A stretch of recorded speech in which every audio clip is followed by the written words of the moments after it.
Chapter 261. The Unstoppable Catastrophe. After returning from Immortal Seeking Island, Guan did not tell Yang Jian about the mutual devouring of the ancient treasure bodies to avoid worrying him. If an ancient treasure body had truly transformed into a divine, exotic, resentful ghost, it would not be something Yang Jian could handle.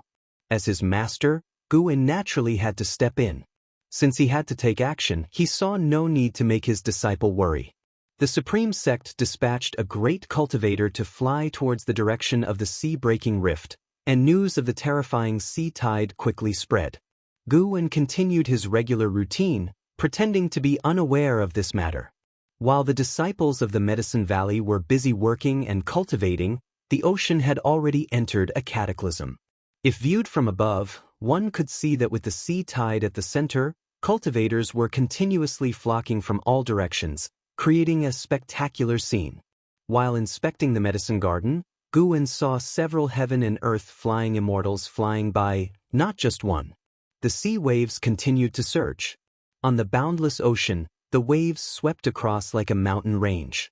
In front of this mountain range, countless cultivators formed a line, continuously casting spells to block the waves. Unfortunately, their spell and divine skills only caused splashes and could not disperse the waves.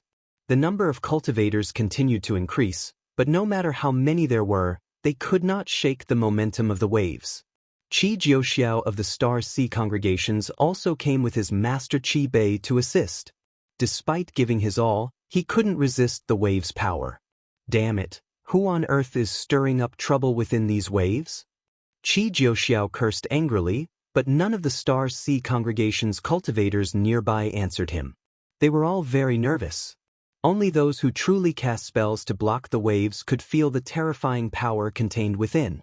Qi Bai's voice came from a distance. It doesn't matter who is causing trouble. We must stop this. Countless beings with low cultivation levels are on the continent behind us. The Star Sea congregations must protect them. Qi Jiuxiao understood this principle.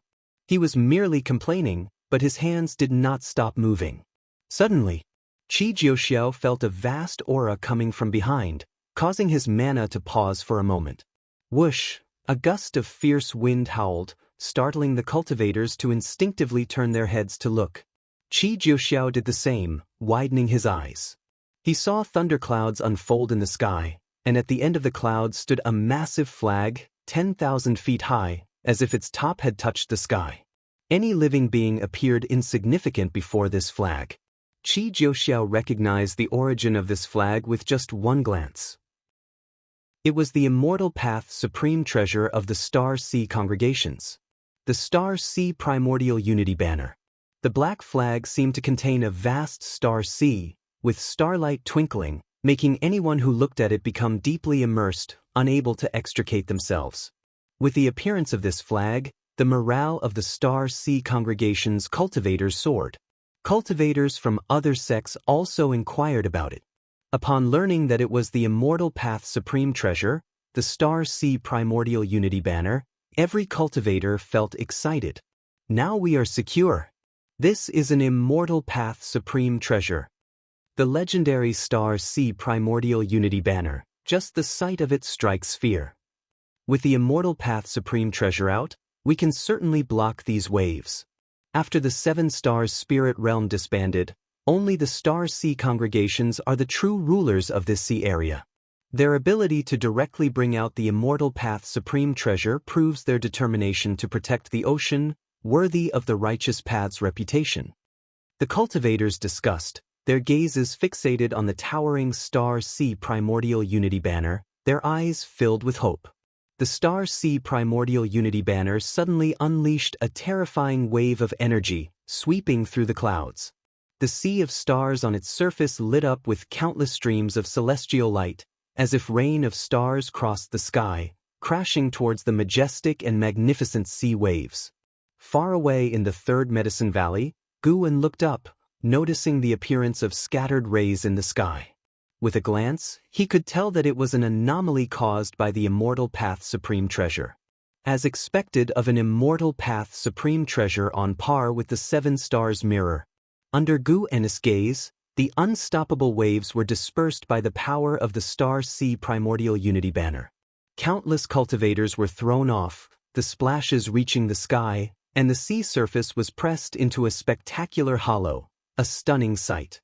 At this moment, Guwen felt a strange force emerging from the sea-breaking rift, surging along the sea, raising waves even higher than before, as if it would drown the celestial Star-Sea Primordial Unity banner. Cultivators from all directions were stunned and quickly mobilized their mana to resist. Guwen's divine sense looked farther away. The sea-breaking rift raised two wave masses, moving in opposite directions. The waves on the other side were also met with countless cultivators joining forces to block them, but to no avail. As the waves advanced, their length continued to grow, forming what indeed could be a world-destroying sea tide. Guwen watched for a while before withdrawing his divine sense. The dual waves attracted more and more great cultivators, giving him a chance to observe the foundation of the great heavenly spirit land. When he returned to the pavilion, he saw Nine-Fingered Divine Lord standing by the wooden railing, staring north in silence. Guwen approached and asked what he was thinking about. Nothing much. Nine-Fingered Divine Lord shook his head. He was naturally focused on the ocean's calamity. Seeing that Nine-Fingered Divine Lord did not wish to elaborate, Guwen did not press further. He simply nodded and walked away. Nine-Fingered Divine Lord suddenly turned to him and asked, "Valley Master, if your loved ones turned into monsters that harm all beings, what would you choose to do?" Guwen halted, turned to look at him, and thought for a moment. "If they were truly my loved ones, I wouldn't shield them, but neither would I become their enemy.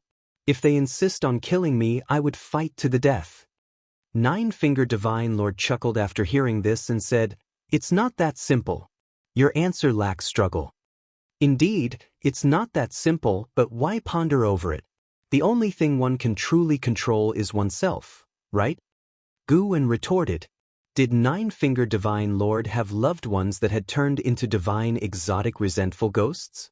Judging by Nine-Fingered Divine Lord's lifespan, he certainly had a story. Nine-Fingered Divine Lord sighed. Yes, one can only control oneself. Even cultivators are the same. The more one tries to control, the more one deviates from the path of immortal cultivation. The two chatted casually, with Nine-Fingered Divine Lord's words filled with sorrow yet lacking specifics. Soon they turned their conversation to the game of Go.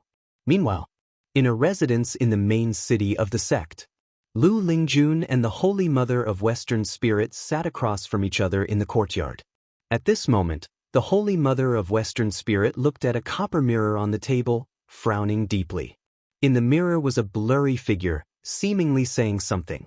After the figure in the mirror disappeared, the Holy Mother of Western Spirit put the copper mirror into her sleeve. Although Lu Lingjun sat next to her, she did not hear the figure's words. She couldn't help asking, "Master, who were you speaking to just now?" The Holy Mother of Western Spirit took a deep breath and said, "An elder of mine. I asked him about the path of this catastrophe. He advised me to leave early to avoid it."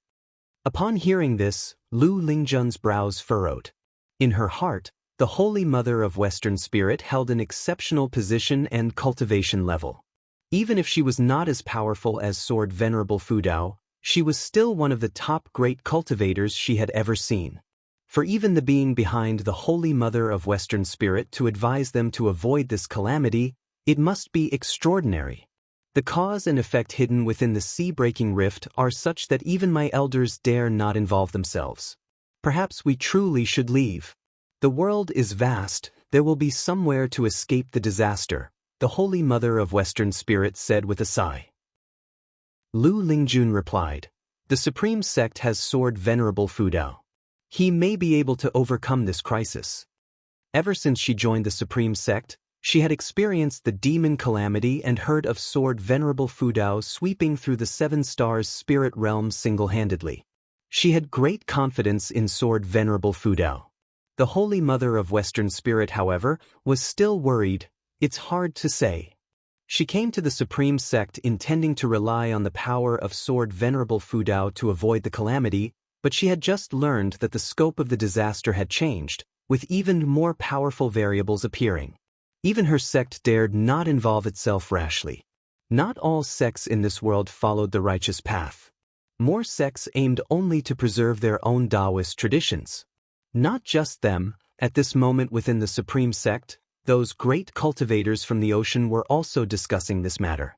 With their cultivation levels surpassing the native disciples of the Supreme Sect, they also had superior intelligence capabilities, understanding more about the approaching threat of the waves directed at their continent.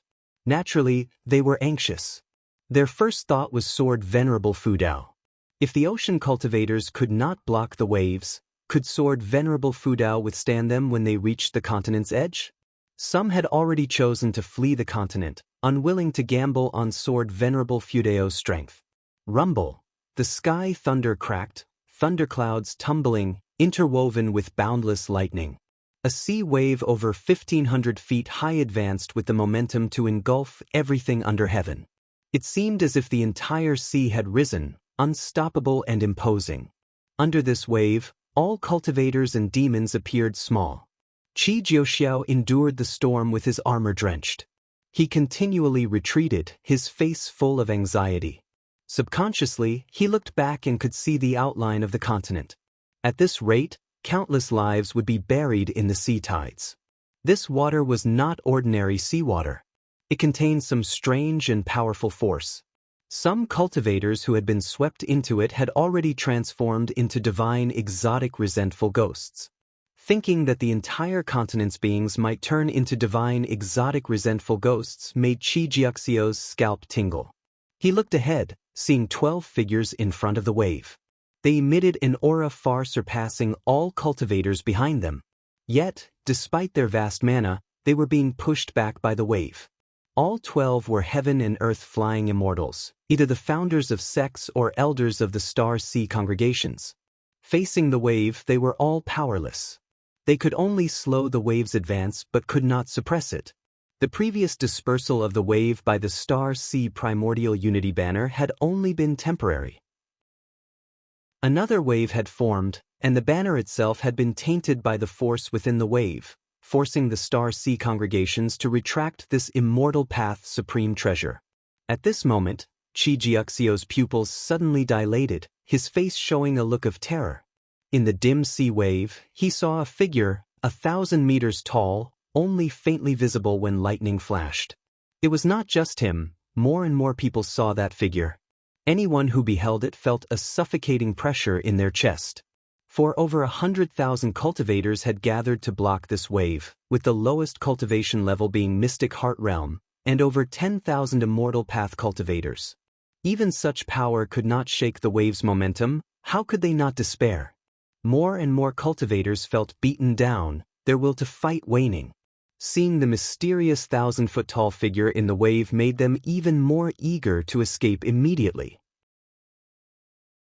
Chapter 262. It is Sword Venerable Fudao. As noon approached, Guwen arrived at Mystic Valley. It had been 2 days since the sea-breaking rift had erupted with waves, and now it was the 3rd day. Guwen was about to gather medicinal herbs when he suddenly sensed something. He sighed softly, then continued harvesting. He had already felt a powerful force approaching from afar. Originally, Guwen didn't want to concern himself with the survival of the 2 distant continents. The waves would have to pass through these 2 continents before reaching his own, and they were still very far away. But now, a dangerous aura had emerged from within the waves, forcing him to change his strategy. He couldn't wait until the force behind the catastrophe neared his continent before acting. If that happened, it would easily lead to unexpected changes. The farther the catastrophe remained from the Supreme Sect, the more room he would have to operate. He couldn't fight on the continent itself, where he would have to consider the well-being of all living things. As the catastrophe progressed, the entire ocean had become aware of the existence of the divine exotic resentful ghost. The sea-breaking rift was definitely not a natural calamity. Deep within it lay a force poised to overturn the mortal world. Whether Guwen intervened or not, this would be a disaster the entire ocean needed to face together. Guwen continued gathering medicinal herbs while pondering how to act. Lu Jiujia, the chief disciple of Mystic Valley, approached and softly asked, "Senior brother, I've heard there is a disaster at sea that could potentially affect our continent. What should Mystic Valley do? From his words, it was clear how much the Supreme Sect had progressed over the years. The disaster at sea had only been ongoing for 3 days, yet word of it had already spread within the sect. In the past, let alone 3 days, as long as the disaster didn't make landfall, inner sect disciples could go their entire lives without knowing. Naturally, we should adhere to our duties, cultivate diligently, and provide the best medicinal herbs. That is the greatest responsibility we can bear, Guwen replied nonchalantly. Lu Jiujia nodded. In truth, he just wanted to gauge his senior brother's attitude. After all, his senior brother had connections within the inner sect and would certainly know more than they did. Since his senior brother was unperturbed, he saw no reason to worry and could reassure the valley's disciples. After Lu Jiujia left, Guwen continued picking herbs. 30 minutes later, Guwen arrived at the eastern cliff of Mystic Valley, with the Blood Prison Great Saint following behind. Master, what brings us here? The Blood Prison Great Saint asked curiously, noticing Guwen playing with a leaf. Guwen stood at the edge of the cliff, looking toward the horizon. To stop the disaster at sea, he replied. Upon hearing this, the Blood Prison Great Saint's eyes widened. He took a step forward and asked, "How will you stop it? Didn't you say the catastrophe was far from us?" Guwen grasped the leaf with his left hand and pressed his right hand against the Blood Prison Great Saint's ox head. In an instant, the Great Saint's expression changed drastically, his eyes widening in shock as the image of a terrifying wave appeared in his pupil reflection. He saw the scene that Guwen's divine sense had captured. At that moment, in front of the massive waves, countless great cultivators were besieging a terrifying figure 1,000 feet tall. It was a humanoid monster, wearing only pants and bare-chested. Its entire body was dark, covered with blood-red scars, as if it might split apart at any moment. Its hair was wild, with a fierce and ghostly face full of fangs, holding a bone knife, exuding dominance and arrogance. The myriad spells and divine skills cast upon it failed to shake its massive form. Its roar drowned out the thunder, turning the sea and sky into a hellish landscape. The Blood Prison Great Saint trembled at the sight of the 1,000-foot figure. The aura alone was terrifying to behold. The spells and divine skills of the cultivators were immense, resembling the power of immortals, creating a spectacle rivaling the sun and moon. The more powerful the cultivators, the more terrifying the 1,000-foot figure seemed. Guwen raised his right hand, breaking the Great Saint's vision, who instinctively looked at Guwen, wanting to see more. However, he saw Guwen lift his left hand and wave it toward the horizon. With a casual wave, the leaf in his hand shot out like a flying sword, emitting a cold light before disappearing into the horizon. Guwen then turned to leave. The Blood Prison Great Saint stood stunned for a moment before hurriedly following him. "Master, is that all? What else? You just threw a leaf? Stop fussing." "But what realm have you reached?" The Blood Prison Great Saint wasn't doubting Guwen's success, he was just in shock. To slay such a terrifying being that many cultivators couldn't handle, with just a leaf from such a distance? What level of cultivation would one have to reach to achieve such a feat? Guwen didn't answer the Great Saint's question, leaving him to ponder endlessly. Meanwhile, far over the ocean, the sky was dark, thunder roared, rain poured, and winds howled in all directions. Qi Jiuxiao held the dragon-slaying spear, flames burning around him. The rain evaporated into steam as it approached him. He bit his lip, glaring at the terrifying figure in the distance, his eyes full of struggle. Where did that thing come from? Qi Jiuxiao thought angrily. The great cultivators ahead displayed energies far beyond his reach, 12 of whom reminded him of Sword Venerable Fudao. So many great cultivators gathered, yet they couldn't harm the 1,000-foot figure one bit. How could he not be afraid? Some cultivators had already fled in terror, and he too hesitated whether to retreat. If the great cultivators ahead retreated, their speed would surely outpace his. Whoever was the slowest would die. But he also feared others might choose to fight to the end. If he fled, how could he maintain his standing in the immortal cultivation world later? At that moment, Qi Jiuxiao vaguely heard a whistling sound. He barely had time to react before his vision suddenly brightened, his pupils moving instinctively. Time seemed to stand still, everything in the world frozen, the casting cultivators still, the roaring 1,000-foot figure halted, its terrifying stance fixed. The rain hung suspended in the air, each droplet reflecting a gleam of sword light. The churning waves presented the image of countless white flowers, strangely beautiful. A streak of sword light swiftly traversed this nearly frozen world, passing by the cultivators, dashing toward the 1,000-foot figure. The crimson eyes of the figure reflected the sword light. Boom! The head of the 1,000-foot figure was instantly blasted apart by the sword light, and the rolling giant wave behind it was dispersed, creating a huge gap, leaving all the cultivators in awe. Sunlight streamed down, revealing that the storm clouds had also been torn apart. Upon closer inspection, the sea of thunderclouds before them had been split in two, extending to the horizon where the sea met the sky. Everything happened so quickly. Not only did Qi Jiuxiao have no time to react, but even the heaven and earth flying immortals were stunned in midair, maintaining their casting poses. Under their gaze, the headless 1,000-foot figure turned to ashes, scattering with the wind. The heaven and earth flying immortals immediately turned to look in the direction from which the sword light had come, their expressions astounded but not panicked. Given the speed of that sword light, even if they had tried to defend, it would have been useless if the attacker had wanted to kill them. Who made that move? Such speed, such domineering sword intent.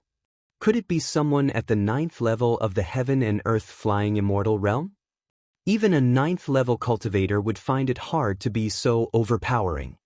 Which major force's domain is in that direction? The heaven and earth flying immortals communicated through divine sense, while other cultivators, after a brief silence, erupted in thunderous cheers. Qi Jiuxiao saw the unstoppable giant wave now reduced to a broken bridge, crumbling at both ends, and his expression was exceedingly complex. It was Sword Venerable Fudao. No mistake about it. Not only had he felt the sword intent from the heavenly repair platform, but Sword Venerable Fudao had also saved him. And the direction behind him was exactly that of the Supreme Sect. But how far was this place from the Supreme Sect? Could it be that Sword Venerable Fudao had already arrived nearby? For some reason, an absurd idea suddenly formed in Qi Jiuxiao's mind. Maybe Sword Venerable Fudao never left the Supreme Sect, otherwise, why use a long-distance means to kill the enemy? At this moment, someone shouted, "It's Sword Venerable Fudao. That direction is toward the Supreme Sect. I visited the Supreme Sect a few years ago and felt Sword Venerable Fudao's sword intent." The mention of Sword Venerable Fudao startled all the cultivators. After the 7 Stars spirit realm broke apart, Sword Venerable Fudao's name shook the ocean. Though not universally known, most cultivators who came to aid had high-level cultivation and somewhat knew the truth behind the disbanding of the 7 Stars spirit realm. If it was Sword Venerable Fudao, they could understand. With understanding came shock and excitement. Was Sword Venerable Fudao truly this powerful? A heaven and earth flying immortal raised a hand, catching a leaf. He looked at the leaf, his expression complicated. The other flying immortals also turned their gaze toward the leaf, feeling the residual sword intent from it. Before they could speak, the leaf suddenly turned to ashes, as if it had never existed. Guwen returned to the 3rd Medicine Valley with the Blood Prison Great Saint, wandering around as the Great Saint's gaze followed him, eyes full of complex emotions. The waves within his heart were difficult to calm. As Guwen walked, he was puzzled. It didn't yield any lifespan. Could it be that slaying the divine exotic resentful ghosts provided no lifespan? Did immortality mean having no lifespan in the first place? Though Guwen felt regret, at least he had stopped a catastrophe. However, he had a feeling this was only the beginning. Stronger calamities were likely to emerge from the sea-breaking rift. What kind of being would come next? At this moment, Yu Yingying suddenly approached him and said, "Guwen, I'm preparing to return to the Star Sea congregations." Guwen asked, "Why?" "With the great catastrophe approaching, it's definitely safer back with the Star Sea congregations." I find you pretty agreeable, so are you coming with me? No one else can come, Yu Yingying said, glaring at him. Guan shook his head. I won't go. My cultivation level is too low to survive in the Star Sea congregations. If the Supreme Sect were to fall tomorrow, I would rather disappear with it. In the distance, the blood prison great saint couldn't help but roll his eyes. The master fooling a simpleton again. Yu Yingying opened her mouth, but in the end, said nothing. She patted Guan's shoulder and turned to pack her things. Guan had no intention of stopping her. It was a good thing for Yu Yingying to return to the Star Sea congregations early, as it prevented her from causing him trouble. Yu Yingying had a strange cause and effect within her, suppressing her talent and lifespan. Guan couldn't see through this cause and effect for the time being, so he didn't want to get too involved with her. If he got too emotionally attached, he would have to help her eventually, which would be too troublesome. Chapter 263 Million years rarely seen. Guan did not put all his strength into it, but it was enough to disperse the power within the giant wave and restore calm to the sea around the sea-breaking rift. As for the calamity on the other side of the tidal wave, Guan was too lazy to care. He did not believe that no one over there could stop the waves. Even if Guan did not intervene, he thought that there were powerful beings in the ocean capable of acting. It was just the timing was hard to gauge. Perhaps after the Supreme Sect was submerged. The facts turned out just as he had guessed. 2 days later, Guan saw a mysterious great cultivator cast a spell to scatter the waves on the other side of the sea-breaking rift. Although it was not enough to make him apprehensive, he could confirm that person was the carefree primordial immortal. After dispersing the waves, that carefree primordial immortal disappeared. This land indeed hid many powerful figures. The higher the realm, the more mysterious they were, some like Guan who had hidden in the city, while others secluded themselves in caves, ignoring worldly affairs. Previously, Guan had explored this land, and there were quite a few places he could not see through at a glance. 3 days later, news from the sea reached the Supreme Sect. Sword Venerable Fudao acted and killed a powerful divine exotic resentful ghost, resolving the calamity.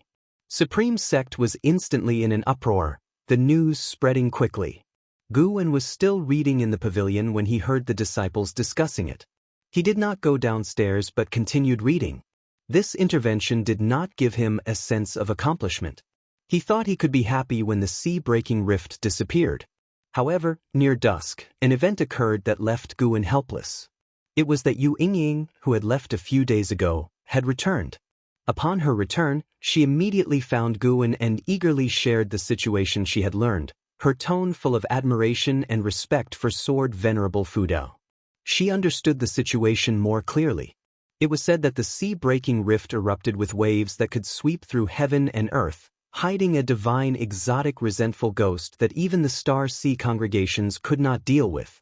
She also made a point of explaining the divine exotic resentful ghost, fearful that Guan did not know how terrifying this thing was. Guan cooperated with her, showing nervousness when talking about the calamity and divine exotic resentful ghost. When she mentioned Sword Venerable Fudao, he became excited, greatly satisfying her emotional needs. This event had a huge impact on Yu Yingying, and she had to find someone to talk to, preferably a Supreme Sect disciple. She wanted the Supreme Sect disciples to be grateful and to know how strong Sword Venerable Fudao was. Receiving Sword Venerable Fudao's favor, it seemed that heaven favored the Supreme Sect. If such a strong person lived in the Star Sea congregations, how great would that be? As Guan listened, he felt something was amiss. Why was she telling him this?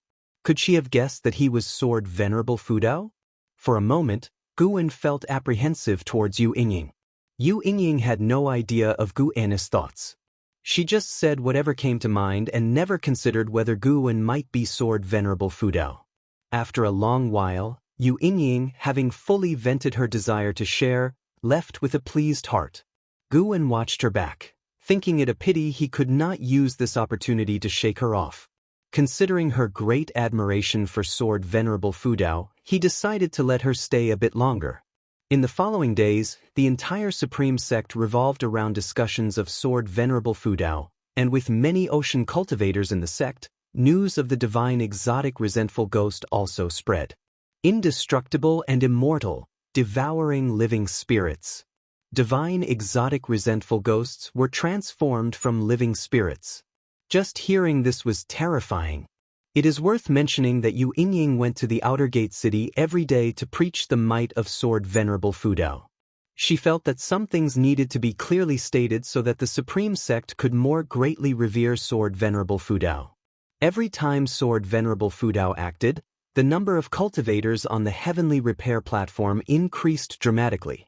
This made Zui Jian, who guarded the heaven-cutting axe, even busier, but he was not tired, rather he became more energetic and proud. He now considered himself one of Sword Venerable Fudao's people. After all, Sword Venerable Fudao had patted him on the shoulder. Who could have such an honor? Guwen observed numerous sects gathering above the sea-breaking rift, and from a glance, the number of cultivators already exceeded 5 million and was still growing. It seemed the sea-breaking rift had caused widespread panic in the ocean. His gaze shifted upward, noticing more and more heaven and earth flying immortals arriving in the great heavenly spirit land.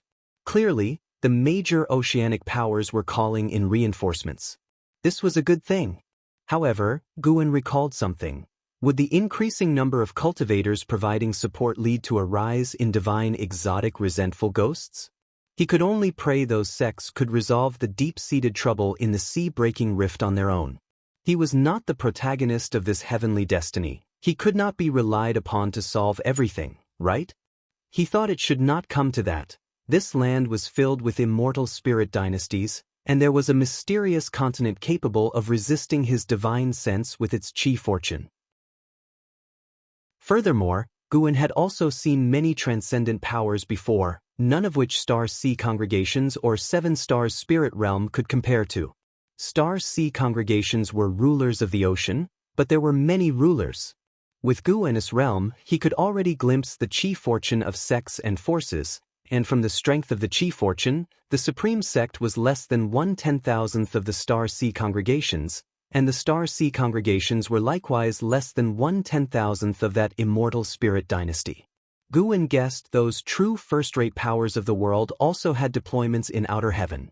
They could access more resources, nothing the Star Sea congregations could compare to. The commotion caused by Sword Venerable Fudao did not affect Guwen. However, he began spending more time teaching Yang Jian.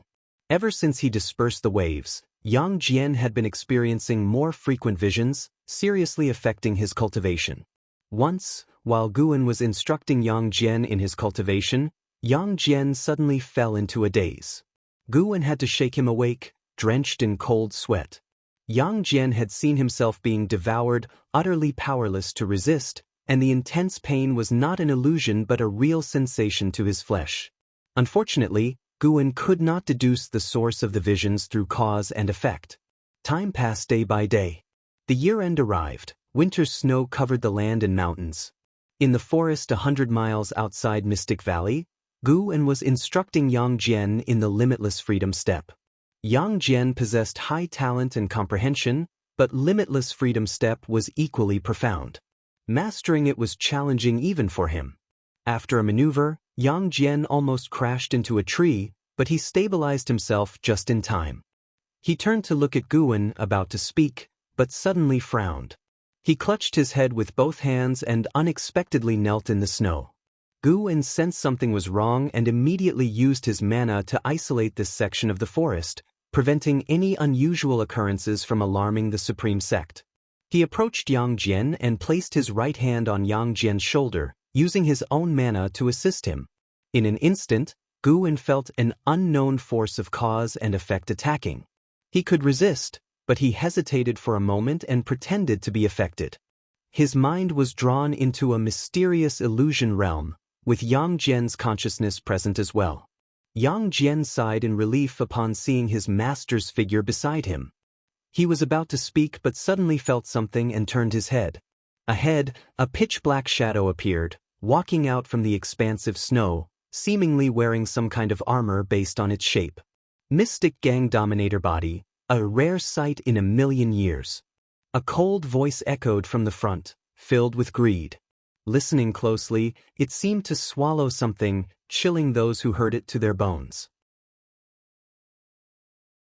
Chapter 264. You Die, or I Perish Mystic Gang Dominator Body. This was the first time Guan had heard of Yang Jian's physique by name, which made him even more interested in the mysterious shadow. This person must be the great achievement ancient treasure body mentioned by the immortal seeking Taoist.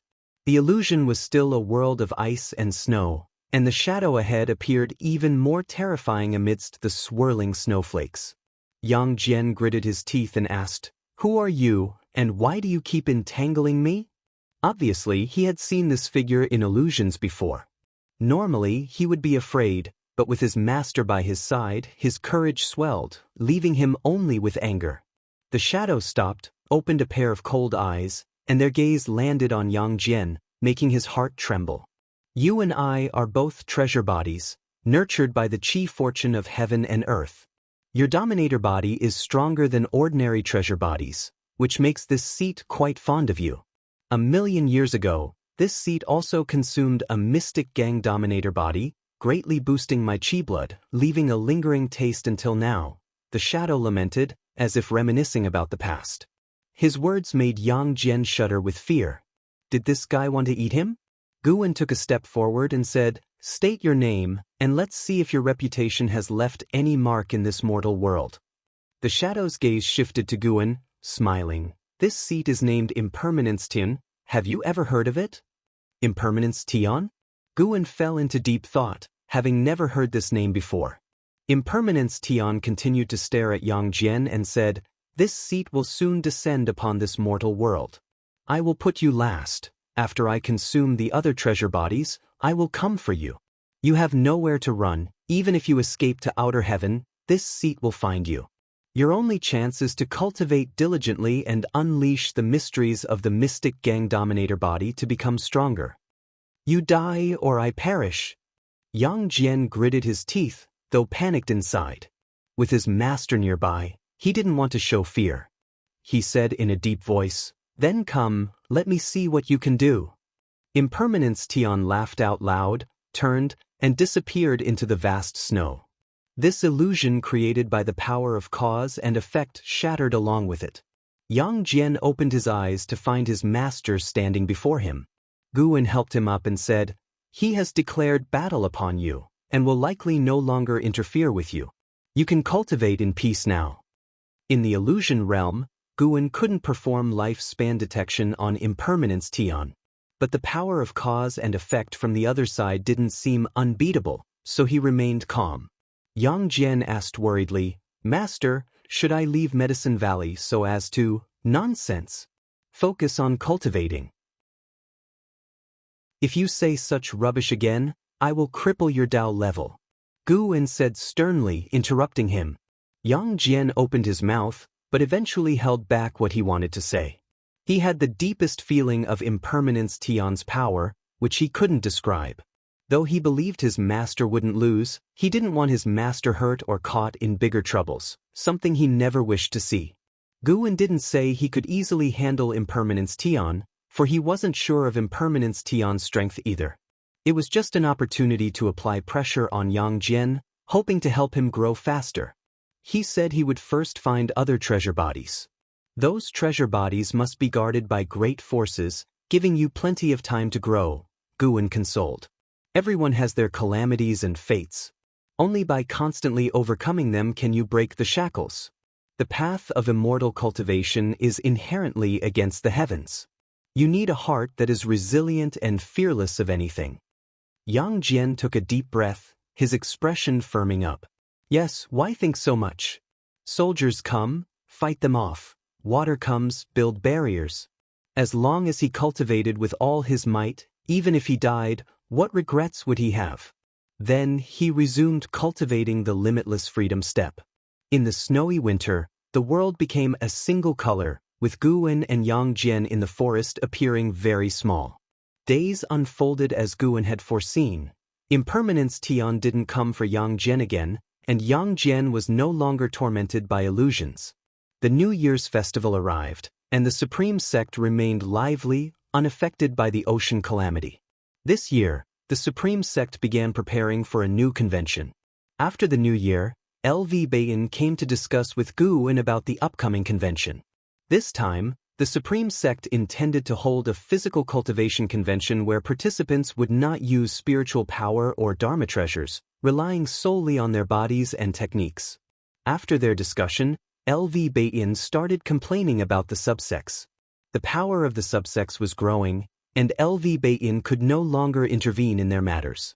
This was the decision of the Hall of Elders and the Venerable Pavilion, clearly aimed at weakening his power. To this, Guwen simply listened without commenting. There had always been internal strife in Supreme Sect at every stage, and in fact, it's the same for any sect or place. As long as it didn't jeopardize the entirety of Supreme Sect, Guwen didn't care. If LV Bayin couldn't compete with others within the rules, it was merely a testament to his lack of skill, and nothing more needed to be said. Speaking of subsects, LV Bayin brought up the Ji family. Since Sword Venerable Fudao ventured into the Seven Stars Spirit Realm, the realm still existed, but it wasn't as dominant as before. Moreover, it had established friendly relations with the Supreme Sect, forcing the Ji family to rebuild ties with the Supreme Sect. LV Bayin remained indifferent to the Ji family, but Vice Sect leader Ji Hantian still held a position. Therefore, Ji Hantian arranged for the Ji family to stay in the subsects, aiding in their construction.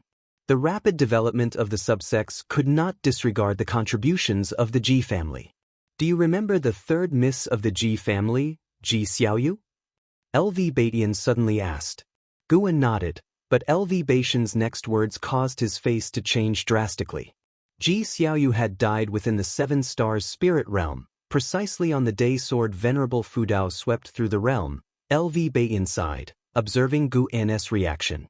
Guwen displayed a range of emotions from shock and sorrow to anger, finally turning into a somber expression.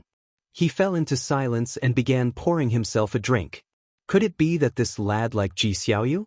Indeed, Guwen's entry into the Supreme Sect was arranged by Ji Xiaoyu, and in terms of appearance, Ji Xiaoyu was undoubtedly a rare beauty. LV Baitian thought as he watched Guwen secretly praised himself for his acting skills, capable of conveying emotions that could influence others. The room fell silent. For a long while. LV Baitian broke the silence. Old acquaintances have gone. On the path to immortality, you're bound to experience these matters. By the way, there's another matter, quite intriguing actually. What is it? Guwen raised his eyes to look at him and asked. LV Baitian replied, another girl of heavenly pride has appeared in the Ji family, also named Ji Xiaoyu. If I hadn't seen this girl, I would have thought it was the previous Ji Xiaoyu, but they were born in different branches of the Ji family, and her talent surpasses that of the former Ji Xiaoyu. Curious, Guwen asked. Both called Ji Xiaoyu and both highly talented, could it be the same person through possession or reincarnation? LV Baitian shook his head. I don't think so. She's named Ji Xiaoyu because she also possesses a primordial Taoist talisman. The Ji family named her in memory of the former Ji Xiaoyu. Judging by the aura of the talisman, it's not the same. A primordial Taoist talisman is formed by the cultivation level of an ancient great cultivator before they died. It seems an immortal once emerged from the Ji family. The Ji family doesn't receive the talisman. Instead, they created the primordial Taoist talisman. LV Baitian's tone was filled with emotion, his eyes wandering as if contemplating something. Guwen sighed without responding. Seeing his disinterest in further conversation, LV Baitian decided not to disturb him any longer and took his leave. After LV Baitian left the third Medicine Valley, Guwen revealed a smile. He hummed a tune and began to read. Although Xian Tianyi was no longer in Supreme Sect, his books were occasionally sent back. Green Hero Travelogue was still being updated. Guwen loved authors like this who stayed true to their roots. If Xian Tianyi wrote for 1,000 years, he would read for 1,000 years. Notably, Green Hero Travelogue was now about overseas lands, which had rapidly boosted its sales. Presently, Supreme Sect disciples increasingly longed for the ocean. Spring faded into summer, bringing another year of splendid scenery. Underneath the mystic pure tree, Guwen leaned against its trunk, tenderly stroking the white spirit rat napping beside him.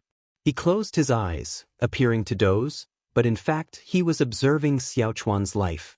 Xiaochuan had established a family and a career, settled in a city, living a relatively happy life, vastly different from his personality and image in Medicine Valley. He already had the air of a head of the household. Xiaochuan had a son and a daughter, and they'd hired many servants. Seeing that Xiaochuan was doing well, Guan felt at ease. After that, Guan turned his gaze toward the sea-breaking rift.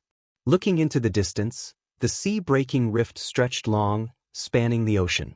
Around the rift, one could always spot cultivators and demons venturing in and out, as well as living spirits or divine exotic resentful ghosts escaping, presenting a magnificent sight. It seemed calm, but this peace felt oppressive, like the onset of a storm. After watching for a while, Guan stood up, sensing someone approaching. Someone rode the clouds swiftly into Medicine Valley. It was Vice Sect Leader Jianghu, followed by a finely dressed little girl. Guan hurried to greet them, casting a lifespan detection.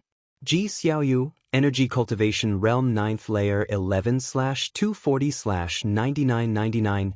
Goodness, the extreme lifespan reached 9,999 years. The previous Ji Xiaoyu had an extreme lifespan of 8,900 years. Reborn into a new life, her extreme lifespan had increased. Could this be considered reincarnation cultivation? Ji Hantian saw Guan and smiled.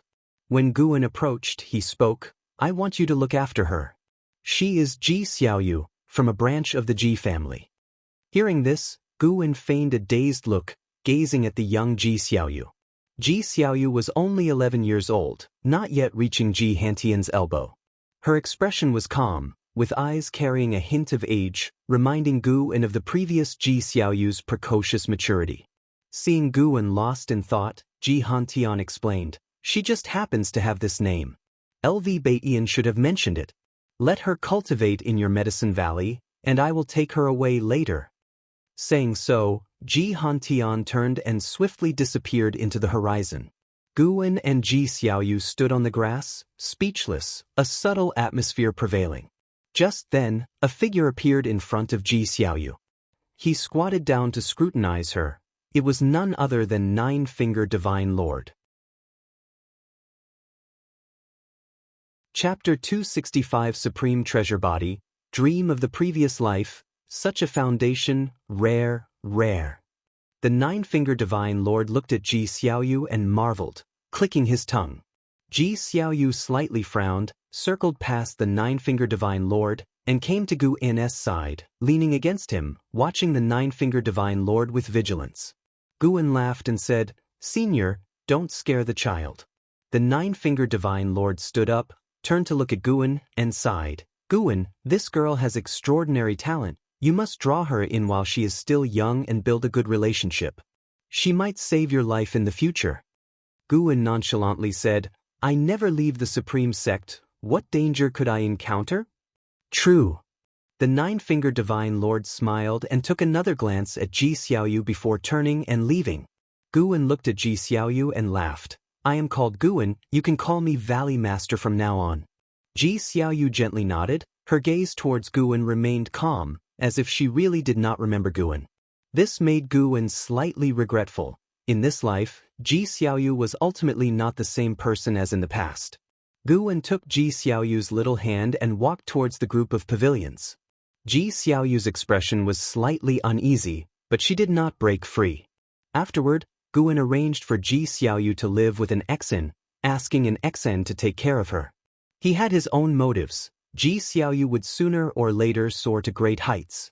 If she formed a deep bond with an Exen, she could become a significant support for an Xin in the future. After all, an Exen was his disciple, and naturally he would consider her well-being. It wasn't long before Guan's door was knocked on, and a childish voice came from outside. "Valley Master, can I come in?" Guan replied, "Come in." The door was pushed open, and the young Ji Xiaoyu walked in. She wore a white lotus dress, her hair neatly combed, resembling a little celestial maiden who had descended to earth. She came to the table, staring at Guan, and said, "Valley Master, can I live alone?" Despite her childish voice, her tone and manner were mature and steady. Why? Guan looked at her, smilingly asking. Ji Xiaoyu replied, I like living alone, and I don't want to be disturbed while cultivating. Guan thought for a moment, then said, How about you live downstairs in my pavilion? The pavilion he resided in had 2 floors. The first floor was for living quarters, and only he could live there. However, he usually stayed in the study on the 2nd floor. Ji Xiaoyu hesitated for a moment, then slightly nodded. Guan kindly smiled, If you need anything, just let me know. Although my surname is Gu, I was also born into the Ji family. Ji Xiaoyu, curious, asked, You were born into the Ji family? Yes, I used to be a house servant of the Ji family. Guan began to recount his background and how he entered the supreme sect. However, he did not mention Ji Xiaoyu's name, only referring to her as the 3rd miss of the family. He wanted to test if Ji Xiaoyu remembered anything. Ji Xiaoyu listened earnestly. When Guan finished speaking, she asked, Did you investigate who your parents are? The house servants of the Ji family are all recorded. Guan was stunned. When he reached the carefree primordial immortal level, he returned to the Ji family to see the past causes and effects and to see what his parents looked like. Unfortunately, he could not see them. He didn't know if it was because too much time had passed or for some other reason, but Guan couldn't see the causes and effects of his childhood. No, regardless of their identity, if they missed me, they would naturally come looking for me, wouldn't they? Guan replied. To say he had never fantasized about this life's parents would be a lie, but having lived 2 lifetimes, he wouldn't be melancholy over it. Though he had no parents in this life, he had them in his last one and had already experienced the joy of family. Ji Xiaoyu moved a chair in front of the table and sat down. Placing her hands on the table, she looked at Guan and said, It's strange, I have very little emotion towards my parents. The other children in the family have a close relationship with their parents, but every time my mother approaches me, I feel very uncomfortable. She began to share her inner feelings, and Guan listened attentively. In his childhood, Guan also heard from other house servants and slaves about the 3rd miss' distant relationship with her parents. It often made her mother sad. However, because the 3rd miss was extraordinarily talented, everyone had to flatter her, including her parents, who didn't dare to fuss too much. Guan guessed that although Ji Xiaoyu had no memories of her past life, her disposition remained. Her spiritual wisdom and mind didn't need to grow, she just needed an adjustment period. Listening to Ji Xiaoyu recount her childhood experiences and inner thoughts, Guan occasionally chimed in and analyzed from an outsider's perspective. Despite the age gap, they enjoyed talking to each other. As they chatted, a smile gradually appeared on Ji Xiaoyu's face, replacing her usual cold demeanor. They talked until evening, when Ji Xiaoyu stood up and said, It's getting dark. I must go cultivate. Guan nodded, smiling. This little girl was even chattier than in her past life. However, having an occasional chat with a child wasn't bad. Ji Xiaoyu suddenly said, Valley Master, I don't know why, but the moment I saw you, I felt a sense of familiarity as if I had known you for a long time. Guan replied, It shows that we are fated. Welcome to my medicine valley. Ji Xiaoyu smiled, then formally bowed to him like a little adult. After she closed the door, Guan picked up the book on the table and continued reading. When night fell, he felt the presence of Ji Xiaoyu downstairs starting her qi absorption cultivation. He sensed the existence of a primordial Taoist talisman. The primordial Taoist talisman was still filled with incredible power, aiding Ji Xiaoyu in her cultivation. Guan did not continuously observe Ji Xiaoyu and soon focused back on reading. Blue sea and sky, islands floating in the air, birds flying together, cultivators coming and going. On a floating island, palaces were situated, the interior bright with light, the ground as blue as the sea, glistening with light. An house sat cross-legged in the water pool, surrounded by mist, his black hair floating slightly, and a faint light emanated from his body, resembling a fire glow. A figure appeared out of thin air by the poolside, a man in a long robe, with an immortal aura, holding a horsetail whisk, his white hair tied beneath a lotus crown, with 3 flying swords of different shapes floating behind him. Disciple, In the coming period, you must not leave the Star Sea congregations. I will be heading to the sea-breaking rift and do not know when I will return, the man in the long robe said. He had the title of Sage Fuchen, known as Sage Fuchen, and Hao's master in the Star Sea congregations. And Hao opened his eyes, looked at him, and frowned. Why can't I leave? I don't even have divine exotic city. Clearly, he was quite displeased with Liya being restricted. After all, he and Liya came from the supreme sect, practically old acquaintances, and seeing an acquaintance suffer, how could he be happy? Sage Fuchen shook his head and said, Your situation is different. Your trouble is greater. There is a divine exotic resentful ghost with an ancient treasure body in the sea-breaking rift. It was once a transcendent immortal and could traverse outer heaven, named Impermanence Tion. Impermanence Tion plans to devour all treasure bodies in the world. He will inevitably target you, and his Tao level is stronger than a wandering immortal. Stronger than a wandering immortal. And Hao's face shifted slightly. Although he now understood the levels of the immortal path realm, the highest he could reach was the wandering immortal. Beyond that, it was a sect taboo not to be explored lightly. Sage Fuchen comforted, If you stay within the Star Sea congregations, he can't do anything to you, so do not venture out. Wait until all congregations eliminate the divine exotic resentful ghost at the bottom of the sea-breaking rift. And Hao nodded. He wouldn't tempt fate by trying to challenge Impermanence Tion's might. Though he might have great talent in terms of strength on this ocean, he knew he was still very weak, even considered a bottom-tier cultivator. Then, Sage Fuchen gave a few more reminders before leaving. And Hao raised his right hand, a wisp of flame emerging from his palm, condensing into a small sun. The firelight illuminated his face, which remained indifferent. Impermanence Tion, supreme treasure body, why do I feel like I want to devour you? The summer heat was intense. In the third Medicine Valley, Guwen rode the blood prison Great Saint down from the transmission array platform.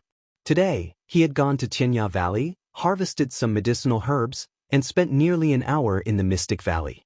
Guwen looked up and gazed at the distant Mystic Pure Tree. Under the Mystic Pure Tree, Ji Xiaoyu was staring at it, with Li Lingtian standing nearby, saying something. Guwen patted the blood prison Great Saint, signaling it to head towards the Mystic Pure Tree. Little girl, my swordsmanship is really amazing. Are you sure you don't want to learn? You should learn it. I see you have extraordinary talent and need an ultimate skill to protect yourself. Why don't you answer me? I am the crown prince of the present dynasty. No matter how much Li Lingtian persuaded, Ji Xiaoyu ignored him, making him stomp his feet in frustration. At this moment, Gu Ennis' voice floated over. First, defeat Jian'er with your swordsmanship before you brag. Li Lingtian quickly turned around and awkwardly grinned. Guwen dismounted and walked towards Ji Xiaoyu, then said, Don't disturb her, or I'll have Jian'er train you. Li Lingshan's face changed slightly, and he immediately left. When Guwen reached Ji Xiaoyu, she was still staring dazedly at the Mystic Pure Tree. Behind them, the banter of the Blood Prison Great Saint and Li Lingtian could be heard, with the Blood Prison Great Saint always managing to irritate Li Lingtian. Guwen looked at Ji Xiaoyu, secretly amazed. Had she begun path enlightenment just 1 month after entering the valley? This was too incredible. He did not disturb Ji Xiaoyu, just stood beside her to protect her from being bothered by other disciples. It wasn't until twilight that Ji Xiaoyu finally came back to her senses. Guwen guessed it was her Buddhist natural reaction. As night fell, she had to cultivate. Ji Xiaoyu turned and saw Guwen, smiling. Valley Master Brother, why are you here? Finished with your work today?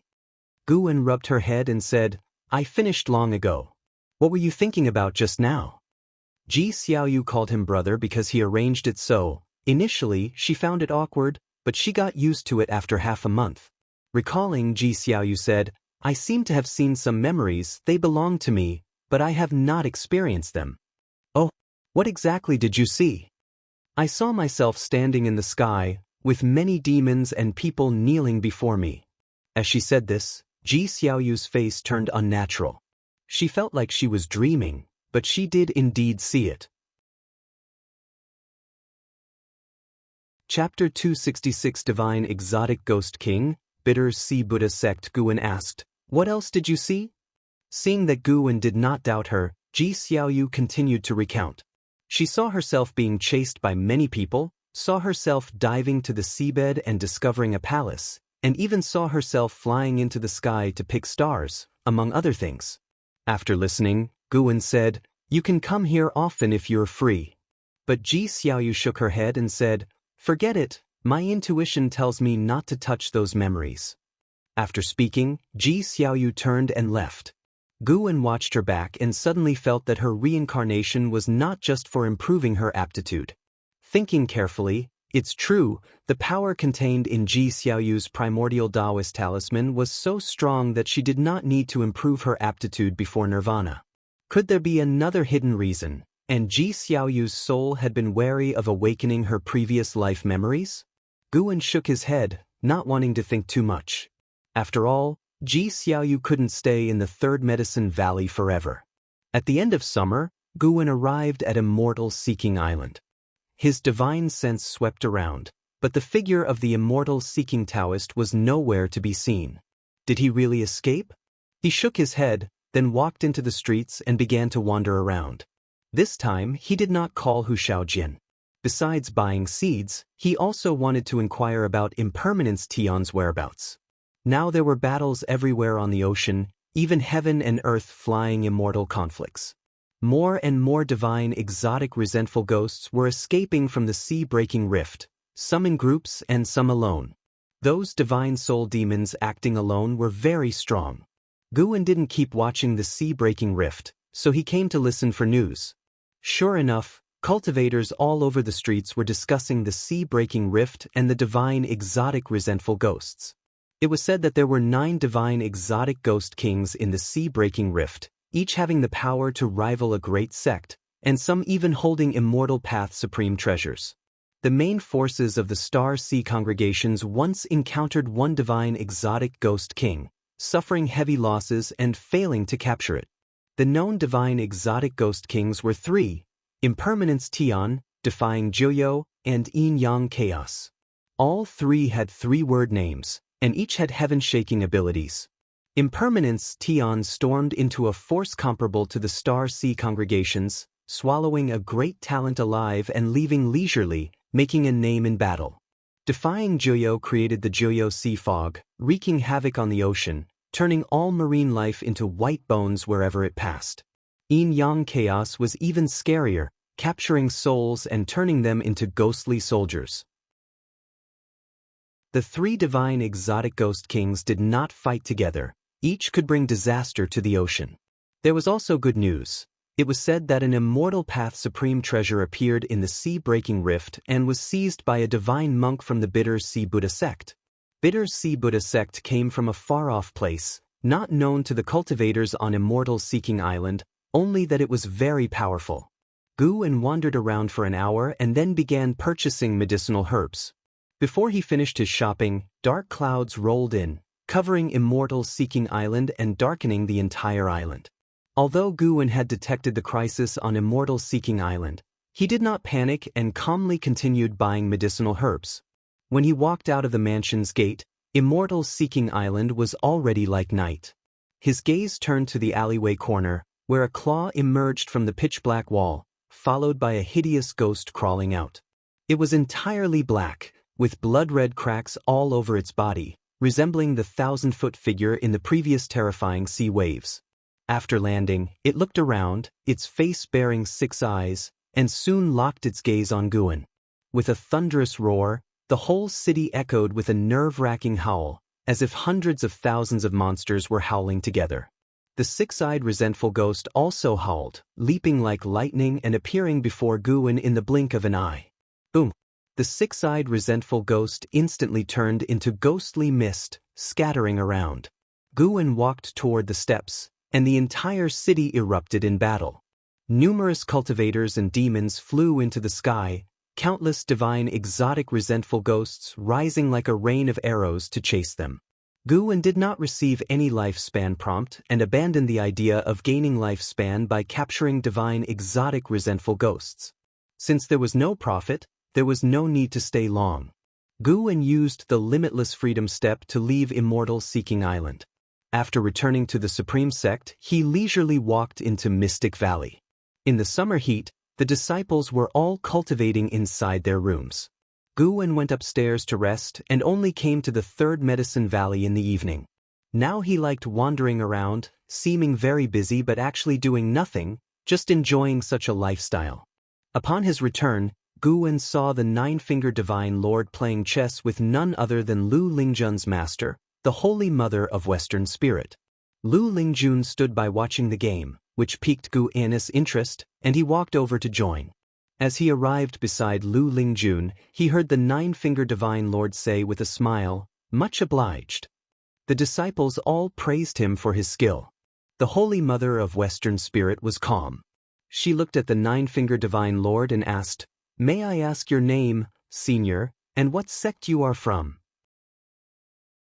The Nine-Fingered Divine Lord waved his hand, saying, "It's just a game of chess, no need to pry so much. Has the Bitter Sea Buddha sect not taught you manners?"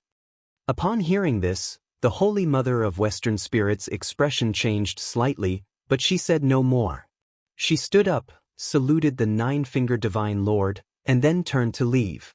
Lu Lingjun did not follow but looked at Guwen beside her, asking curiously, "How did you beat this senior?" The Nine-Fingered Divine Lord's face turned ashen, and he began to call others to sit down and start another game. Guwen replied with a smug smile, "I wanted to interact with you as a mortal, but since you asked, I have to reveal it. I am a chess immortal in the world, using black and white Tai Chi to inquire about the Tao, experiencing worldly tribulations." Lu Lingjun couldn't help but roll her eyes. Beside them, Elder Lu widened his eyes and couldn't help but ask, "Valley Master, are you really a chess immortal?" The other disciples also looked at Guwen excitedly. Whether true or not, their expressions made Guwen feel very satisfied. "You are teachable," Guwen said with a laugh, "just teasing you all. If I were a chess immortal, would I still be here doing chores?" The disciples laughed along, continuously flattering him. Seeing Guwen enjoying the disciples' adulation, Lu Lingjun shook her head and smiled. The Nine-Fingered Divine Lord found Guwen very contradictory. Sometimes he was very worldly, sometimes he saw through the mundane. Perhaps it was this contradiction in his character that made his chess moves unpredictable and hard to capture. Afterward, Lu Lingjun pulled Guwen away, and they came to a secluded place. "Can you let the girl downstairs come to me? I want to take her as my disciple," Lu Lingjun asked eagerly. Guwen, hearing this, shook his head and said, "She is the girl of heavenly pride from the Ji family, only temporarily staying with me. If you want to take her as a disciple, you must ask the vice sect leader." Lu Lingjun pouted and said, "Ji Hanan? He definitely won't agree. He opposed my founding of the Ascension sect before, fearing I would undermine the Supreme Sect." Guwen laughed and said, "So what are you doing now?" "I just can't bear to see good talents buried." "So if you can't bear to see good talents from the Supreme Sect being buried, do you want to take all the good talents away?" "You brat, do you think of me like that?" As they bickered, Lu Lingjun started hitting Guwen, who was really afraid of hurting her. He suddenly missed the days when Lu Lingjun used to bribe him. Back then Lu Lingjun's attitude was as good as could be. Women are indeed changeable. Guwen suddenly asked, "Your master is from the Bitter Sea Buddha sect? What kind of sect is that and where is it?" He was curious because he had also heard this name mentioned today on Immortal Seeking Island. Lu Lingjun replied, "Yes, the Bitter Sea Buddha sect is very far from the Supreme Sect. Not even Ji Hantian could find it in a lifetime. So far away, you won't become a nun at the Bitter Sea Buddha sect, will you? Don't talk nonsense, let's not discuss this." Lu Lingjun gave Guwen a stern look and then changed the topic, seemingly afraid of offending the Holy Mother of Western Spirit. After chatting for a while, Lu Lingjun left. Guwen then walked towards his loft. Upon reaching the loft, Ji Xiaoyu suddenly ran out of the house, saying she had something to tell him. So, they went upstairs together. After sitting down, Guwen looked at Ji Xiaoyu sitting opposite and asked, "What's the matter?" Ji Xiaoyu replied, "Wait a moment, Valley Master Brother, read a book first. Seeing her nervousness, Guan found it amusing and didn't press for an answer, instead picking up Investiture of the Gods to read. Valley Master Brother, why are you reading Investiture of the Gods? They all say you like reading Green Hero Travelogue, Ji Xiaoyu asked curiously. Guan's face changed instantly, and he sternly asked, who said that? Tang Yu, Pringchang, Qinjie, they all said so. Don't listen to their nonsense. Tomorrow I'll educate them properly. How dare they slander their master? Slander? Isn't Green Hero Travelogue a good book? Don't ask, just read a book yourself. Guan threw Journey to the West on the table to Ji Xiaoyu and then focused on reading. An hour later, Ji Xiaoyu put down Journey to the West, let out a sigh of relief, and said, they finally left. 2 people came to the valley today, making me feel very uncomfortable. One of them even wanted to take me as a disciple, but I refused. Guan sensed that the Holy Mother of Western Spirit and Lu Lingjun had already flown away and was secretly surprised. Ji Xiaoyu, who was only at the 9th layer of the energy cultivation realm, could sense the Holy Mother of Western Spirit's presence. She could even judge when the Holy Mother of Western Spirit left. Extraordinary indeed. Guan asked, why did they make you feel uncomfortable? Have you seen them before? Ji Xiaoyu replied, no, but when I was in a trance under the mystic pure tree, I saw some images of people with similar auras to them, and those people wanted to capture me. Could it be that Ji Xiaoyu was an enemy of the Bitter Sea Buddha sect in her previous life? It seemed that he needed to pay more attention to the Holy Mother of Western Spirit. If she recognized Ji Xiaoyu, he had to be cautious to avoid implicating the disciples in the valley. Valley Master Brother, you'd better stay away from them. I feel that nothing good will come from getting close to them, Ji Xiaoyu said seriously. Guan nodded and said, don't mention this to anyone else to avoid trouble. Ji Xiaoyu replied, don't worry, I'll only tell you. Besides you, I feel that no one else in this world would harm me. It's a strange feeling, but that's truly how I feel. Chapter 267. Stronger Physique. Hearing Ji Xiaoyu's words, Guan couldn't help but feel curious. Why did she have such thoughts?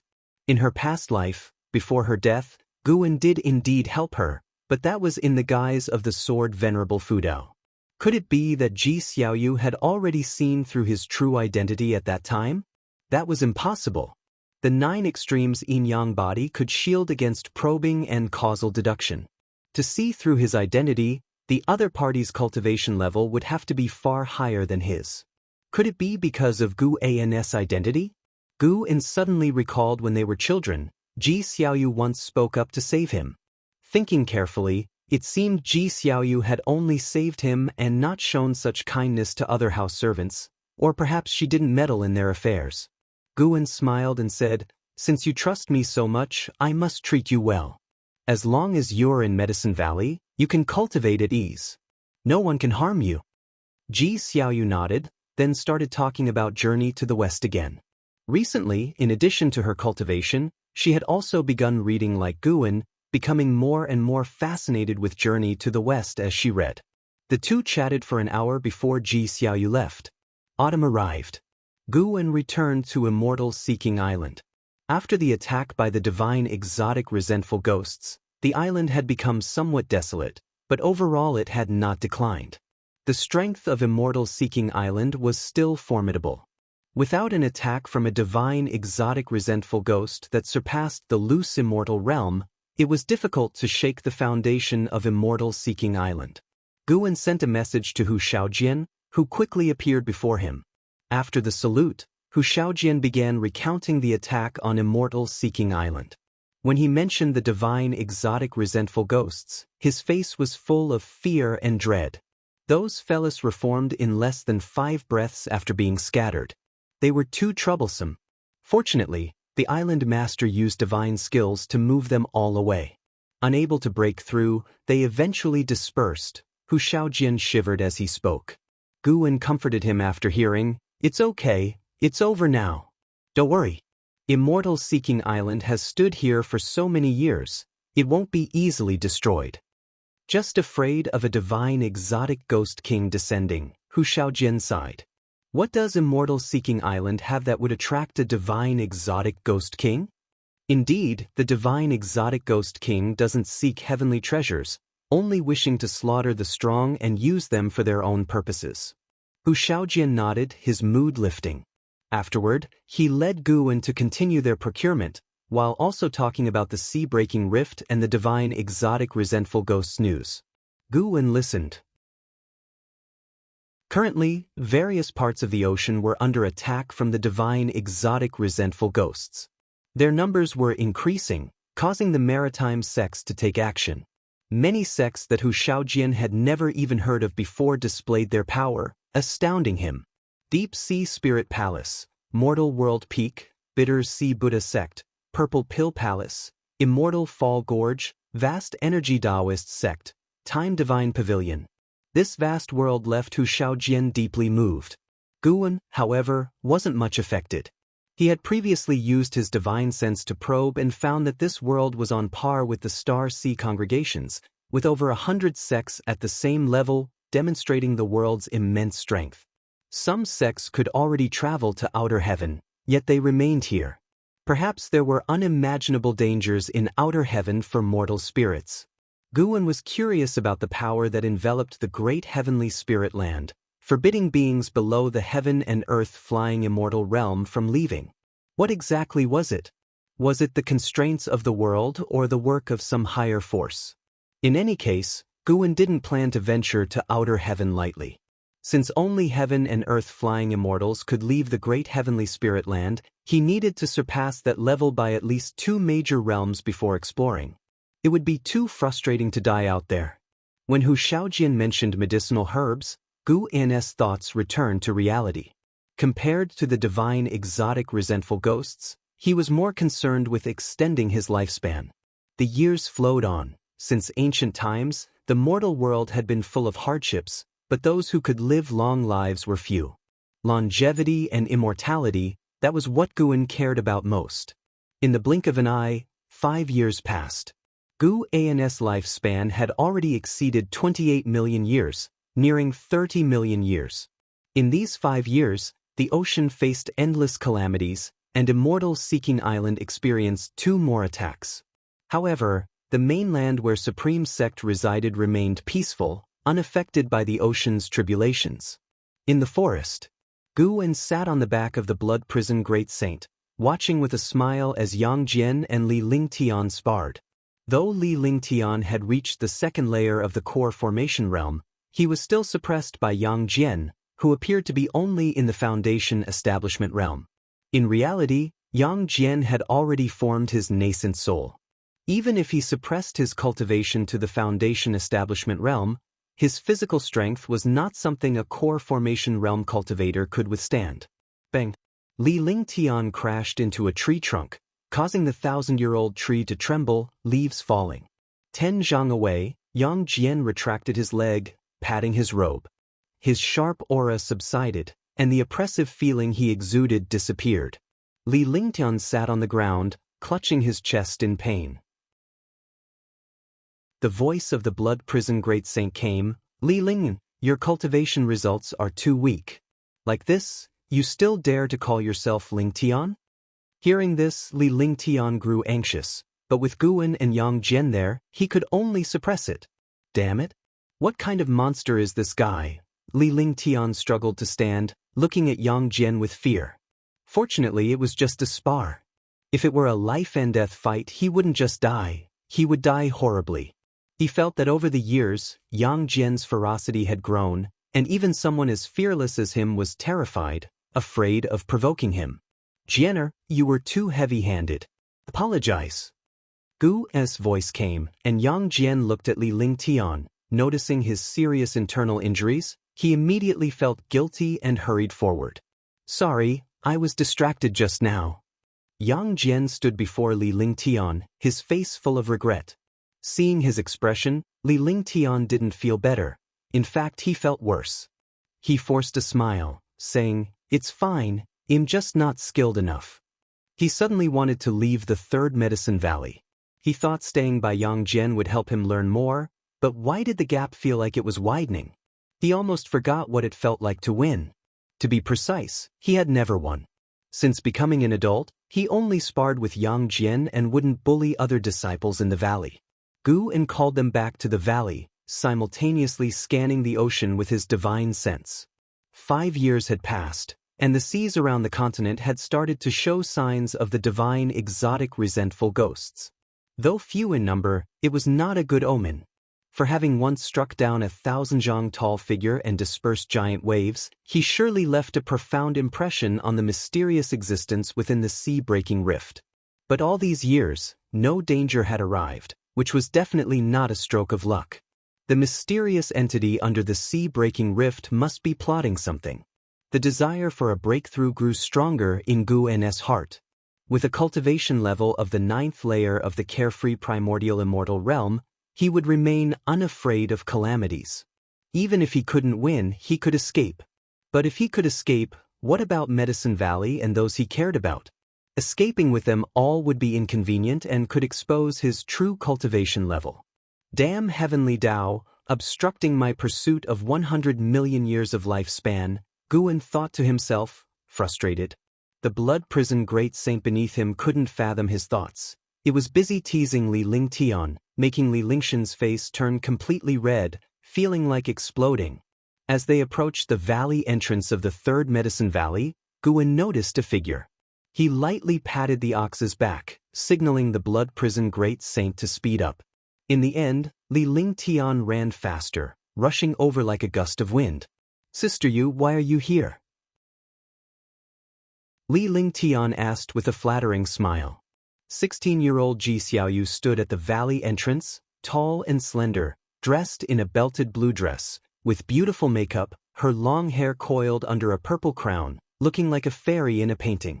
Even some passing disciples from the valley couldn't help but frequently glance at her. Compared to her past life, she had grown more beautiful and not as cold in temperament.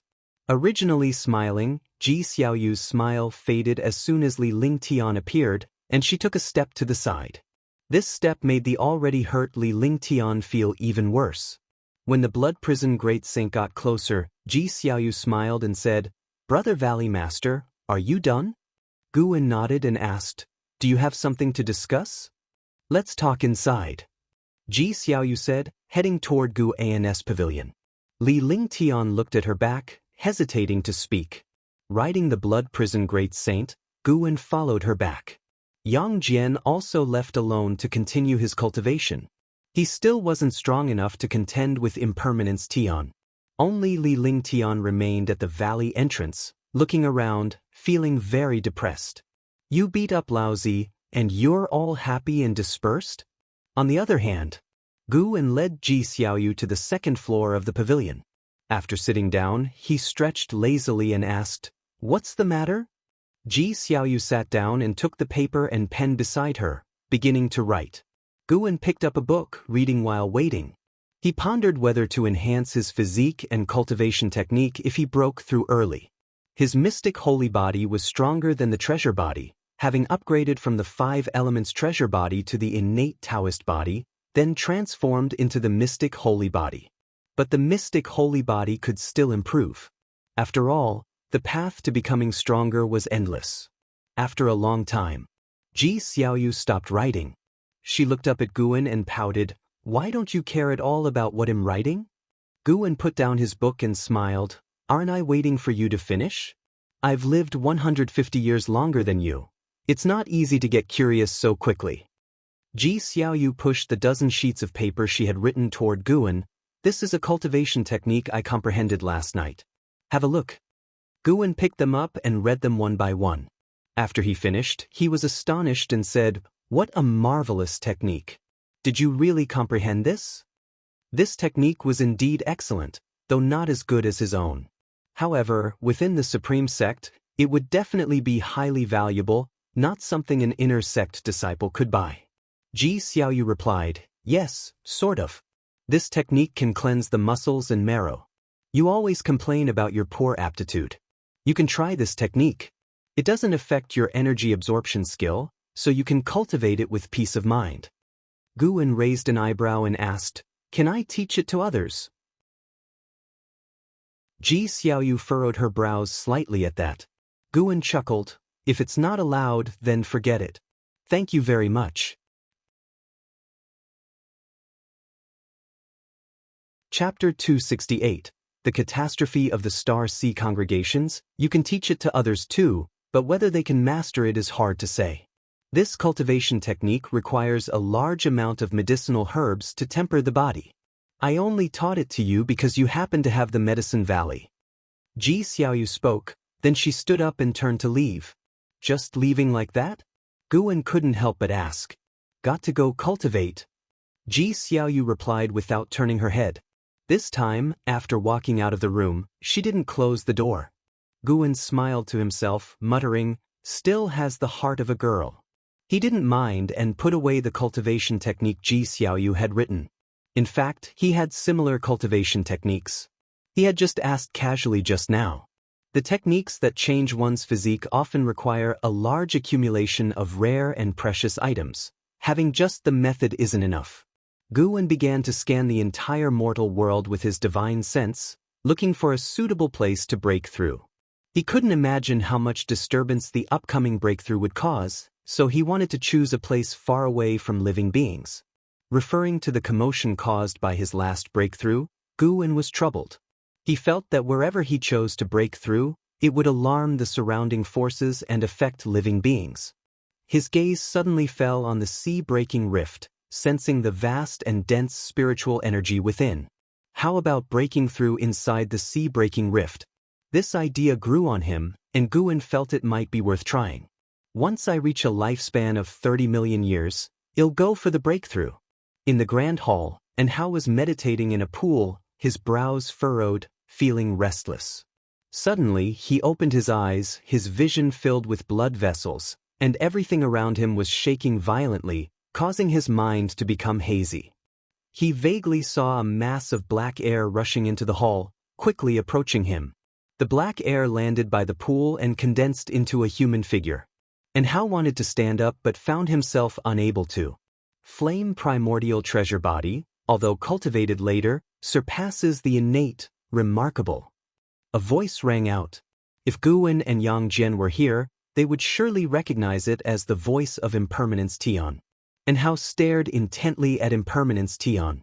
Despite being immobile, he showed no trace of fear. The black air surged, revealing Impermanence Tian's handsome yet sinister face. He looked down at Hao with a greedy smile.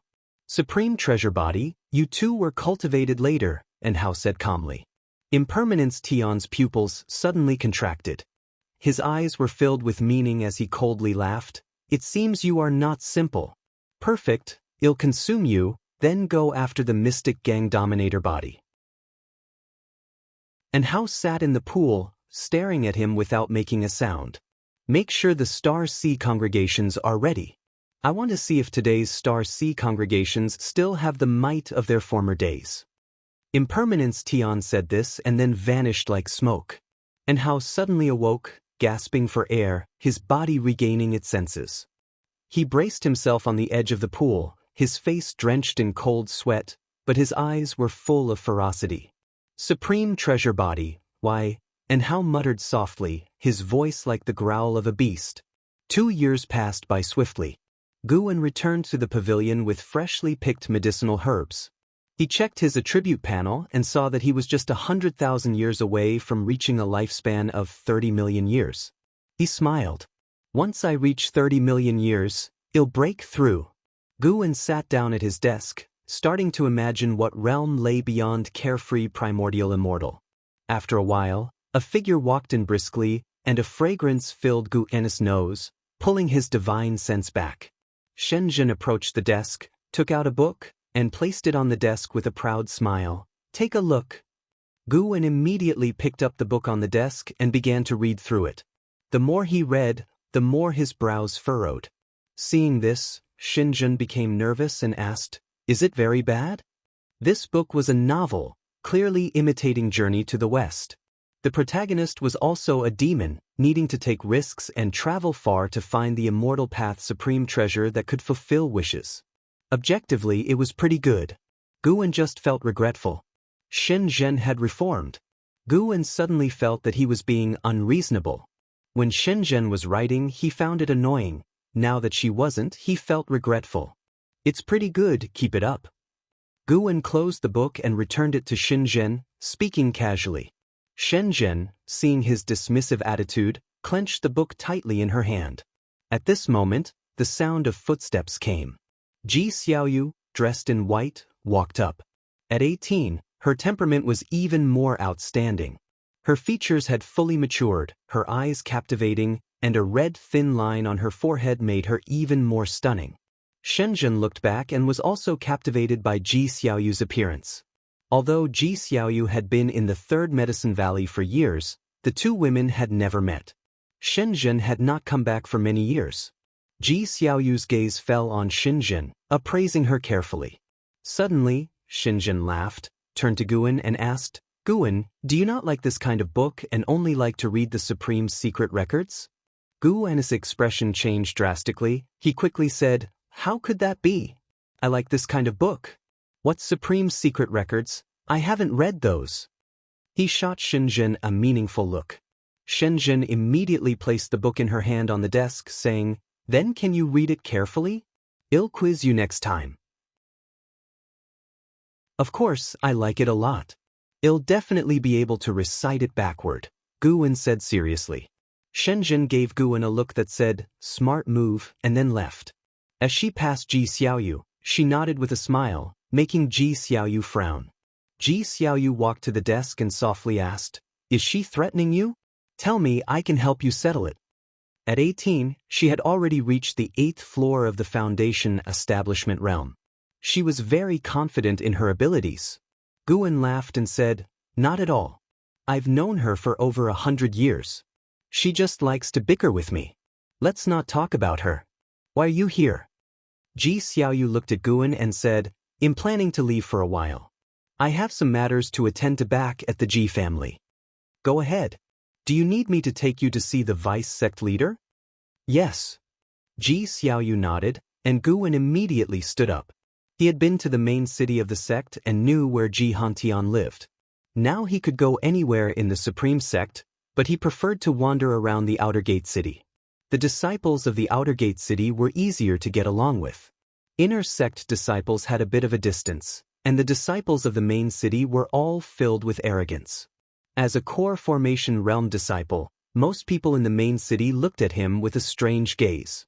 Along the way, Guwen and Ji Xiaoyu chatted casually. Although their words were not very frequent, they said whatever came to mind. Even if there was silence, it didn't feel awkward. An hour later, Guwen and Ji Xiaoyu arrived at the gate of the Ji mansion. Guwen stopped and said, "Go ahead." Ji Xiaoyu nodded and walked toward the gate. Guwen turned and left. Ji Xiaoyu stopped and watched him leave, her brows furrowed, lost in thought. Guwen could naturally feel her gaze. He didn't dare to look back, fearing she would inquire about the Supreme Secret Records. In this life, Ji Xiaoyu was more suspicious than in his previous life, especially after their relationship grew closer. Whatever she was curious about, she would find a way to understand. After arriving at the inner sect city via the transmission array platform from the main city of the sect, Guwen suddenly sensed strong battle energy to the south, with an aura surpassing most heaven and earth flying immortal. Near carefree primordial immortal, but still a bit short. His divine sense quickly probed, his expression becoming peculiar.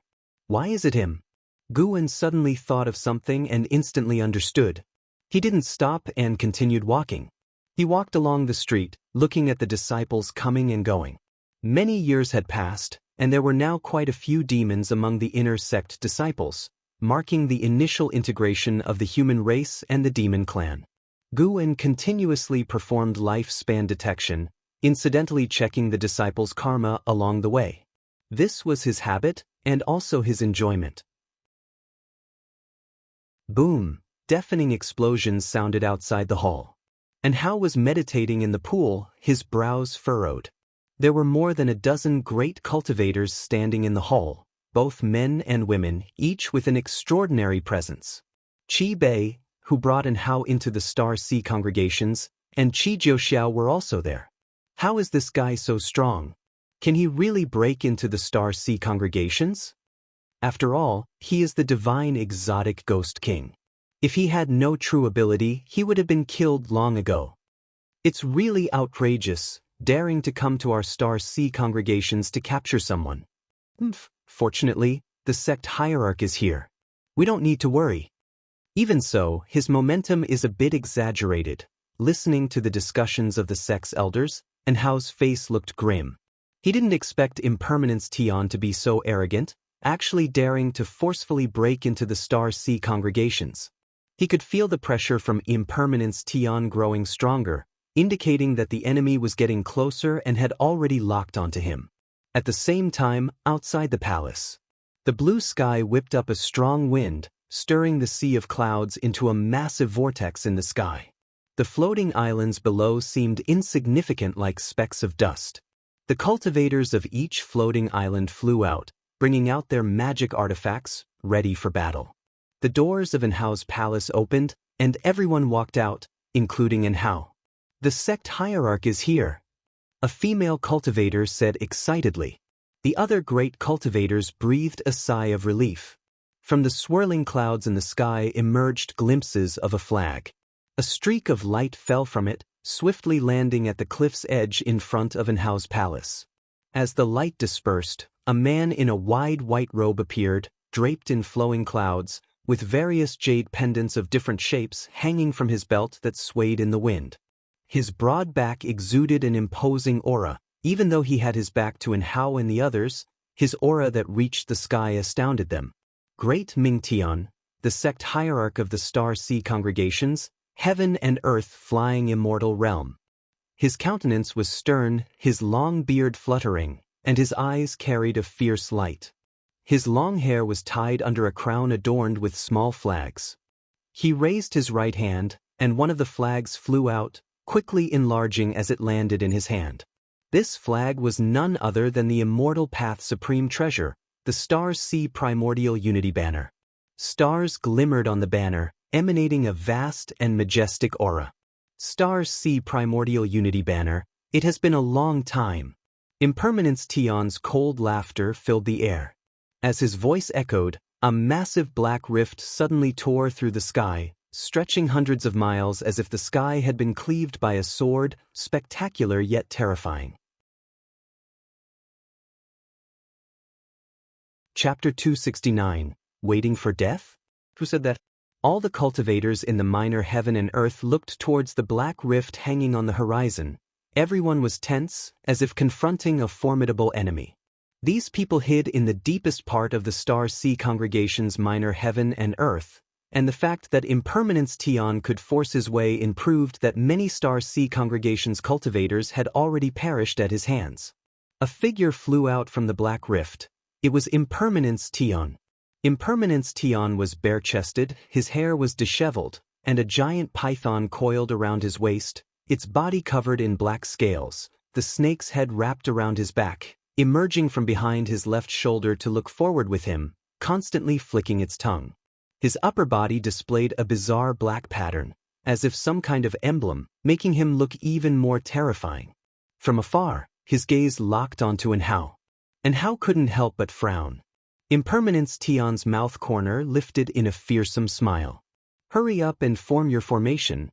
Let me see if today's Star Sea Primordial Unity Banner is as formidable as it was back then. Impermanence Tian's voice echoed as he swung his palm, unleashing a terrifying gale that ravaged thousands of miles. One floating island after another activated their protective formations, forming circles of light, yet all the islands trembled. Great Mingtian stood at the edge of a cliff, holding the Star Sea Primordial Unity Banner in one hand, facing the wind.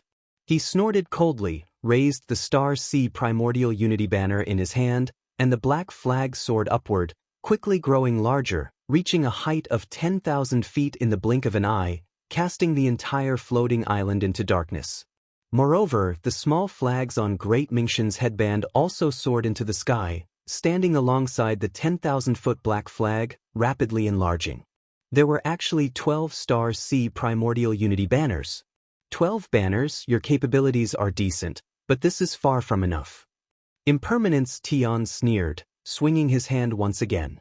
This time, a dreadful blood wind surged out from the black rift behind him like a flood, unstoppable. In an instant, the terrifying blood wind collided with the 12-star sea primordial unity banners.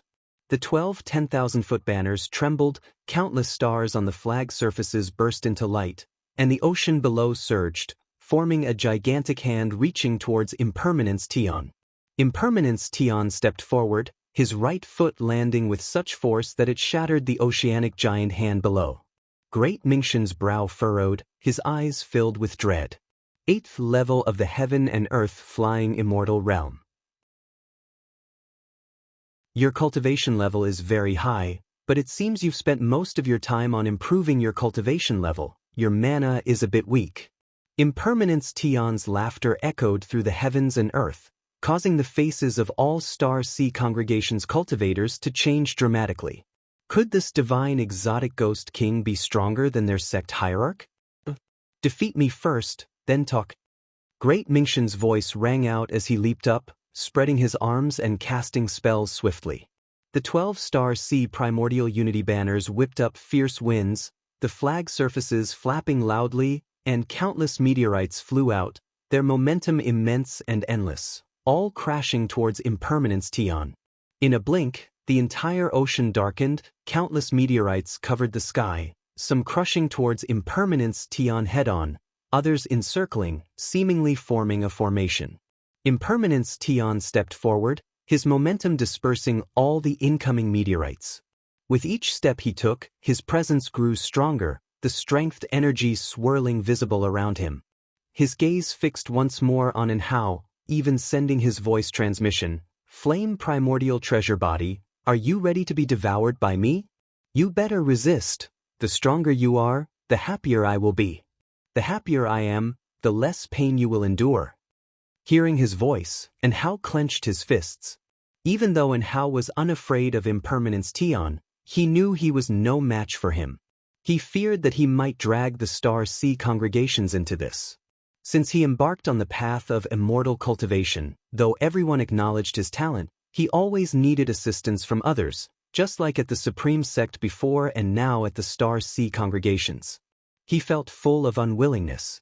Why wouldn't the heavens give him time? As long as he had 1,000 years, no, just another 500 years, he was confident he could become an immortal, no longer needing anyone's protection. Having the best talent, yet needing others' protection. To him, it was such an ironic matter. Boom! A strong wind swept towards Jianghu, the intense light reflected in his eyes, as the sect hierarch Great Ming Tian and Impermanence Tian had already begun their fierce battle, with all kinds of terrifying spells and divine skills shaking the floating island. Impermanence Tian fought without using a Dharma treasure, relying solely on the might of his physical body to combat the spells and divine skills of the Star Sea Primordial Unity banner, breaking them with sheer power. Qi Jiuxiao looked back at Jianghu, saying, "Hurry back, don't come out." Jianghu bit his teeth, not turning around.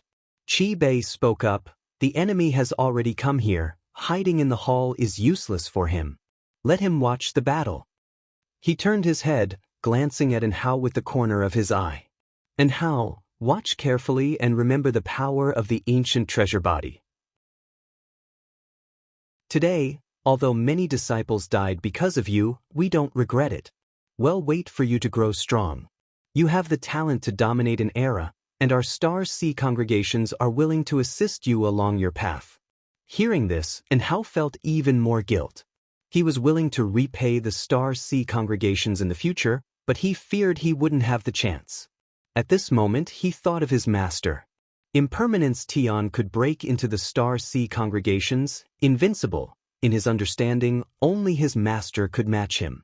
His master had once swept across the 7-star spirit realm. Even if unable to kill Impermanence Tian, he could certainly block his assault. But he couldn't summon his master, he didn't have the face to. His master hated trouble, yet he had already troubled his master more than once. Jianghu stared intently at Impermanence Tian, flames igniting on his body, his hair also transformed into flames, his entire being radiating divinity like the deity of the sun. Meanwhile, In another part of the minor heaven and earth of the star-sea congregations, Liya, clad in black, stood at the edge of a cliff, gazing intently at the heavens, where the sky displayed a myriad of hues, ever-changing. He frowned, mumbling, "And how?" The news of Impermanence Tian coming to seize the flame primordial treasure body had spread long ago, and he had heard it too, so he could immediately guess that today's commotion was directed at Anhao. Although he always lost to Anhao, he didn't want Anhao to die. Such a genius as Anhao, if he couldn't grow up, it would be a great pity. At least, that was how Liya thought. He could lose, but he couldn't live without a goal to chase. A figure appeared beside Liya. It was Shen Tianyi. Shen Tianyi, seeing Liya still there, sighed in relief, and said seriously, "Don't think about helping Anhao. Though your divine exotic city is powerful, you can't yet utilize its full potential. The divine exotic resentful ghost is not only targeting Anhao but also you." Liya gazed at the horizon and asked, "Senior, how do you think the calamity brought by the divine exotic resentful ghost should be resolved? It's more terrifying than the demon catastrophe we faced on the mainland. Any one ghost king can force through our star-sea congregations." Shen Tianyi was silent for a moment, then said, "Great powers will intervene. This is not for you and me to worry about." Divine exotic resentful ghost. Divine exotic city? Liya's eyes shimmered, making it hard to fathom what he was thinking. He suddenly asked, "Senior Shen, is there still no news of Jianghu?" Shen Tianyi shook his head, then also looked towards the horizon, his heart equally filled with worry. But what was the use of worrying? This wasn't the mainland. His status as a Mahayana cultivator meant nothing here. Boom, boom, boom. Ocean waves surged to heights of 10,000 feet, floating islands shattered, the sky filled with thunder and flames, black holes constantly appeared in all directions, and star-sea congregations' great cultivators continuously arrived to aid Great Mingtian. Great Mingtian held the flags with both hands. His body was covered in blood, still fighting fiercely with Impermanence Tian. Impermanence Tian punched, and Great Mingtian crossed the flags to block, but the overpowering force still sent him retreating hundreds of miles, his hands trembling as he held the Star-Sea Primordial Unity banner, bleeding from the palms. The 10 Star-Sea Primordial Unity banners in the sky burst into countless lightning bolts, intertwining around Impermanence Tian. "Ha! What joy! What joy!" Impermanence Tian laughed wildly, the pain from his physical body only making him more frenzied, even boosting his momentum continuously. The ferocity in his eyes almost became tangible. His gaze once again fixed on the wrathful Anhao, taunting, "Be furious, be hopeless, you can only watch as I tear them apart." His laughter echoed across the heavens and earth, drowning out all other noises. Anhao was utterly enraged, wanting to rush up, but the surrounding cultivators stopped him. "You going up would only inconvenience the sect hierarch," Qi Jiuxiao said sternly, holding the dragon-slaying spear, the spearhead blocking Anhao's chest. He was secretly shocked. Was this kid's life fire really so intense? Anhao grabbed the dragon-slaying spear with both hands, his gaze fixed on Impermanence Tian, gritting his teeth. But what? "If death is coming, let us die first." An old cultivator snorted coldly.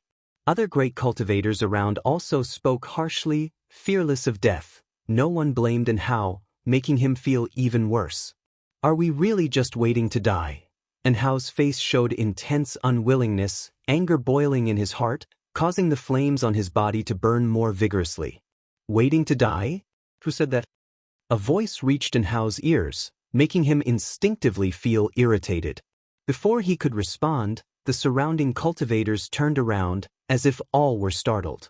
Qi Jiuxiao looked behind Anhao, exclaiming in surprise, "Fu! Senior! Why are you here?"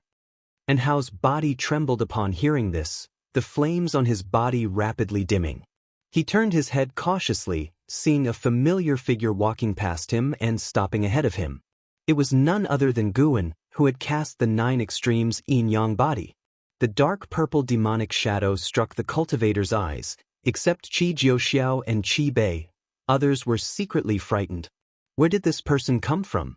Why had they not noticed at all? And Hao came back to his senses, hurriedly said, "Master, he is one of the 9 divine exotic ghost kings, possessing the supreme treasure body of impermanence Tian He. Enough. Just an ant. Why bother introducing it to your master?" Guan said, causing all the surrounding faces to change drastically. And Hao was stunned, then relieved, a smile appearing on his face. "An ant? Such arrogant words, and who might you be?" Impermanence Tian's icy voice came, full of killing intent. Clearly, Guan had angered him.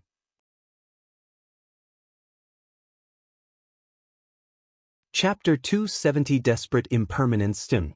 Impermanence Tian's voice made the entire world feel as if it were in an icy wasteland, and all the cultivators of the Star Sea congregations felt chills down their spines.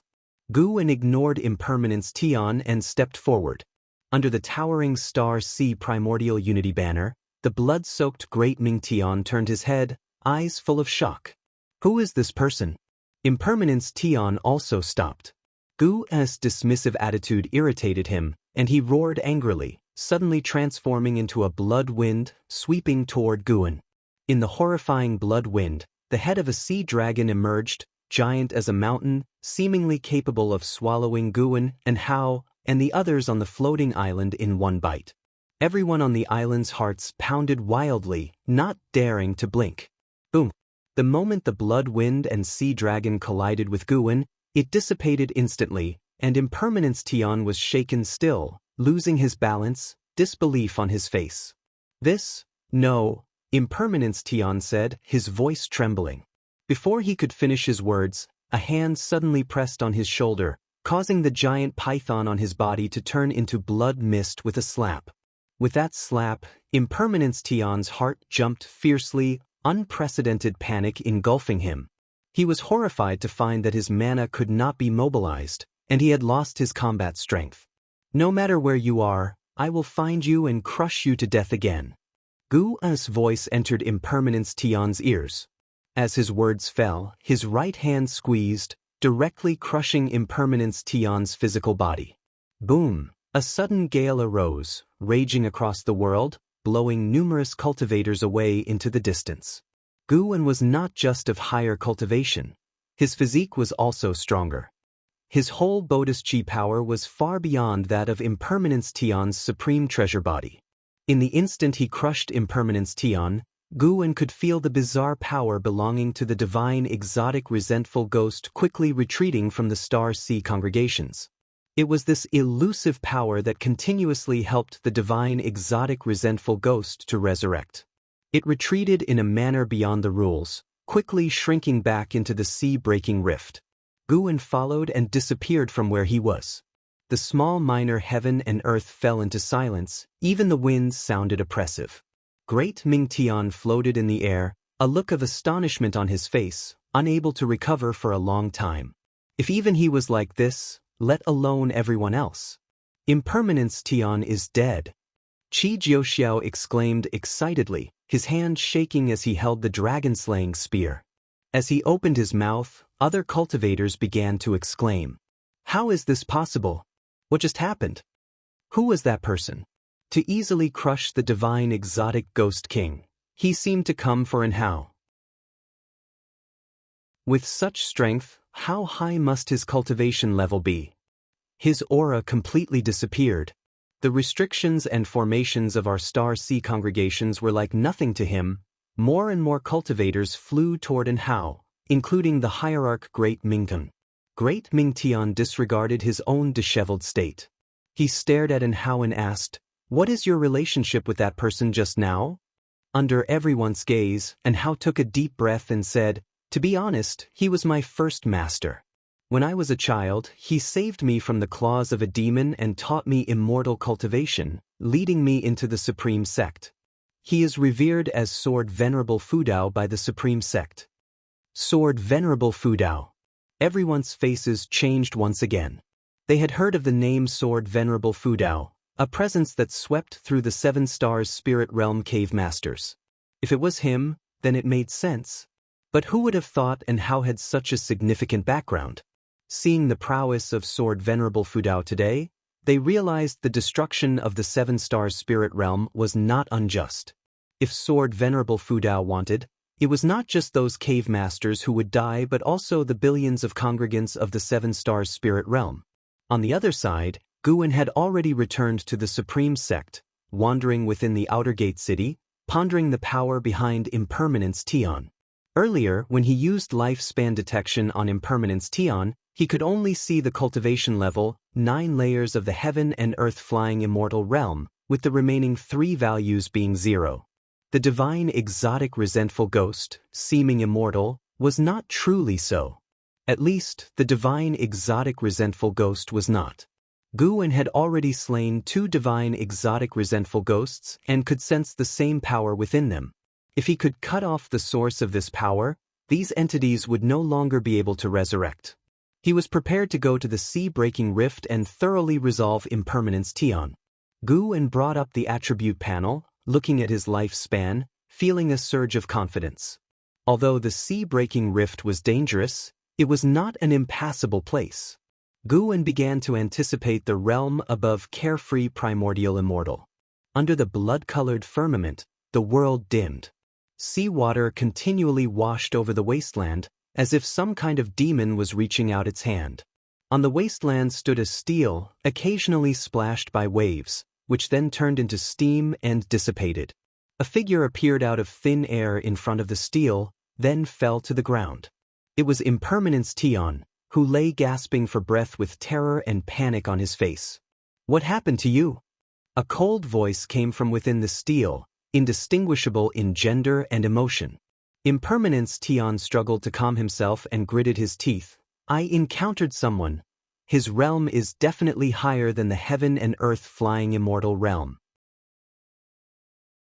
He also said he would come find me. He wants to kill me." At the thought of what Guan had said, he shivered uncontrollably. He was arrogant to others because he was not only strong but also seemingly immortal. He felt that man could really find him. How could he not panic? How could he not be afraid? Higher than the heaven and earth flying immortal? The voice inside the stele sounded again, as if in thought. Impermanence Tian stood up, gritting his teeth. "What should I do? That guy will definitely come." At this moment, he was more frantic than in how had been. The longer you live, the less you want to die. First, calm down and recover. I will summon the other ghost kings. Then we'll see what he can do to eliminate you under my watchful eye. Upon hearing these words, Impermanence Tian's heart calmed slightly. But just thinking of Guan's figure made him tremble. The sensation of Guan pressing his shoulder was so despairing that he couldn't even muster the slightest anger. He only wanted to rid himself of this karma soon. News of Sword Venerable Fudao annihilating Impermanence Tian, the divine exotic ghost king, spread quickly. It was deliberately done by the Star Sea congregations, partly to make people think there was a connection between them and Sword Venerable Fudao, and partly to dampen the spirits of the divine exotic resentful ghosts, giving hope to the ocean. Though the calamity caused by the divine exotic resentful ghosts was terrifying, there were always powerful beings on the ocean who could resolve it. When Guan arrived at Immortal Seeking Island, it had been only half a month since that battle. The cultivators on the island were all discussing Sword Venerable Fudao. The vast majority of cultivators were unclear about realms above loose immortal. It was precisely because they didn't understand that they worshipped Sword Venerable Fudao even more. First annihilating the seven-star spirit realm, then the divine exotic ghost king. From their understanding, Sword Venerable Fudao already had the strongest record. Guan didn't expect his fame to spread so fast, feeling secretly pleased as he listened. Because of this, he even stayed an extra ancient hour that day. Returning to Mystic Valley, he was in a very good mood. In these 7 days, he had gathered another batch of medicinal herbs, getting closer to a 30-million-year lifespan. Estimating that he would reach it in no more than 3 months, and that was without deliberately harvesting in advance. He wasn't worried about Impermanence Tian making preparations early, as he would break through before heading to the sea-breaking rift. He planned to eliminate Impermanence Tian with an even higher realm. Guan walked into the valley in high spirits. When he encountered disciples, he would chat with them with a smile, allowing them to feel his good mood. Time passed quickly. 2 months flew by. The deeds of Sword Venerable Fudao on the sea eventually reached the supreme sect, sparking intense discussions among the disciples. The disciples felt honored yet worried. Why had Sword Venerable Fudao gone to the sea? Guan also heard similar discussions, but he didn't mind. Putting some pressure on the supreme sect was a good thing. If any presumptuous individuals tried to probe, he could only accept their unexpected lives. That day at noon, Guan was playing Go with Nine-Finger Divine Lord, surrounded by dozens of disciples and senior cultivators of the supreme sect. Nine-Finger Divine Lord's forehead began to sweat. Guan held the 7 stars mirror, fanning himself. No one recognized that this mirror was the Immortal Path's supreme treasure. The 7 stars mirror appeared slightly different from before in the 7 stars spirit realm, and its power aura was completely suppressed by Guan's path of returning primordial spirit. Even Nine-Finger Divine Lord's divine sense couldn't detect anything unusual. Standing behind Guan, Yu Yingying couldn't help but say, "Stop fanning, it's like a woman playing with a mirror. What is a big man doing with a mirror?" Hearing this, Guan immediately raised the mirror and smoothed his sideburns. Yu Yingying was so angry that she wanted to grab him. While the two were fooling around, Nine-Finger Divine Lord felt immense pressure. Having played Go for many years, he still couldn't surpass the mountain that was Guan. Nine-Finger Divine Lord began to be dazed, doubting himself. He had checked Guan's cultivation level several times and investigated his background secretly. Because he couldn't find out how Guan concealed great cultivation, he could only doubt himself. A figure approached, gently tapping a female disciple on the shoulder. The disciple turned and hurriedly saluted, then gave way. The visitor was Ji Xiaoyu. She wore a white dress, holding a treasure sword, exuding the demeanor of a female sword fairy. She stepped into the crowd, looking at Guan's playful behavior, and couldn't help but smile slightly. Seeing her arrival, Guan lowered the 7 stars mirror and greeted, "Xiaoyu, why are you back so soon?" Ji Xiaoyu replied, "I came home to fetch something, so naturally, I returned quickly." Guan nodded without asking further questions. He stood up, saying, "Elder, you ponder on it slowly." He pushed away Yu Yingying and walked out. Yu Yingying, fuming, wanted to kick him, but he skillfully dodged. How could a Foundation Establishment Realm Cultivator compete with a Core Formation Realm Cultivator? Ji Xiaoyu followed Guan's pace, chatting as they walked. An elder smilingly stroked his beard. "Elder, how do you feel? You seem helpless." He often lost to Nine-Finger Divine Lord, so seeing him defeated today, he was naturally pleased. At the same time, he was secretly amazed, wondering how his Valley Master's Go skill could be so high. No wonder, it was the creator of Go. Nine-Finger Divine Lord remained silent, staring intently at the board, continuously analyzing and studying Guan's strategy. Elsewhere, Guan glanced at Ji Xiaoyu walking beside him and asked, "Do you have something on your mind?" Upon hearing this, Ji Xiaoyu's faint smile disappeared, becoming calm. She said, "I brought back a treasure from my family. It can detect the soul of living beings, and can also discern demons. Do you want to see what your soul looks like?"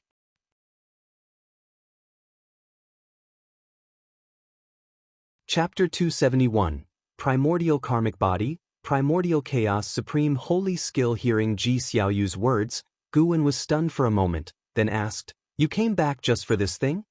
Want to inspect my soul? Do you think I'm a demon?"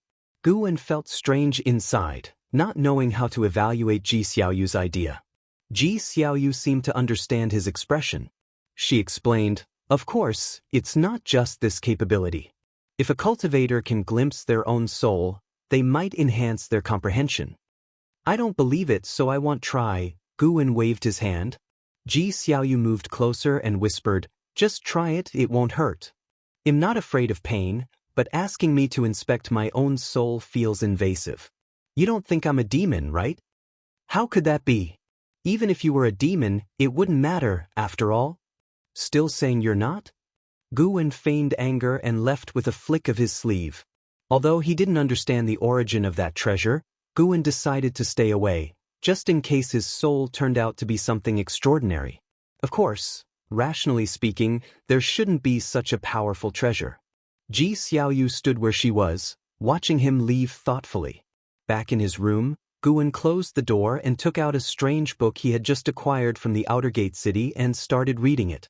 In this life, although Ji Xiaoyu was stubborn, she wasn't the type to pester, so after being refused by Guan, she just went back to her room to cultivate. In the following days, Guan avoided Ji Xiaoyu. As autumn approached, Guan returned from Tianya Valley, and his lifespan finally broke through to 30 million years today.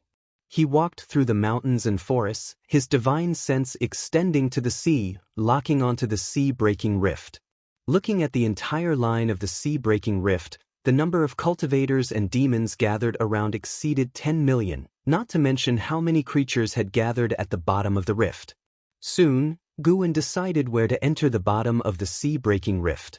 As his right foot took another step, his entire aura suddenly changed, and he directly entered the special state of the carefree primordial immortal. He stepped into the limitless freedom step, quickly leaping out of the continent. After a few steps, he dove into the sea-breaking rift. Upon entering the sea-breaking rift, he felt as if he had entered an abyss. The surroundings were dark, with only the deafening sound of water falling on either side. During his descent, he encountered cultivators, demons, and divine exotic resentful ghosts flying out. Some brushed past him, and some passed directly through his body, none of them noticing his presence.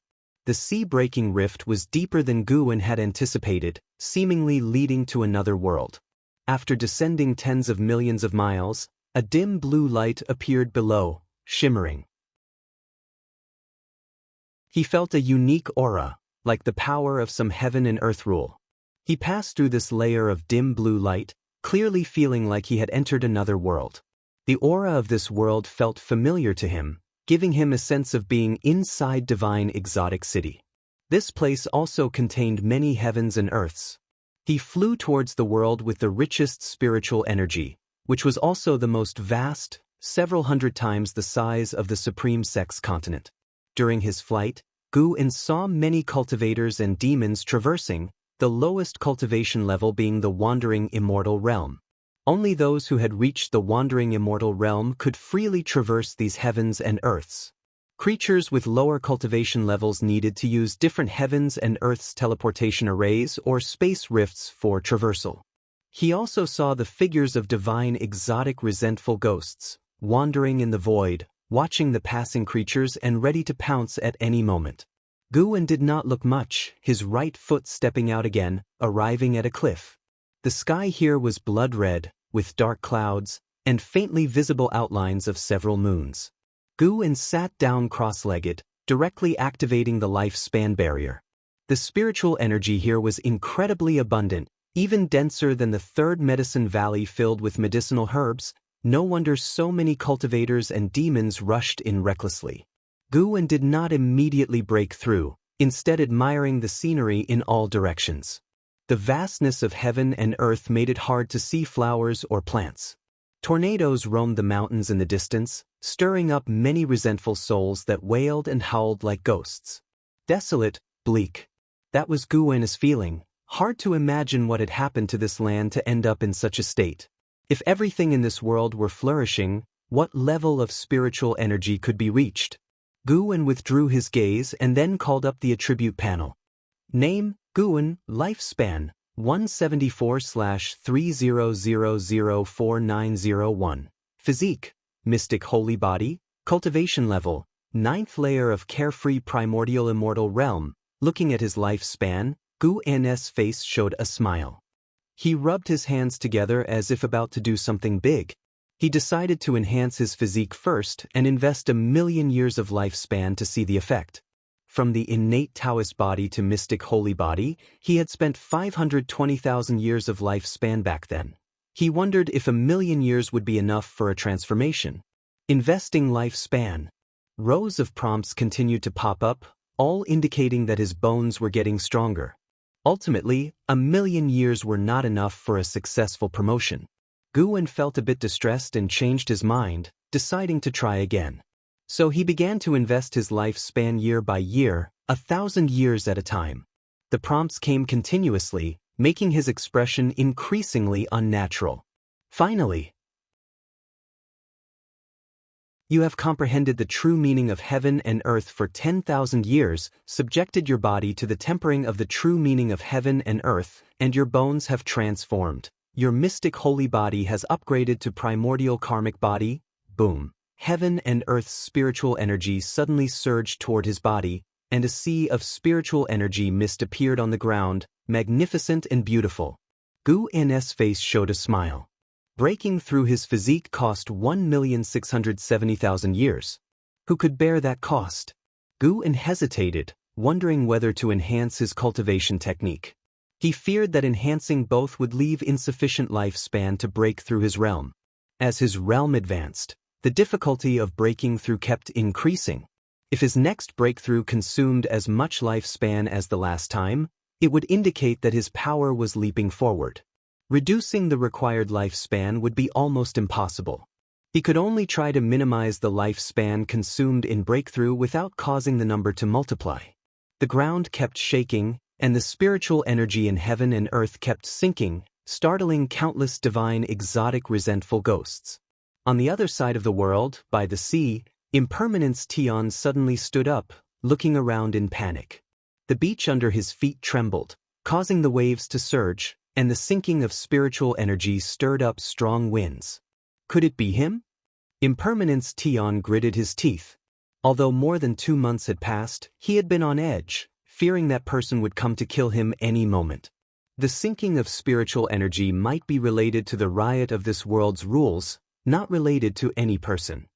The cold voice from the tablet emerged, and upon hearing it, Impermanence Tian breathed a sigh of relief and sat down again. Impermanence Tian complained, "Realm Master, when will you regain your cultivation level and control the order of the divine exotic realm? More and more cultivators are breaking in. This will cause trouble sooner or later." The voice in the tablet did not answer him.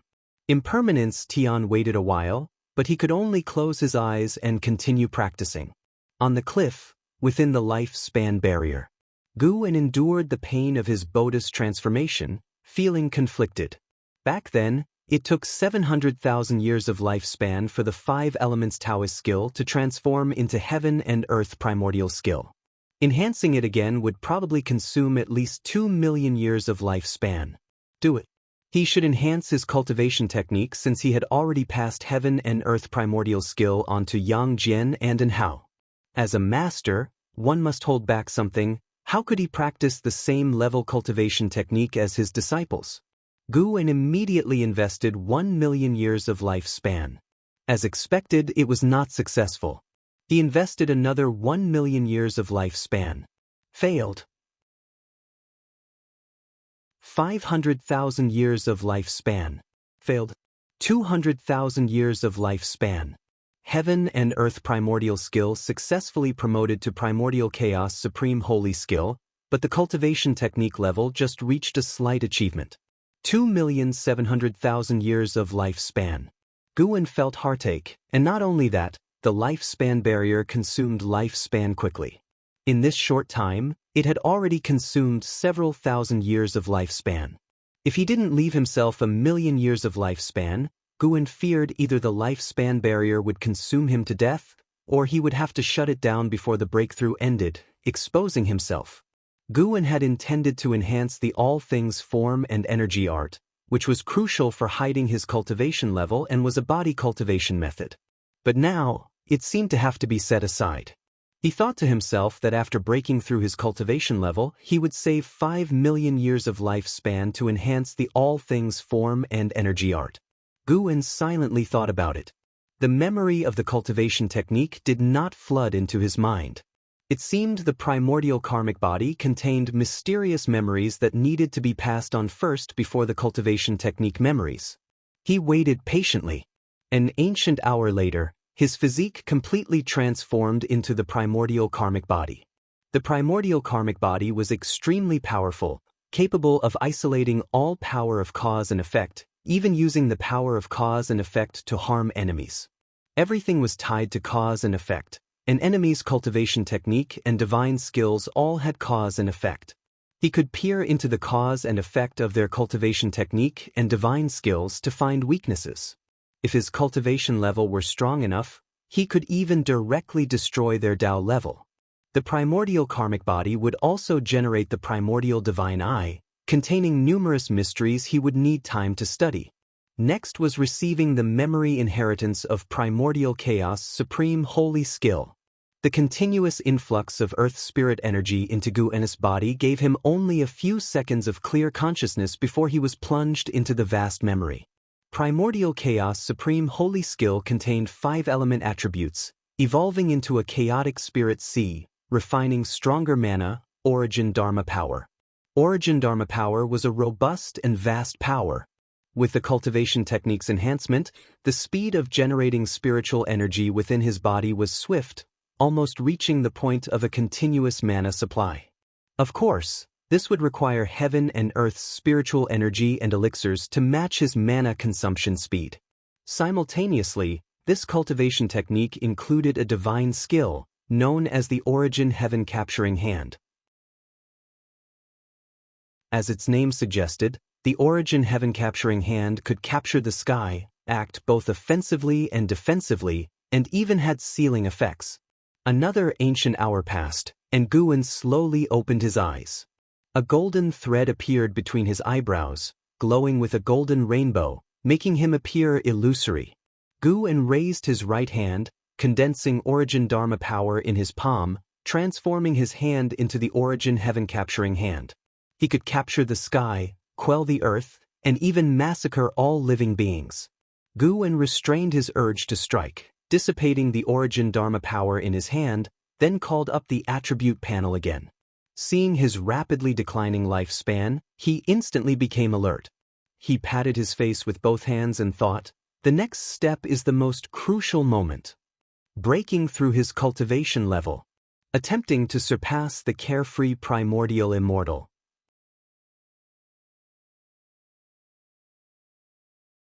Chapter 272.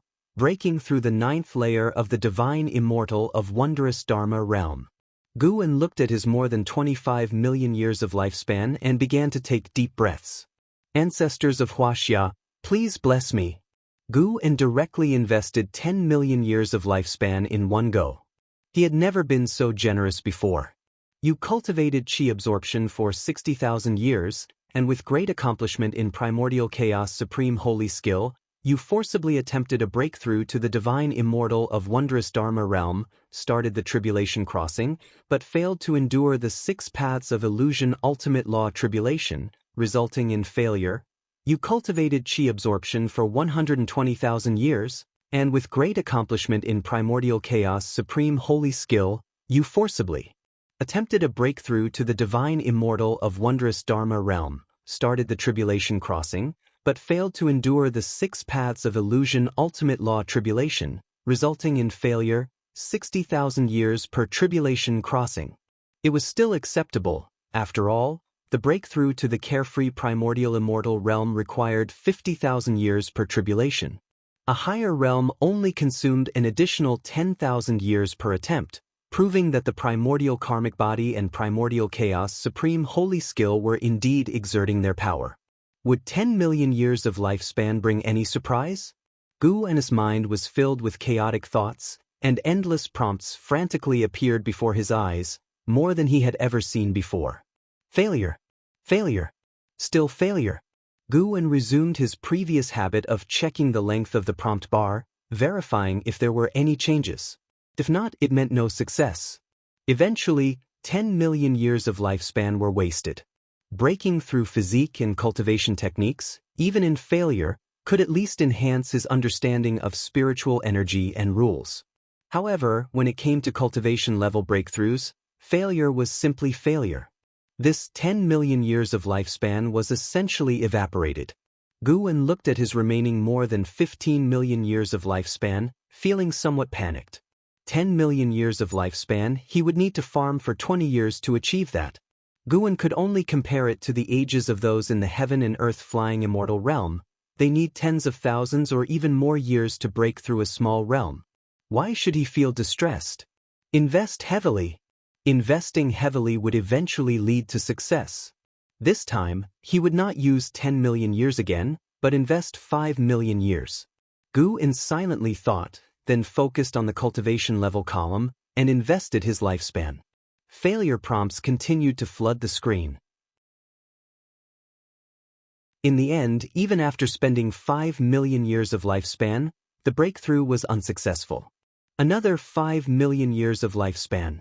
Gu's lifespan suddenly dropped to over 5 million years, making him feel extremely short-lived, as if he might die the next day. Alas, it was hard to transition from extravagance to frugality. Gu sighed inwardly, closing his eyes. Yet even with his eyes shut, he could still see the prompts. Another failure. This time, he evaporated 20 million years of lifespan. This was after enhancing his physique and cultivation techniques. If he had not enhanced them, would he have needed over 30 million years of lifespan to succeed in a breakthrough? Gu gritted his teeth and invested another million years of lifespan.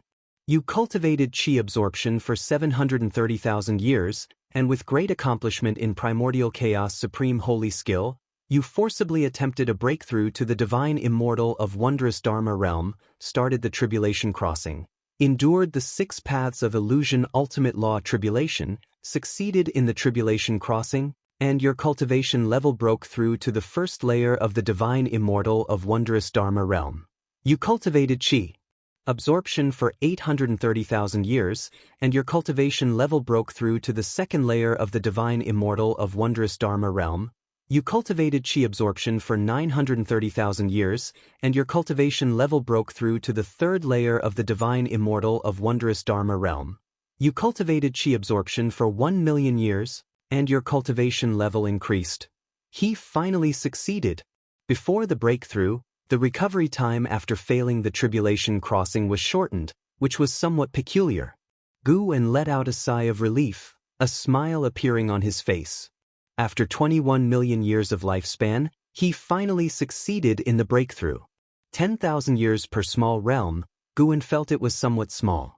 He continued to invest his lifespan, raising his realm to the 9th layer of the divine immortal of wondrous Dharma realm in one go, consuming another 1,030,000 years of lifespan.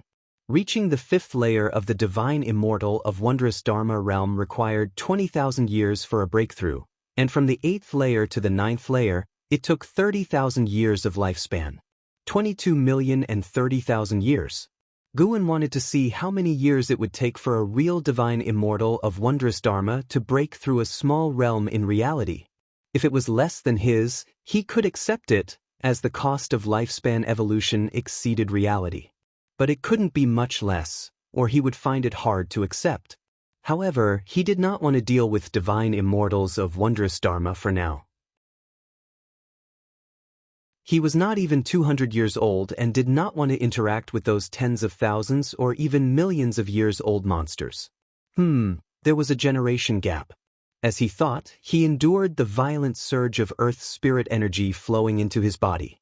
This disturbance far exceeded the one caused by the enhancement of physique and cultivation techniques, and the whole heaven and earth was trembling.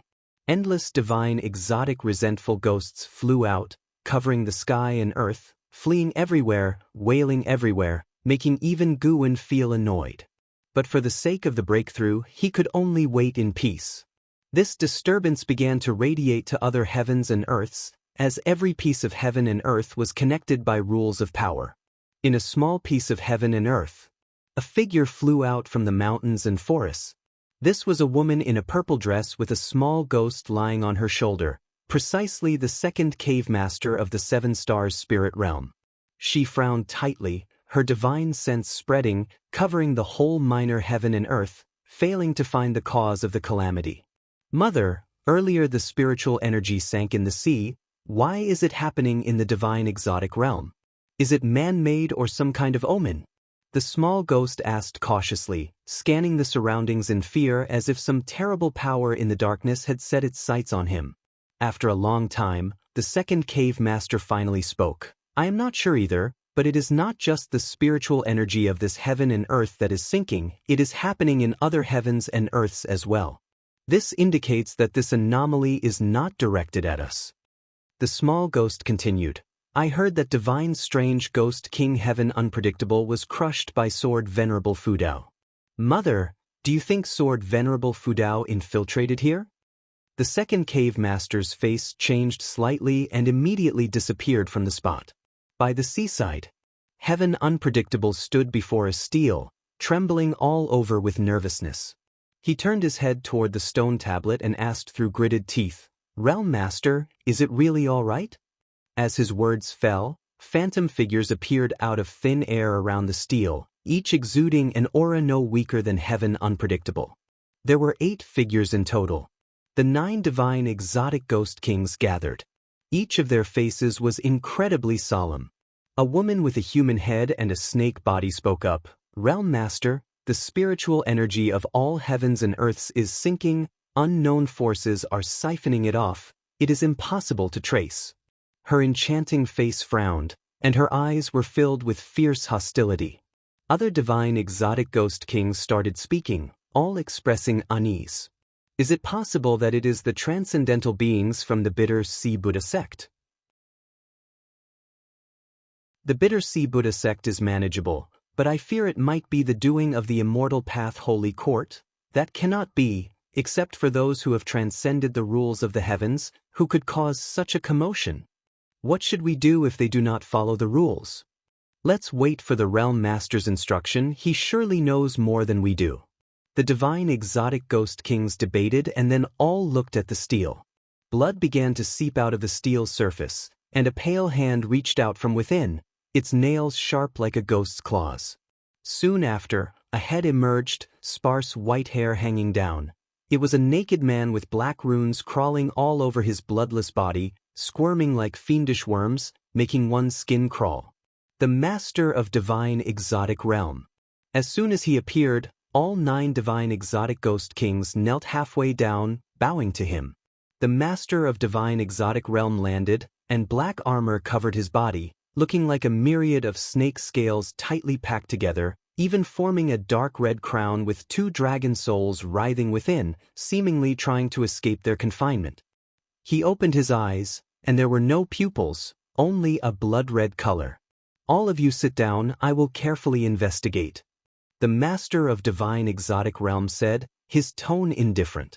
Upon hearing his words, the divine exotic ghost kings sighed in relief and sat down one after another.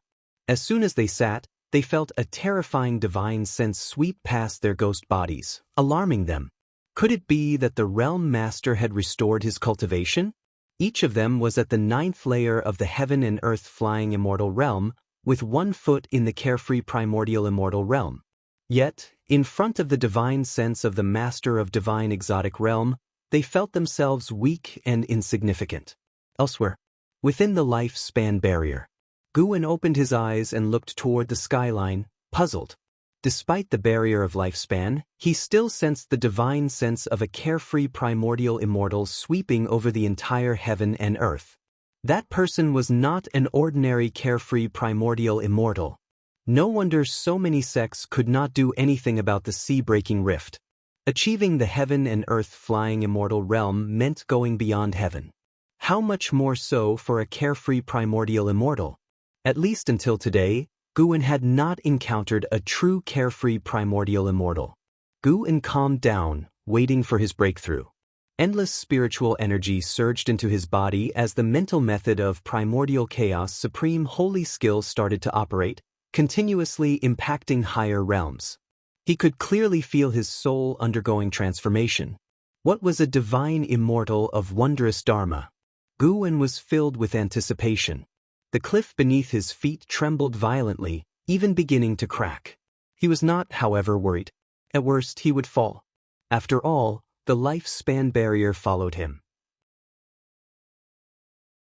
In the meantime, countless divine exotic resentful ghosts flew around, seemingly patrolling the heaven and earth, occasionally passing over his head. He really feared a divine exotic resentful ghost might break in. If discovered by that carefree primordial immortal, it would be disastrous. In that case, Guin could only kill the intruder.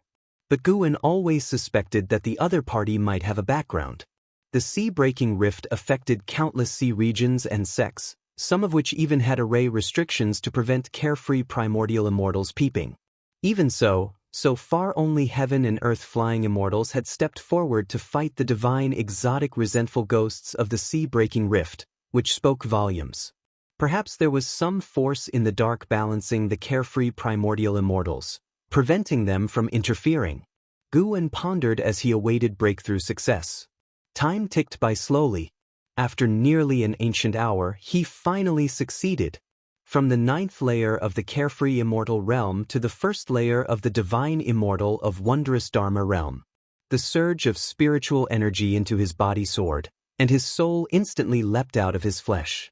The abundant spiritual energy tempered his body, while the power of heaven and earth rules within the energy converged on his soul, putting it in a wondrous state of creation. The spiritual, in the divine immortal of wondrous Dharma, referred to the soul. An uninterrupted stream of created memories flooded into Guan's mind, giving him the feeling of swimming in a vast ocean. It was an ocean formed by the power of heaven and earth rules. Creation. True meaning. Guan immersed himself deeply, unable to escape, only feeling his soul was about to break free and be reborn. His divine sense was transforming as well, witnessing too many illusions.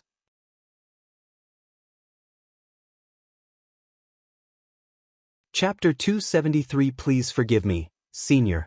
Guan saw visions of all manner of life, witnessing infants being born, witnessing common folk marrying and starting families, watching demon creatures kill for survival, and seeing people weeping in front of altars. And so on. There were joys and there were sorrows.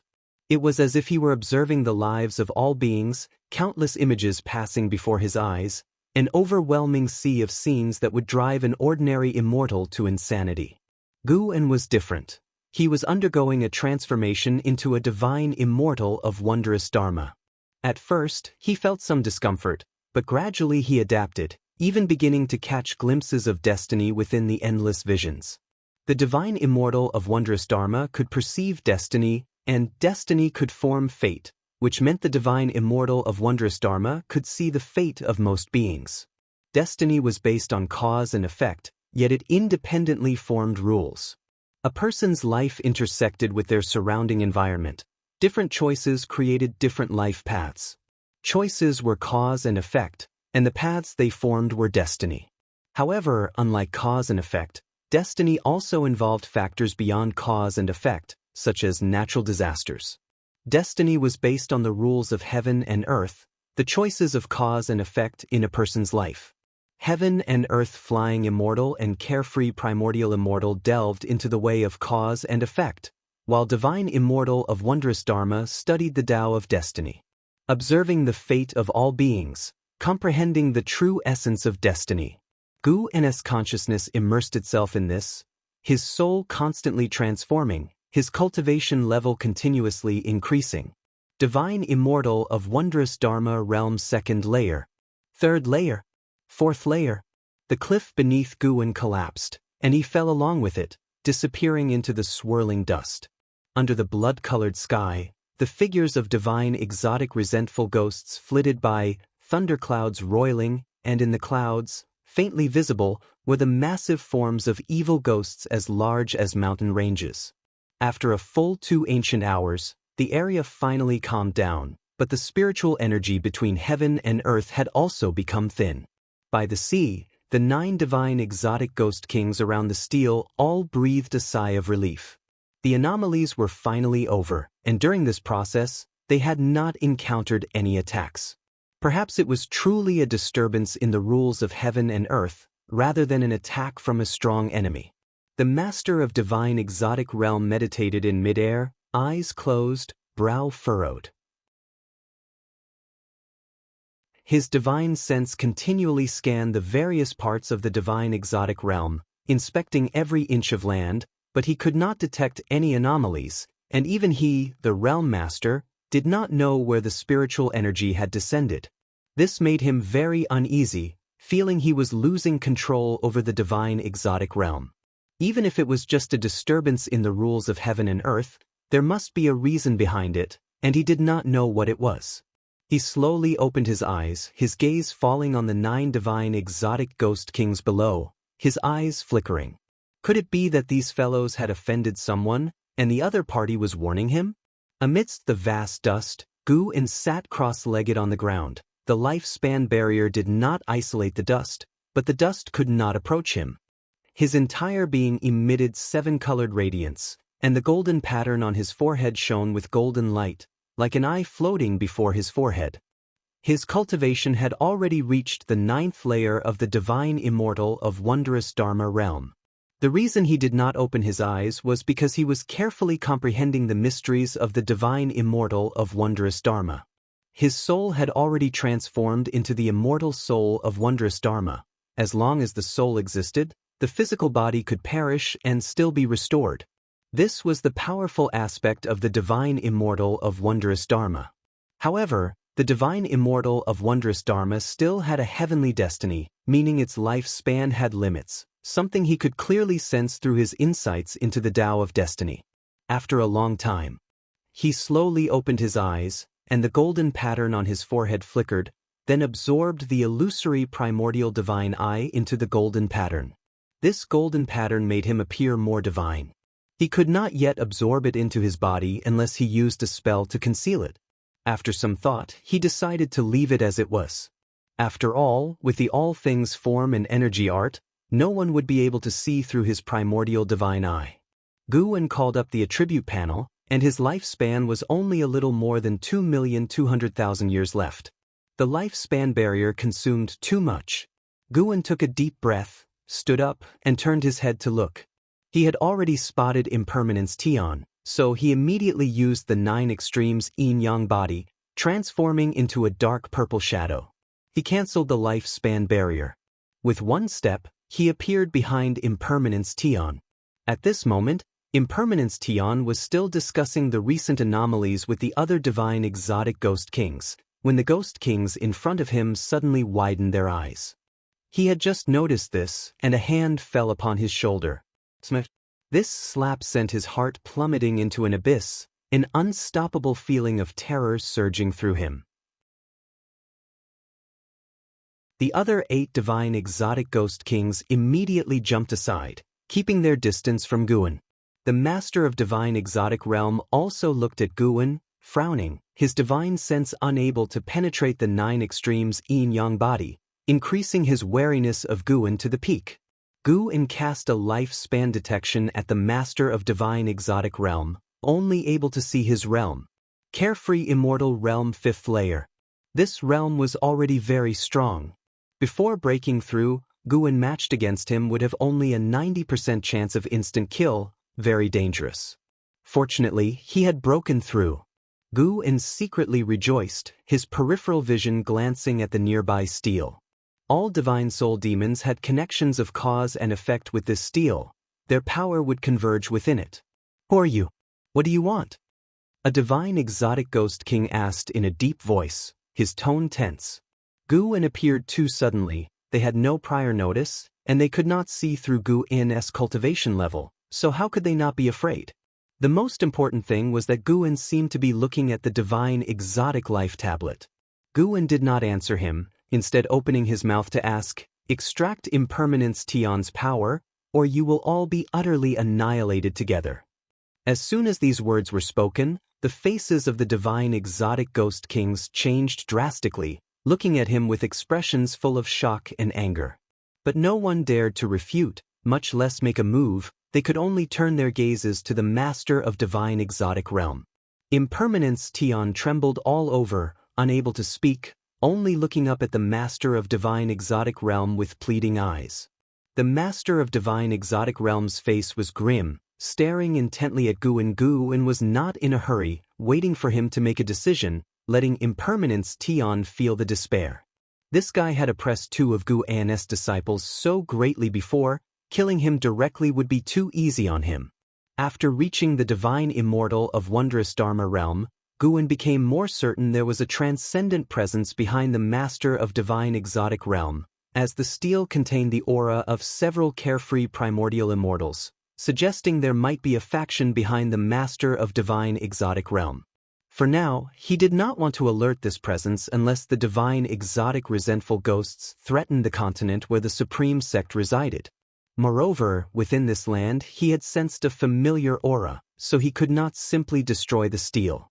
The master of divine exotic realm took a deep breath, raised his right hand, and made a grabbing motion toward the divine exotic life tablet from afar. A soul flew out, unexpectedly. It was the soul of Impermanence Tian, but this soul was curled up, lifeless, like a soul shell. Impermanence Tian's eyes were filled with despair and even a hint of resentment, not toward Guan, but toward the master of divine exotic realm.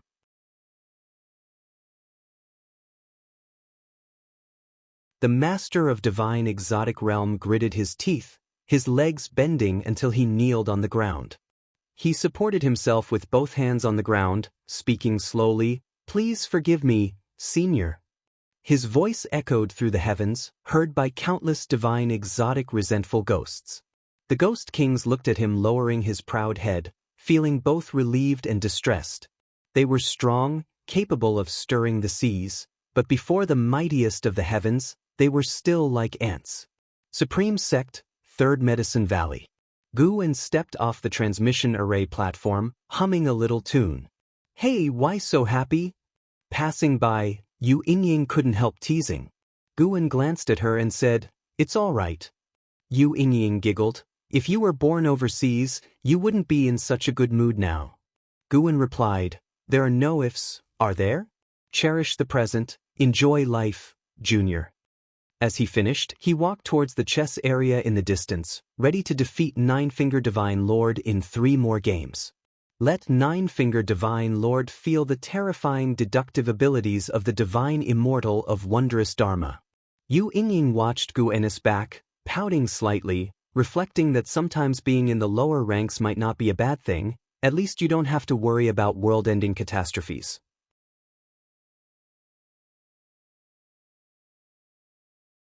Chapter 274, Outer Heaven, Energy Movement Treasure Position. As dusk approached, the sun set in the west. Guan sat on the stone bench, playing with the 7 stars mirror in his hand, his face full of impatience. The Nine-Finger Divine Lord who sat opposite him wore a gloomy expression, and the onlookers around them also frowned deeply, their eyes fixed on the chessboard. "Still haven't figured it out? Admit defeat." Guan couldn't help but speak out, which sounded absurd. He had been playing chess with the Nine-Finger Divine Lord all afternoon, and this was still the first game, with the Nine-Finger Divine Lord having only placed 37 pieces. This guy couldn't beat him, so he wanted to wear him down? Guan saw through the Nine-Finger Divine Lord's intention, so he placed each chess piece in the position the Nine-Finger Divine Lord was thinking of playing, causing him great torment. Being seen through felt extremely uncomfortable. The Nine-Finger Divine Lord couldn't understand it. He had simulated countless scenarios and thought his chess strategies were varied, yet Guan always managed to play where he intended, interrupting his thoughts. Little did he know, Guan could see through his strategies by using his ability to peer into fate. Guan could foresee what the Nine-Finger Divine Lord would do next. Although the Nine-Finger Divine Lord's cultivation level was high, preventing Guan from seeing too far into his future, he could easily see through the next hour. The slower the Nine-Finger Divine Lord played, the faster Guan played, quick, precise, and ruthless, constantly attacking his psychological defenses. Hearing Guan's words, the Nine-Finger Divine Lord cursed inwardly.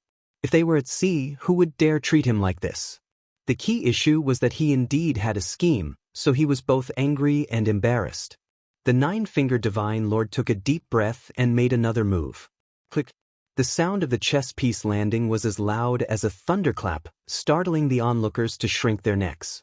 The Nine-Finger Divine Lord was also startled and couldn't help but touch the chess piece. Guan's lips curved upward, and he used the 7 stars mirror as a fan, pretending to be profound and mysterious. The Nine-Finger Divine Lord looked at him and suddenly felt like hitting someone. "No more! No more!" The Nine-Finger Divine Lord shouted angrily. Upon hearing this, Guan immediately stood up and left. Watching his back, the Nine-Finger Divine Lord opened his mouth but only felt a heavy weight on his chest. Guwen decided to take a walk and personally see every inch of the Third Medicine Valley. He wanted to use his perception as the divine immortal of wondrous Dharma to feel the place he had lived in for so many years. Just as he hadn't walked far, Yang Jian came up to him and told Guwen that he didn't know why, but he suddenly felt enlightened and relieved today. Guwen smiled and comforted him, saying it was because his cultivation had shown results. Receiving praise from his master, Yang Jian was instantly invigorated and left happily, prepared to spar with Li Lingtian. He knew Li Lingtian had always wanted to spar with him. As soon as Yang Jian left, an Xen came and said the white spirit rat was missing again. Guwen began to comfort her. After sending an Xian away, Tang Yu came. There were quite a few trivial matters today, unlike usual. Guwen did not feel irritated but rather found it amusing. What about being the divine immortal of wondrous Dharma? He still cared about these low-level old friends around him and wanted to maintain his life. The path to immortality was long, and the 9 heavens of immortal path, the divine immortal of wondrous Dharma, was merely the 6th layer heaven. What kind of realm lay beyond the 9 heavens? He was very much looking forward to it and was full of fighting spirit. An hour later, night fell, and Guwen leisurely walked back to the pavilion. From afar, he saw a graceful figure standing under the pavilion. It was Ji Xiaoyu. Guwen saw that Ji Xiaoyu was holding an object in her hand. He did not mind, as he had already seen through the causes and effects of that treasure. The blood prison great saint lying on the ground saw Guwen, and his ox-like eyes lit up. He felt that his master had changed a bit again. Could it be that his master had become stronger again? This was definitely a good thing for him. The stronger the master, the greater his face, and he could also gain more benefits. Guwen came to Ji Xiaoyu and asked with a smile, "Isn't this your time for cultivation at night? Why are you waiting here?" Ji Xiaoyu's eyes fell on Guwen's forehead, where a golden pattern faintly glowed under the night sky. She couldn't help but raise her hand and touch her own forehead. There was a red pattern on her forehead, finer than Guwen's Dao pattern. She smiled and said softly, "Nothing, just came out to look at the moonlight." The item she was holding in her other hand disappeared. Guwen turned around and stood shoulder to shoulder with her, looking at the bright moon in the night sky. He smiled and said, "Xiaoyu, what do you think the scene beyond the sky is like?" Ji Xiaoyu, hearing this, looked up at the night sky and replied, "Perhaps there are many other worlds. I have heard the elders in my clan say that every star in the sky is a world. The Tao is simple and all things follow the same principles. Life on earth is as tiny as dust, and the heavens and earth in the Tao are as small as stars." Guwen couldn't help but turn his head to look at her, surprised she could speak such profound words. Unknowingly, this girl had already grown so tall. If one cultivates to immortality, they can eventually fly beyond the sky. Ji Xiaoyu finished speaking and looked at Guwen. Guwen met her gaze and found that her eyes were still very beautiful. The two of them started chatting about the world beyond the sky, imagining various scenarios. They spoke slowly, feeling like a gently flowing stream. Half an hour later, Guwen bid farewell to her and went to his room on the 2nd floor. Sitting at the desk, Guwen looked at the starry sky outside the window and murmured, "Cultivating to immortality and flying beyond the sky? Why not go and see the world beyond tonight?" When he reached the heaven and earth flying immortal realm, he went to Immortal Seeking Island. Now, having reached the divine immortal of wondrous Dharma, he could once again explore a broader world. Guwen's lips curved upward, and his immortal soul of wondrous Dharma directly jumped out of his body, out of this world. In an instant, he was in the starry sky, overlooking the great heavenly spirit land below. Guwen suppressed his aura to the heaven and earth flying immortal realm, and the 7-colored glow belonging to the divine immortal of wondrous Dharma was concealed into his primordial spirit. From the cosmos, the great heavenly spirit land appeared as a vast continent, covered in a layer of golden light, with 7 suns beyond the gold, floating in the sky and operating in some ever-changing and mystical pattern. The mysterious beings within the 7 suns still existed. Observing them from the cosmos, one could sense their immense aura even more. They were all carefree primordial immortals, In this sense, they seemed more like the guardians of the great heavenly spirit land. Guan turned around and headed deeper into the cosmos. The stars in the cosmos were indeed worlds, some were planets, while others were continents. Not all worlds contained life, and some worlds were inhabited only by wandering spirits. These worlds were also covered in a layer of golden light, isolating beings below the heaven and earth flying immortal realm. Guan's flying speed was swift, but he stayed within the speed range of the heaven and earth flying immortal realm. The cosmos was vast. Even at the speed of the heaven and earth flying immortal realm, it would be difficult to encounter other heaven and earth flying immortal beings in a short time, let alone stronger existences. However, during his flight, Guan sensed several unusual auras from various directions, far away. The outer heavens also held dangers. Eventually, Guan locked his divine sense onto a heaven and earth flying immortal and quickly flew towards him. Besides the worlds constrained by mysterious forces, there were also some meteorites of various sizes roaming aimlessly in the cosmos. On one of these meteorites, which was as large as a continent, hid a heaven and earth flying immortal. It was a cultivator of the human race. This person was meditating in front of a mountain wall, his Taoist robe as white as feathers, and his face handsome, looking no more than 20 years old, with an otherworldly aura. When Guan approached him, he used his lifespan detection on him. By Zia, Heaven and Earth Flying Immortal Realm, 3rd Layer 124, 902/350, 000/400, 000, by Zia sensed Guan's aura and opened his eyes, his pupils a clear blue, like two crystal stones. He stood up and watched Guan approach. As Guan landed, he cupped his fists in greeting and said, "I am Meng Lang, new to the outer heavens. It must be fate to meet a Taoist friend. Would you like to be friends?" After hearing this, Bai Zia smiled and said, "So it is your first time in the outer heavens. No wonder you are so reckless. Consider yourself lucky to have met me. My name is Bai Zia. In the future, you should be more careful. Encountering a cultivator here is more dangerous than encountering a demon." Feigning puzzlement, Guan asked, "Is the outer heavens so dangerous?" Bai Zia resumed his meditative position and rolled up his sleeve, motioning for Guan to sit down as well. Guan sat down, and Bai Zia first introduced himself before telling him about the situation in the outer heavens. Bai Zia also came from the great heavenly spirit land and was one of the peak masters of mortal world peak. He had been in the outer heavens for 20,000 years and was recently preparing to return to the great heavenly spirit land for a visit. According to him, within the great heavenly spirit land, the immortal path holy court restrained the great cultivators, but there were no rules in the outer heavens. If you died here, the cause and effect were hard to trace back to the great heavenly spirit land, so the great cultivators were even more reckless in the outer heavens. There were many worlds in the outer heavens, but the great heavenly spirit land was the main one, while the other worlds were minor. As for whether there were worlds comparable to the great heavenly spirit land, Bai Zia didn't say much. In any case, this starry sky was dominated by the great heavenly spirit land. Aside from the struggles among cultivators, the cosmos was also home to heavenly demons.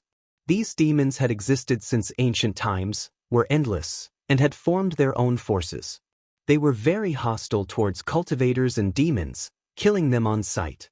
Bai Zia had encountered the most terrifying heavenly demon, one that swallowed a heaven and earth flying immortal in one gulp. He only escaped because he was faster than the other heaven and earth flying immortals. To this day, thinking about it still gave him chills. If you are curious about the outer heavens, don't go too deep into the cosmos.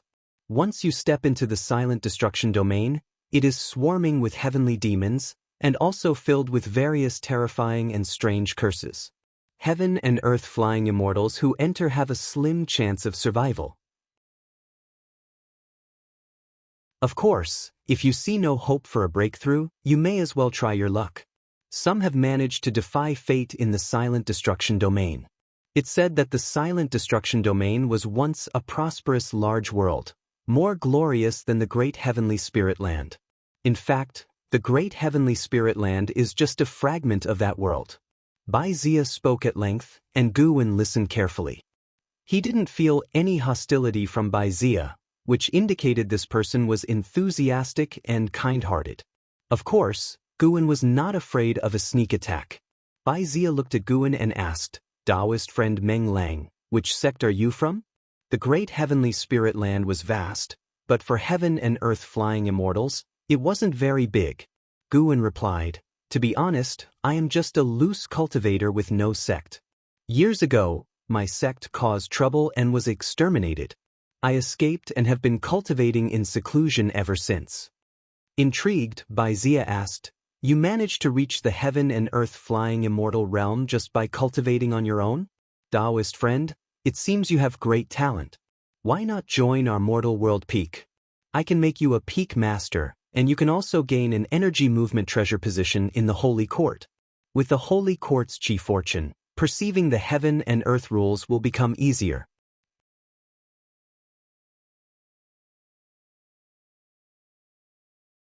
Chapter 275 The Status of Mortal World Peak.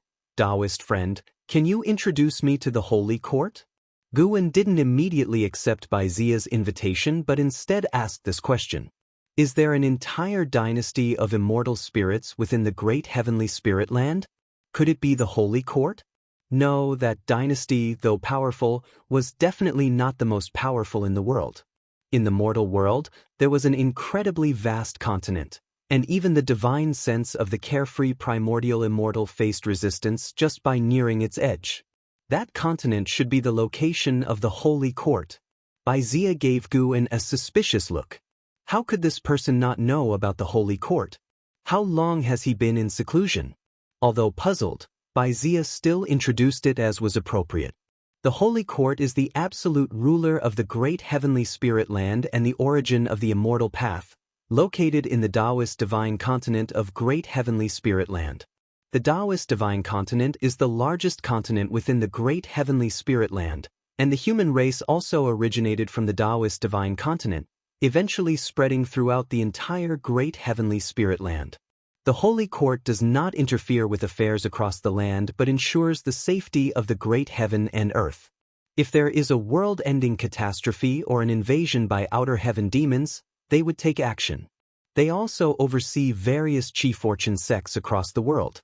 If any sect brings disaster to the world, the Holy Court would send someone to punish them. Within the great heavenly spirit land, the cultivators of the Holy Court represent immortals. Not all chi fortune sects can obtain the chi fortune treasure position of the Holy Court. The chi fortune treasure position enhances one's understanding of heaven and earth rules and extends lifespan, making it a pursuit for countless cultivators. Mortal World Peak may not be as powerful as it was in ancient times, but it has a profound foundation. Many of our ancestors are venturing in the outer heaven. If they encounter each other, they can offer mutual assistance. The Peak Master's authority is vast, not only holding office in the Holy Court but also overseeing tens of thousands of disciples on the peak. Bai Zia's tone was filled with pride, as if Mortal World Peak was the most formidable chi fortune sect in the world. Guwen curiously asked, "How does Mortal World Peak compare to the Star Sea congregations, Seven Stars Spirit Realm, Deep Sea Spirit Palace, and the Bitter Sea Buddha sect?" Bai Zia glared and said, "How can Star Sea congregations, Seven Stars Spirit Realm, and Deep Sea Spirit Palace compare to our Mortal World Peak? The founder of Star Sea congregations once cultivated at our Mortal World Peak, and generations of their disciples remember our kindness. As for Seven Stars Spirit Realm and Deep Sea Spirit Palace, they are just third-rate sections. Bitter Sea Buddha sect is somewhat formidable, but that's only because Shengtian has been interested in Buddhism for the last 1,000,000 years. Once Shengshen's favor passes, who knows if they can even stand their ground. Shengtian is the lord of the Holy Court, named after heaven, and whose true name cannot be spoken. Bai Zia's tone was filled with disdain, which fueled Guwen's imagination about Mortal World Peak. He stared at Guwen and said, "What do you think, Taoist friend Meng? Join Mortal World Peak. Although there is no restriction from the Holy Court in the outer heaven, background still matters. Mortal World Peak has a significant reputation." Guwen hesitated and said, To be honest, I have some reservations about going to the Holy Court for the Chief Fortune Treasure position. The Chief Fortune Treasure position sounded great, but there were too many intricacies involved. The Holy Court could potentially control all Chief Fortune Treasure positions through Chief Fortune, which concerned his principles. What kind of nonsense is that? If you don't want it, I won't force you. I can leave the spot for someone else. Many people would fight tooth and nail for a Chief Fortune Treasure position. If you possess a Chief Fortune Treasure position, any sect in the world would have to respect you. As long as you don't exploit others, you'll be a welcomed guest anywhere. Not every cultivator in the heaven and earth flying immortal realm can obtain a Chief Fortune Treasure position. Bai Zia shook his head, laughing. Guan curiously asked, "It's so rare. Why would you give it to me? We've just met, and you're inviting me." Bai Zia coughed and said, "It's precisely because I see your exceptional talent and lack of background. Within the great heavenly spirit land, unaligned cultivators in the heaven and earth flying immortal realm are extremely rare. Mortal World Peak is powerful, but not invincible. Of course, after joining Mortal World Peak, if you misbehave, Mortal World Peak won't go easy on you. Our Mortal World Peak has beings that surpass those in the heaven and earth flying immortal realm." Reaching the heaven and earth flying immortal realm meant breaking through minor realms was incredibly difficult. It had been 10,000 years since he had a breakthrough in a minor realm. Guan wasn't surprised. He had long guessed that the mortal world peak hid some carefree primordial immortals. He continued to ask, "Why don't you try to recruit heaven and earth flying immortals from other sects? For example, there are heaven and earth flying immortals in the Star Sea congregations." Bai Zia shook his head and said, "How could it be so easy to recruit them? Not speaking of karma and relationships, those heaven and earth flying immortals wield great power within their sects and regions, monopolizing cultivation resources. Even if you join Mortal World Peak and hold a higher status than them, obtaining the same level of resources as them is difficult. Of course, joining their sects now would make it hard to surpass them since they have been established for tens of thousands, even hundreds of thousands of years." Guan found it reasonable. After thinking for a moment, he said, "If that's the case, I'll join Mortal World Peak. However, I can't go to Mortal World Peak right now." "No problem. Mortal World Peak won't confine you. In fact, your disciples would be more than happy if you're not at the peak, allowing them to be carefree. My disciples and grandchildren probably have already forgotten me." Bai Zia laughed self-deprecatingly. He then took out a piece of green jade, carved with a mountain peak. "This is mortal jade, symbolizing the identity of the peak master. When you encounter disciples or affiliated sects of Mortal World Peak, you can show it. Of course, with your cultivation level, you can stand boldly in the mortal world." Bai Zia laughed. Guan accepted the mortal jade, examining it closely. He asked, "Aren't you afraid I'll act recklessly after receiving the jade and then escape?" Bai Zia laughed. "If you misbehave, the Holy Court will deal with you. As long as it's investigated that you didn't stay at Mortal World Peak, the Holy Court won't blame Mortal World Peak. In fact, when you show the mortal jade, you also add strength to Mortal World Peak, making the world know Mortal World Peak has another heaven and earth flying immortal." This made Guan more cautious of the Holy Court. No wonder the Seven Stars spirit realm didn't openly harm the continent's beings. They were afraid of the Holy Court. At that time, the Star Sea congregations also sent many disciples to gather evidence against the Seven Stars spirit realm, seemingly to accuse them. The Holy Court protected the beings of the world but not the sections. The world was vast, and the Holy Court couldn't care for every being, so there would always be places where beings suffered. Guan continued to inquire about the power dynamics of Mortal World Peak, and Bai Zia didn't hold back, informing him of the allies and affiliated sects of Mortal World Peak as well as their enemies. Overall, Mortal World Peak had more allies than enemies, which was why it could stand strong in the mortal world. As they continued talking, the conversation shifted to the outer heaven. Guan intentionally hinted at his desire to explore the outer heaven to prevent Bai Zia from investigating him in the mortal world. After chatting for a long time, Guan finally took his leave. He didn't head towards the great heavenly spirit land, but instead flew into the depths of the universe. Baizia watched Gu An's departure direction, deep in thought. He mentioned the Star Sea Congregations, Seven Stars Spirit Realm, and Deep Sea Spirit Palace. These three forces are adjacent to each other. Could he come from that region? I need to check it out. How could such a place produce a heaven and earth flying immortal without a sect background? Strange. After parting ways with Baizia, Guin only pretended to head towards the silent destruction domain. Once he escaped the divine sense range of the heaven and earth flying immortal, he used the limitless freedom step to return to the mortal world. Gu's soul re-entered his body, and he stretched with a yawn. It was still not yet dawn. He could sense Ji Xiaoyu's energy absorption aura downstairs. The outer heaven is vast, but the mortal world gives me more peace. Guin smiled as he thought this.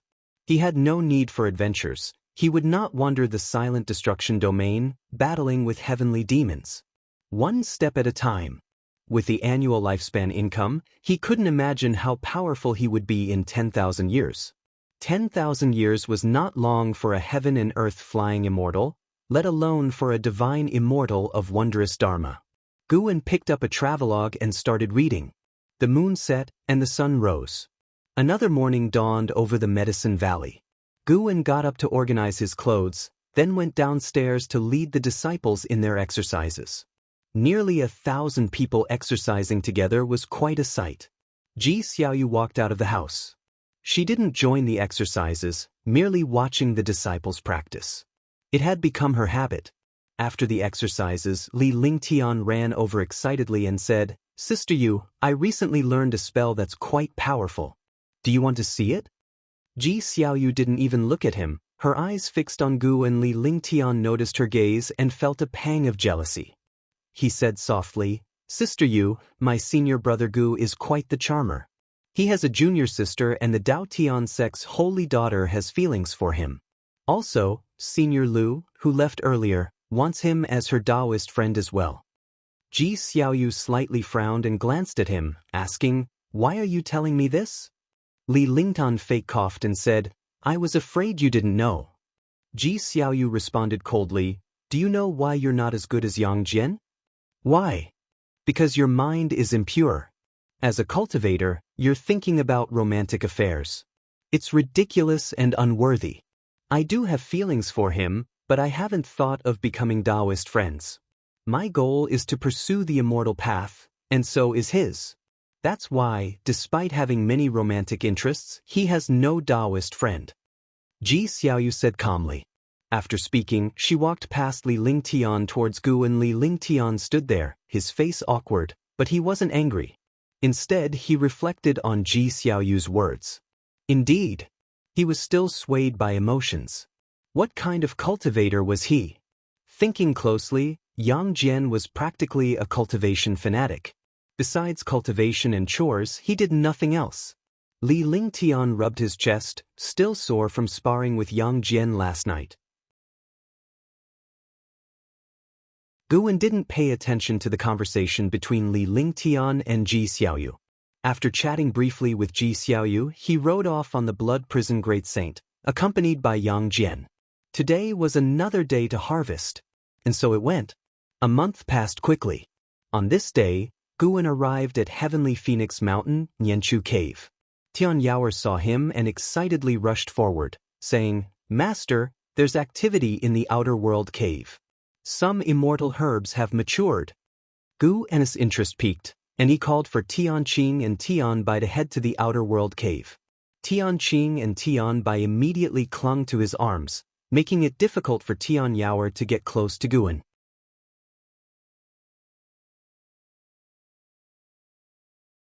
Chapter 276, G-Number Lifespan, Wandering Immortal's Arrival. After arriving at the Outer World Cave, Guin indeed saw a 7th-order medicinal grass maturing.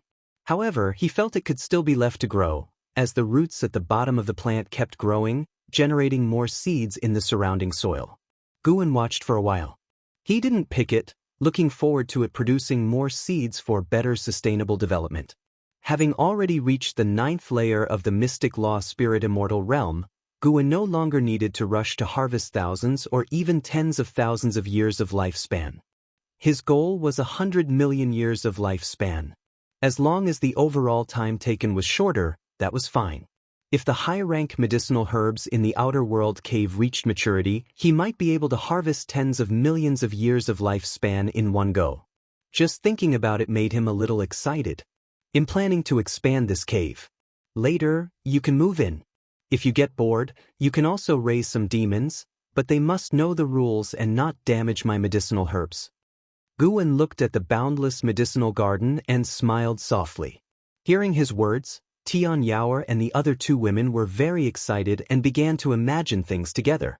Compared to raising demons, they were more eager to go out and explore. Guan promised them that once they reached the Mahayana realm, they could go out and play, which was also for their own good. Upon hearing about the Mahayana realm, the three women's faces all fell. How long would they have to cultivate to reach that level? The world outside is dangerous. If you get caught, being bullied would be the least of your worries. You might be skinned alive, have your flesh turned into elixirs, and your bones made into ornaments. Guan shook his head, scaring the three women in just a few sentences, making them not dare to think about going out anymore. Before meeting Guan, they had all faced hardships. Tian Yaoer had been kept in captivity by the Heaven Phoenix Demon Mother, while Tian Qing and Tian Bai were orphans who roamed everywhere after their parents died. During that time, their wounds had never healed. Tian Qing sighed. It's better to focus on cultivation and not raise any more demons to avoid distractions. Tian Bai hugged Guan's arm and nodded, swaying her body.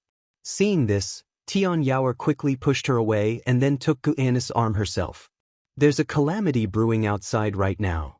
Guan's heart fluttered, but his face remained serious as he began to talk about the calamity on the ocean. The three women were quickly intrigued and listened attentively. The sea-breaking rift, divine exotic realm, divine exotic resentful ghosts, and other details made them tremble with fear. Immortal and indestructible ghosts, they didn't know how to deal with them. Master, will this calamity affect you? Should you hide in the cave? If the forces on the sea can't handle it, it will eventually spread to the continent where we are. How could there be such terrifying ghosts in the world? The three women started chattering again. After staying in the outer world cave for an hour, Guan finally returned to the Supreme Sect. He went to the Third Medicine Valley, habitually going to watch Nine-Finger Divine Lord play Go, but was stopped by Yu Yingying on the way. Why do you smell so fragrant? And it's not just one type. You didn't visit a brothel, did you? Yu Yingying looked at him, perplexed. Guan's mouth twitched. He said irritably, nonsense. Can't you talk more decently? Fine. Did you go to the Pleasant Fragrance Pavilion? That would be cleaner than you. Yu Yingying wasn't angry at his retort and instead smiled. Indeed, no man is any good. Guan couldn't be bothered with her and walked past her. Wait, the Star Sea congregations are giving the Supreme Sect 1,000 cultivation spots for 5 years. If you want to go, I can help you get one. Yu Yingying caught up and said. Guan didn't turn his head.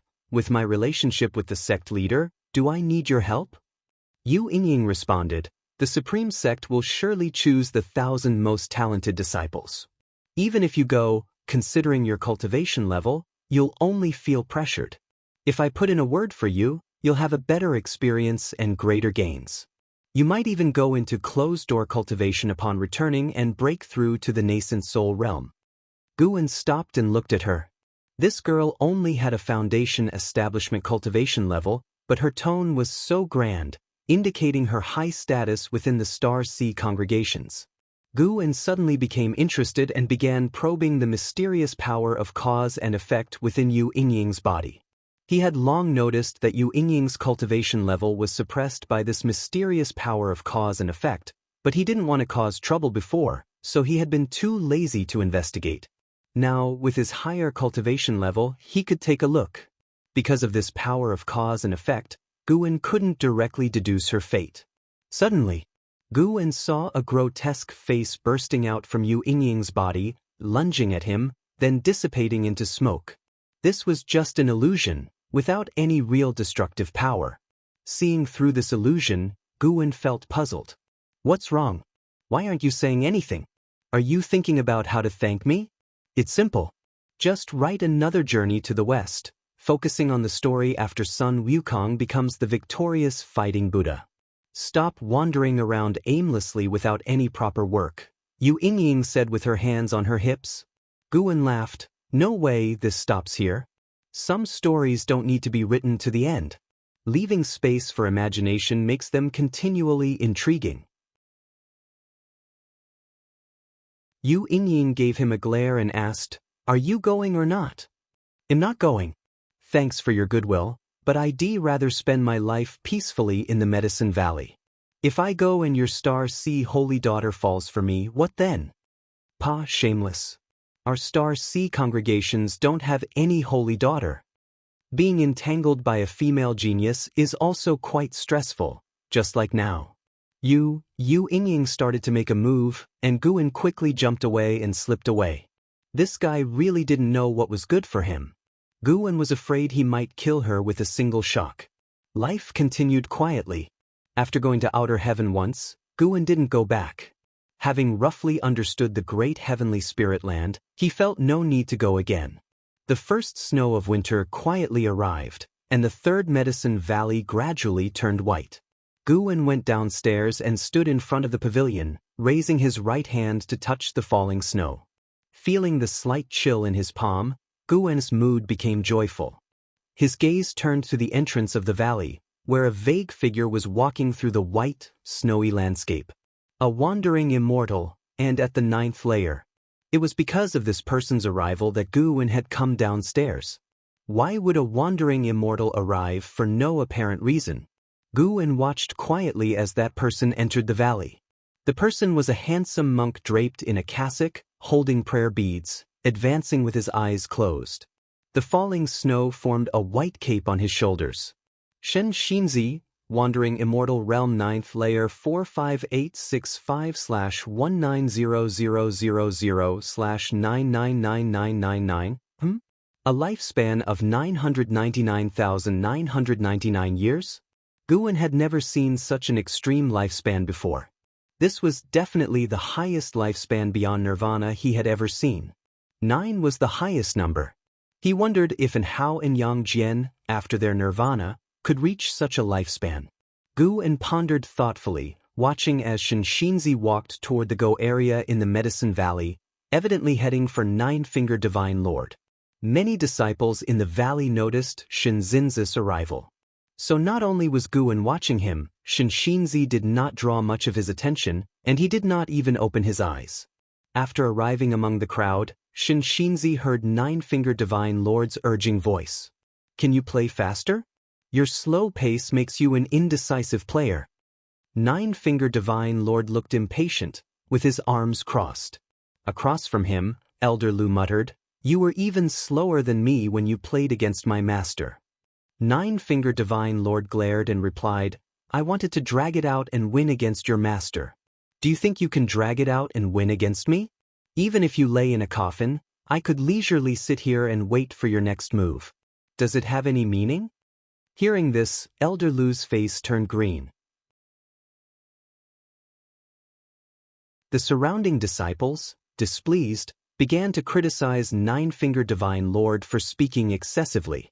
Of course, they dared to speak out because they knew Nine-Finger Divine Lord well and knew he wouldn't be genuinely angry. Unbeknownst to when, Nine-Finger Divine Lord within the 3rd Medicine Valley could show his true self without pretenses, and he enjoyed this feeling. Even in the midst of verbally jousting with everyone, Nine-Finger Divine Lord glanced at Shinxinzi in the crowd. He only took a look before withdrawing his gaze. Shinxinzi opened his eyes and began observing the game. After an hour, Elder Lu conceded the match. Others took turns playing, while Shinxinzi stood by and watched. Although they were curious about him, no one questioned him further. By now, they were used to great cultivators coming to the Medicine Valley to observe Go games, all for Nine-Finger Divine Lord. Guwen did not continue to watch Shinxinzi. He rode the Blood Prison Great Saint and began to patrol the Medicine Valley. After noon, Nine-Finger Divine Lord won another game. He looked at Shinzi and said, "Little monk, want to play around?" Shinzi responded, "Ba, then I humbly seek your guidance." The disciples, seeing his exceptional aura, made way. After taking a seat, Shinzi made the first move. Having observed 3 games, he already knew the rules. With a smirk, Nine-Finger Divine Lord adopted Guan's aura and played each move faster than the last. In just 30 minutes, Shinzi lost. Nine-Finger Divine Lord asked proudly, "How was it? How do you find this game?" Shinzi pondered, "It truly contains profound principles. The small board encompasses myriad phenomena. Black and white swallowing each other resembles the competition of all things in heaven and earth, ever-changing. It can turn despair into hope and hide traps to kill, very intriguing." Nine-Finger Divine Lord stood up, "Let's go somewhere else to chat. We shouldn't disturb the others playing Go." Shinzi nodded and stood up. The disciples sighed in relief. With Nine-Finger Divine Lord gone, they could enjoy the fun of Go without his constant guidance. Nine-Finger Divine Lord wasn't only formidable at playing but also loved to instruct them, making their game experience quite torturous. The two walked along the path in the Medicine Valley. Nine-Finger Divine Lord, gazing at the boundless sky, asked, "Little monk, why are you here? Just passing by, or directed by the Bitter Sea Buddha sect?" With hands pressed together, Shinzi replied, "I am commanded to go to the sea-breaking rift. Passing by here, I sensed your presence, so I came to visit. I didn't expect to find other disciples of my sect in this supreme sect. Observing the chi fortune of this sect, perhaps you intend to support it?" Nine-Finger Divine Lord laughed, "Supporting them? You haven't heard of Sword Venerable Fudao." As Shinzi was about to inquire, his attention suddenly shifted to Yu Yingying, who was passing by at a distance. His brows immediately furrowed. Nine-Finger Divine Lord noticed his gaze and asked, "You saw her too. What will you do about it?" His tone was intriguing, as if eager for a spectacle. Taking a deep breath, Shinzi replied, "A demon should naturally be eradicated."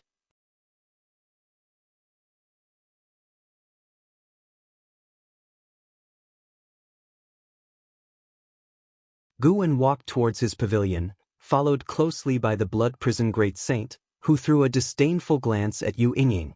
Yu Yingying instantly became furious and started cursing the Blood Prison Great Saint. The man and the ox began to argue, while Guan, used to it, couldn't be bothered to intervene. In the following days, Shinzi stayed at the Supreme Sect, investigating the disciples' impressions of Sword Venerable Fudao. 3 days passed quickly. Shinzi returned to Medicine Valley, having understood that Sword Venerable Fudao was righteous and cared for the common people, and would not prevent him from exorcising demons. Upon arriving at Medicine Valley, he encountered Yang Jian and Li Lingtian. Yang Jian was pulling Li Lingtian out, looking for a place to spar. Li Lingtian was very reluctant, but did not back down verbally. Seeing the two, Shinzi's gaze was fixed. He moved to block Yang Jian. Yang Jian looked at him, his brows slightly furrowed. Even now, suppressing his cultivation level, Yang Jian couldn't hide his extraordinary presence, showing the demeanor of a prodigy. Standing beside him, Li Lingtian appeared completely overshadowed. Glaring at Shinzi, Li Lingtian said disgruntledly, "Monk, what do you want?" Shinzi spoke, "Ba, this poor monk sees that you both have remarkable auras and unique bones. Why not join our Bitter Sea Buddha sect and cultivate the great Tao?" Bitter Sea Buddha sect? Before Yang Jian could speak, Li Lingtian was already flustered. "You want us to become monks? Impossible." He was the crown prince. How could he become a monk? Monk is just a worldly term. Becoming a Buddha is the great Tao, which is eternal. Shinzi said calmly. Scratching his head, Li Lingtian thought that this guy was either crazy or genuinely capable of something. Suddenly, he didn't dare to provoke him. In Medicine Valley, he always encountered great cultivators, so he couldn't remain arrogant. Yang Jian said softly, "Thank you for your kind offer, but I already have a master, and I don't wish to take another. Farewell." He bypassed Shinzi and walked out of the valley. Li Lingtian quickly followed. Shen Xinzi watched their departing figures, contemplating something. Meanwhile, in the distance, beneath a pavilion, Gu In and Ji Xiaoyu stood side by side, appreciating the snowy scenery. Ji Xiaoyu noticed Shen Xinzi and said, "That monk seems unusual. I wonder if he will cause trouble for Yang Jian." Although she had never sparred with Yang Jian, she felt he was extraordinary. Curious about how Gu In had made Yang Jian so loyal, she learned that Yang Jian had been nurtured by Gu In's elixir, gradually unlocking his talent, which made her admire Gu In even more. Perhaps Gu In's cultivation talent was ordinary, but his character deeply impressed her. Gu In turned back. He is a high monk, how could he trouble Jian? If anything, he would bring blessings, wouldn't he? Ji Xiaoyu glanced at him. Seeing the genuine smile on his face, she believed his words. They continued chatting casually. Eventually, Shen Xinzi still found Yu Yingying. At first, she was very afraid of him, but he only asked her about some matters, which gradually made her lower her guard. Although Gu In's gaze wasn't fixed on Shen Xinzi, his attention was always on him. If Yu Yingying were outside and got caught by Shen Xinzi, he wouldn't intervene, but not in Medicine Valley. Gu In thought Shen Xinzi wouldn't harm Yu Yingying, but he was wrong. Late at night, Yu Yingying was meditating and cultivating in her room. The candlelight reflected her shadow on the wall, swaying slightly. Suddenly sensing something, she opened her eyes to see a figure entering her sight, startling her so much she instinctively crawled backward, hitting the wall. "What do you want?" Yu Yingying asked nervously, her voice loud, clearly trying to alert others. Standing by the bed, Shen Xinzi looked down at Yu Yingying with a serious expression. "Don't waste your efforts. I have set up a barrier. No one can hear your cries, nor can you escape." Shen Xinzi's gaze was oppressive, and his tone was cold. Yu Yingying gritted her teeth and asked, "Who are you? What grudge do you have with me?" "Amitba, we have no personal grudge. This poor monk can let you die knowing the reason. You are the reincarnation of a heavenly demon. Once your cultivation reaches the primordial spirit stage, you will regain memories of your past life and bring calamity to the world." Shen Xinzi replied. Upon hearing this, Yu Yingying's expression changed dramatically, but instead of arguing, she sat dazedly on the bed, looking desolate. "I see," she murmured, a bitter smile appearing on her face. She closed her eyes, preparing to accept her fate. Shen Xinzi closed his eyes and raised his right hand, ready to end Yu Yingying's life. Suddenly, a hand pressed on Shen Xinzi's shoulder, causing his eyes to snap open, his Buddha heart trembling. This indescribable feeling made him inexplicably fearful. Having faced countless formidable demons, even in defeat, he had never felt this way. He was shocked to find himself unable to move, his mana suppressed and inactive. He immediately thought of someone. Sword Venerable Fudao. Legend had it that in a book, it was written that Sword Venerable Fudao would lightly tap the shoulder before killing someone. He had thought it was just a tale, but it turned out to be true. Outsiders are not permitted to kill within the Supreme Sect. Gu In's voice reached Shen Xinzi's ears, hoarse and indifferent, carrying an undeniable authority. Next, Shen Xinzi felt the hand on his shoulder disappear, an immense relief flooding over him. He exhaled deeply, his forehead drenched in cold sweat, unable to remain calm. In that brief moment, he truly thought he would die. Looking again at Yu Yingying, his eyes were complex. "Amitba," Shen Xinzi's voice rang out, followed by the sound of the door opening. Yu Yingying opened her eyes to see that Shen Xinzi had vanished. Thinking about his earlier tone, it seemed he was sighing. However, Yu Yingying felt no relief from the brush with death. Instead, she remained despondent. The reincarnation of a heavenly demon. Having grown up in the Star Sea congregations, she had heard tales of the heavenly demon. No wonder her father was reluctant to teach her cultivation. When he heard she was coming to the Supreme Sect, he was pleased, fearing she might implicate him. That night, Yu Yingying leaned against the wall, lost in thought. The next morning, she tidied herself up before leaving the house. Seeing the disciples of Medicine Valley exercising, their faces brimming with smiles, She felt as though she were in a different world, suddenly somewhat envious. These people might not have natural talent or prominent origins, but at least they could look forward to their future. And what about her? Born unlucky, unloved by her father, shunned by her mother, everyone saw her as a curse. She spotted Shinshinzi. He stood under a tree, watching the disciples exercise, deep in thought. He didn't turn his head despite her gaze. Does he pity me, or is he afraid of dirtying his hands? Yu Yingying stood there, stunned. After the morning exercises ended and the disciples dispersed, she still stood at the entrance. Time passed unknowingly. Guan rode the blood prison Great St. Pastor Yard and shouted, "Ms. Yu, what are you daydreaming about? If you have nothing to do, go shovel the snow with them. Since you live in my medicine valley, you should at least help out, right?" Yu Yingying snapped out of it, and seeing Guan's slightly displeased face, she instinctively nodded in agreement. Guan showed a satisfied expression, tossed her a look that said, "Good thinking," and continued on his way with the blood prison Great Saint. At that moment, Yu Yingying came to her senses. Recalling Guan's arrogant expression, she couldn't help but stomp her feet, muttering, "Making me do the chores." Although she cursed, her heart wasn't angry. She suddenly thought, there's no place for her in the world, but this medicine valley accepted her. She's not that miserable after all. The worst-case scenario, she would never cultivate, live a few hundred years like Guan, and then die. As for where she'd go in the next life, she didn't care anymore. In the next life, she wouldn't be her.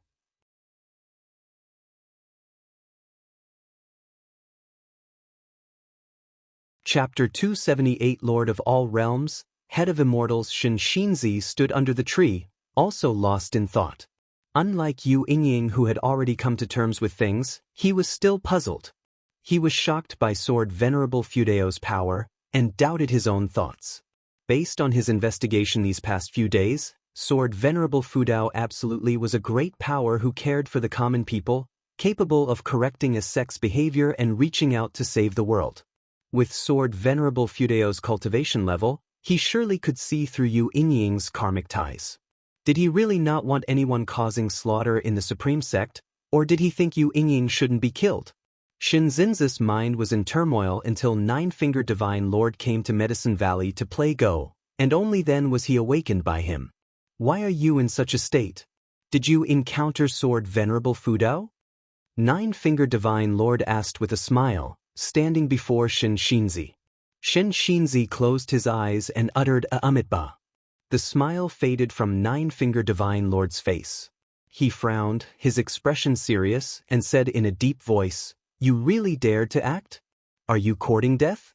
I've heard that Divine Strange Ghost King Heaven Unpredictable was directly crushed by Sword Venerable Fudao, and it is said that Heaven Unpredictable had already reached the pinnacle of the heaven and earth flying immortal realm." Shinshinzi still kept his eyes closed, seemingly indifferent. Nine-Fingered Divine Lord noticed his left hand trembling within his sleeve. This kid wasn't scared half to death, was he? Nine-Fingered Divine Lord thought to himself, and suddenly found it amusing. It was rare to see him this frightened. "Come, let's play Go. There is wisdom in black and white that can help you understand." Nine-Fingered Divine Lord pulled Shinshinzi along, chattering as they walked. "I have to say, Guan does have a certain divine nature. To create such a profound game of Go, either he has an extraordinary master behind him, or he was guided in his dreams by an immortal." Shinshinzi, in a daze, did not really listen. However, in the following days, through playing Go, the anxiety and confusion in his mind began to dissipate, and he also came to understand Nine-Fingered Divine Lord's words. This game of Go was indeed extraordinary. The cold winter finally passed, and the spring festival of the Supreme Sect came around once more. It was worth mentioning that, through the promotion of Li Xiandao, people across the world had begun to celebrate the spring festival. In the Third Medicine Valley, Li Lingtian stood beside Yang Jian, his hands on his hips, as he looked at Shinshinzi under the distant tree, frowning. Why hasn't that monk left yet? Is he planning to stay here? Yang Jian was making lanterns beside him and replied nonchalantly, "He can stay if he wants, it's none of your business. My master hasn't chased you away either." Li Lingtian glared and said, I'm different. I am your master's junior brother, and your master has the best relationship with my brother, the emperor. Yang Jian suddenly looked at him and asked, By the way, have you heard from your emperor brother? He is cultivating among the Star Sea congregations and should be acquainted with Hao, right? No contact yet, but he does have a good relationship with Hao. Both are already legendary geniuses in the Supreme Sect. Speaking of which, I haven't seen them in person. Perhaps my emperor brother doesn't even know of my existence. Li Lingtian replied. When he mentioned Leah, a trace of envy entered his tone. You could follow in your emperor brother's footsteps. I've heard that the Taizong dynasty and the Star Sea congregations have also established a friendly cooperation. Your father, the emperor, must have some way. Forget it, it's better to cultivate with you. To be honest, I think you are the strongest genius in the world. My emperor brother and Hao are nothing compared to you. Li Lingtian looked at Yang Jian seriously and said, expressing his genuine thoughts. In this lifetime, he admired Yang Jian the most. Not only was his talent unparalleled, but he also had the patience to cultivate diligently, avoiding the pursuit of empty fame. There's no way I'm the strongest, and I also have a goal to pursue. Yang Jian shook his head and laughed. A goal to pursue? Li Lingtian was immediately intrigued and began to ask, but unfortunately, Yang Jian would not say. Elsewhere, Guan approached Shen Xinzi. At this moment, Shen Xinzi was sitting on the ground, engrossed in Journey to the West. Taoist friend, the festival is approaching. Would you like to join us? Guan asked with a smile. Shen Xinzi came to his senses, quickly got up, and saluted Guan, saying, Amitba, thank you for the invitation. As a humble monk, I dare not refuse. What can I do to help? Guan waved his hand with a smile. You are a guest, there's no need for you to do anything. Of course, if you are in the mood and have time to guide the disciples in the valley, I would be grateful. Shen Xinzi couldn't help but ask out of curiosity, Benefactor, what do you wish to learn? Not for me, but for the disciples in the valley. Doesn't the benefactor seek the Mahayana Buddhist teachings and the immortal destiny? Me? Forget it. My current life is pretty good. I don't want to go out fighting and killing. I have a senior brother named Leah, who holds an immortal path supreme treasure. He's incredibly powerful, but unfortunately, only I know the hardships he faces behind the glory. I'm timid by nature and dare not kill people, so it's best for me to stay in Medicine Valley. Guan laughed freely, causing Shen Xinzi to look at him with admiration.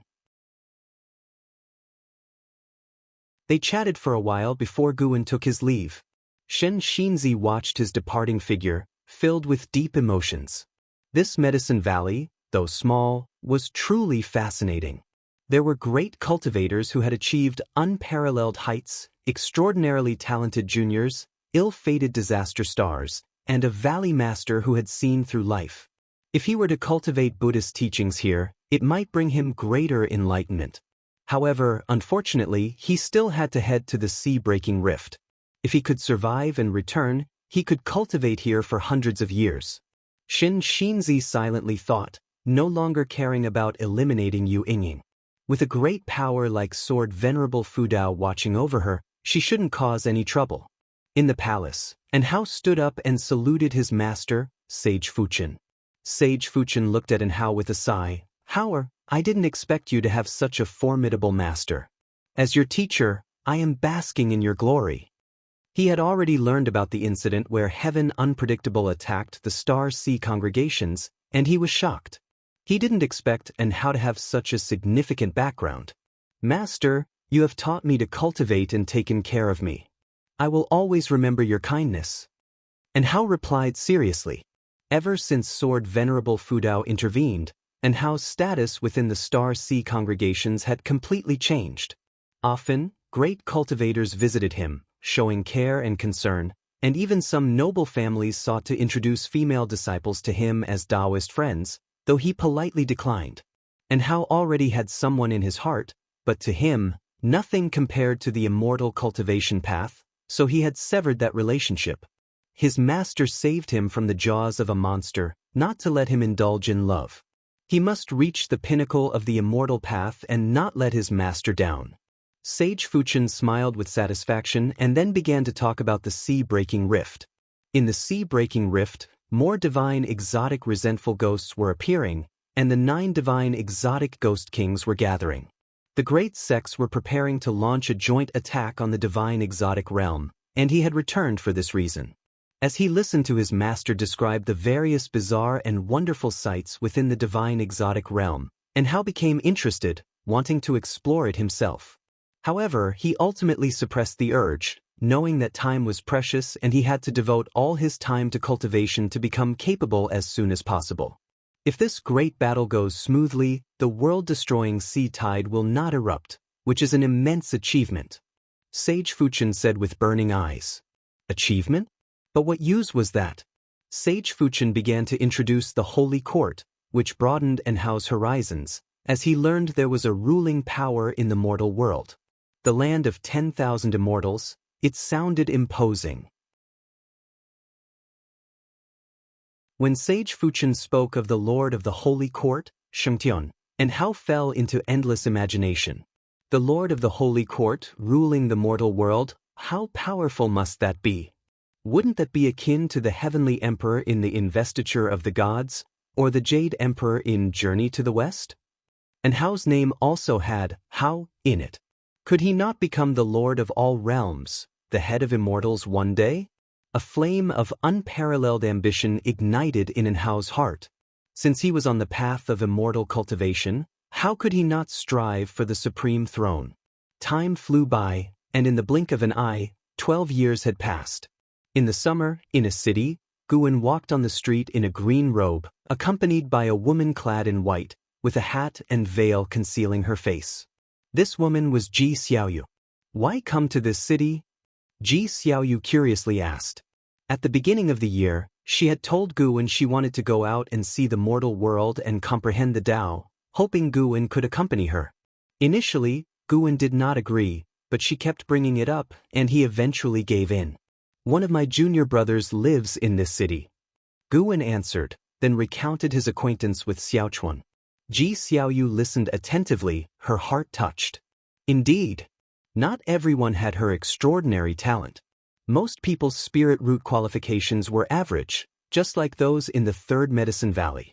Xiaochuan's decision to give up the immortal path deeply moved her. Of course, she only admired Xiaochuan's determination. She would never give up on immortal cultivation. They chatted as they walked. They entered an inn and went to a window seat on the second floor. Ji Xiaoyu asked, "If Xiaochuan passes away first, will you be sad?" Guan was already a core formation realm cultivator, certain to outlive Xiaochuan. Guan smiled, "If he leaves without regret, I won't be sad. Even if he passes, I will always hold a place for him in my heart." Ji Xiaoyu nodded. Guan teased, "If I pass away, will you be sad?" Ji Xiaoyu didn't console him but thought through the question seriously and replied, "I will feel sad, but it won't affect my emotions. I too will eventually reach the end. We will both enter reincarnation, it's just a matter of who goes first. You have a clear perspective, not disappointing my teachings over the years. What have you taught me? My words, my actions, they influence you." "True." Ji Xiaoyu nodded in agreement, making Guan smile more broadly. This girl was so easily tricked, she was even more fun than in their past lives. Just as Guan was about to speak, a sound of breaking through the air came from the sky. "Make way! Make way!" A rude voice echoed above the city, drawing Guan and Ji Xiaoyu's attention. They turned to see a sea dragon flying low, stirring up debris along its path. On the sea dragon's head stood a young boy.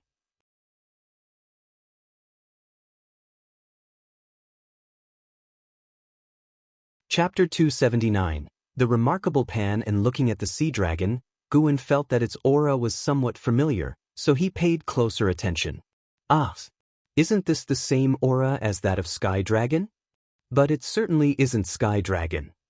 Sky Dragon is currently serving as the holy beast of ancient Sky Sect, and according to Guan's divine sense, that fellow is still snoozing. Guan began to probe the sea dragon's causality and quickly understood its origins. It turned out to be a snake demon that had acquired the true blood of Sky Dragon and had just shed its old skin to transform into a sea dragon, leaping forward in talent. Gu N's eyes shifted to the youth sitting atop the sea dragon's head and executed a lifespan detection. Su Jin, Foundation Establishment Realm, 9 layers 32/350/3080, a lifespan limited to 3,080 years in the past, would surely be considered a rare talent, but in the present world, it could only be said to be talented, though not top tier. Su Jin, dressed in white robes, splendid and regal, donning an intricate hair crown, looked vibrant and energetic, appearing to be only 16 or 17 years old. The sea dragon beneath his feet, 10 zhang long, stirred up a strong wind as it flew low, lifting tiles off buildings, palaces, and even lanterns and sunshades off the streets, causing much chaos wherever it passed. Ji Xiaoyu frowned as she watched, raising her cup, preparing to take action. Guwen held her hand, smiling, "Don't be hasty." Ji Xiaoyu turned to him and said, "This is a city of mortals. Though there are some cultivators, they are few and far between. How could they stop that?" Before she could finish, the sound of a sword being drawn echoed throughout the city. Immediately after, the sea dragon let out a piercing scream as blood gushed from its spine, plummeting towards the street.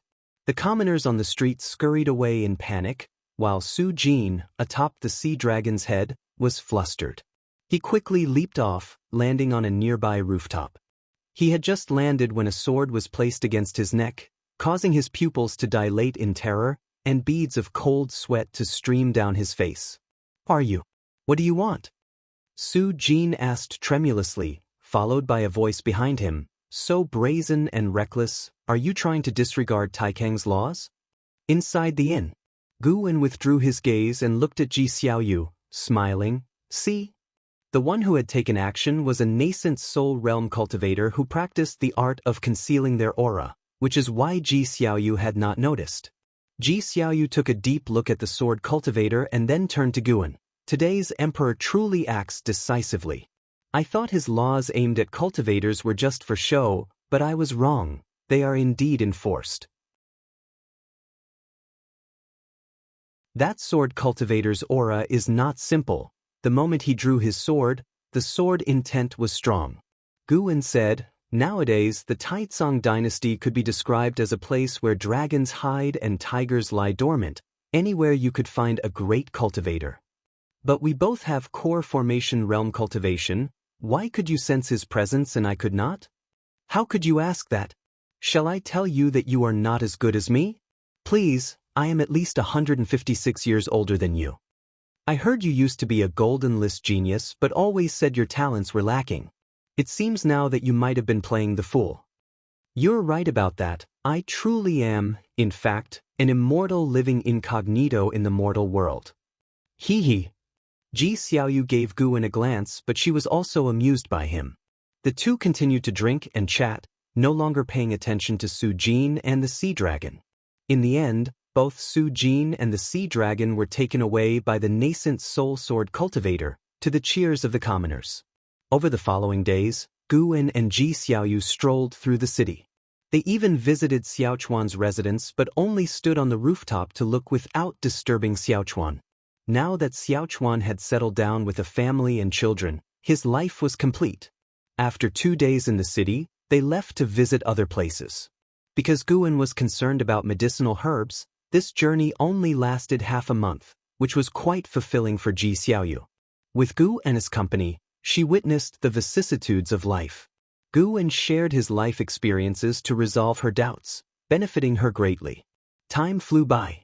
At the end of summer, Guwen brought Yang Jian to Immortal Seeking Island. Ever since his visit to the divine exotic realm, Immortal Seeking Island was no longer invaded by divine exotic resentful ghosts. There were still many at sea, but not as numerous as before, and mostly acted alone. Just on entering the city, Guwen and Yang Jian heard the cultivators discussing the battle at the sea-breaking rift. This battle had been raging for more than a year. Shen Xinzi, who sought to kill Yu Inying before, also joined the battle, representing the bitter Sea Buddha sect. Those divine exotic ghost kings are truly troublesome, immortal and indestructible. Indeed, it said that more than 1,000 loose immortals have fallen in the sea-breaking rift over the years, and heaven knows how many cultivators below the loose immortal realm have perished. Falling is not to be feared, but to become a divine, exotic, resentful ghost after falling and then turn against us, that's the true horror. Who knows how well ever resolve this cataclysm? The Bitter Sea Buddha sect is indeed capable of delivering the divine, exotic, resentful ghosts, but they are too few in number. The most formidable divine monk is Shinshinzi, who has encountered a curse and his fate is unknown.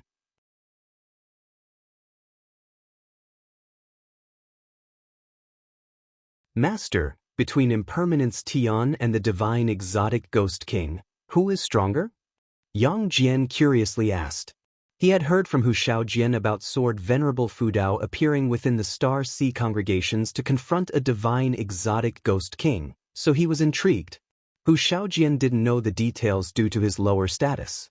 He did not know the name of that divine exotic ghost king nor why Sword Venerable Fudao acted, but he was aware of the event. Although Yang Jian was no longer disturbed by Impermanence Tian, he still felt an inherent pressure, thinking that he would inevitably face him one day. Guan casually replied, "As your master, I am also unclear. When you face him in the future, you will know. I hope he comes later rather than sooner. With his level of cultivation, what he calls soon might be in hundreds or thousands of years, so don't worry too much. Right, I will definitely not slack off." Yang Jian was full of fighting spirit, and he actually had another question he wanted to ask. That was, what realm had his master reached? His master claimed to be a loose immortal, but from what Hu Shaojian said, Sword Venerable Fudao obviously seemed much stronger than a loose immortal. He also wanted to ask about the cultivation realm of that fellow senior brother. But he dared not ask. If the master did not say it, there must be a reason. Inside the palace, and how slowly opened his eyes, exhaling a long breath of foul air. A figure suddenly appeared beside the pool, none other than Qi Jiuxiao. Qi Jiuxiao looked at Hao and marveled. Void crossing realm, 9 layers. Impressive, young man. To have such cultivation at just over 100 years old is indeed terrifying. Although my sect has invested a lot in you, you have absorbed it all so quickly, truly proving your talent is unmatched in the world. And Hao looked at him and said, above the void-crossing realm are the unification and mystic heart. To reach the Mahayana realm by 500 would not be considered quick. Qi Jiuxiao rolled his eyes and said, with your current pace, reaching the Mahayana realm by 500 would be a breeze. I even suspect that you could achieve nirvana before 500. Your innate talent is unimaginable. As he said this, his tone also revealed a hint of envy.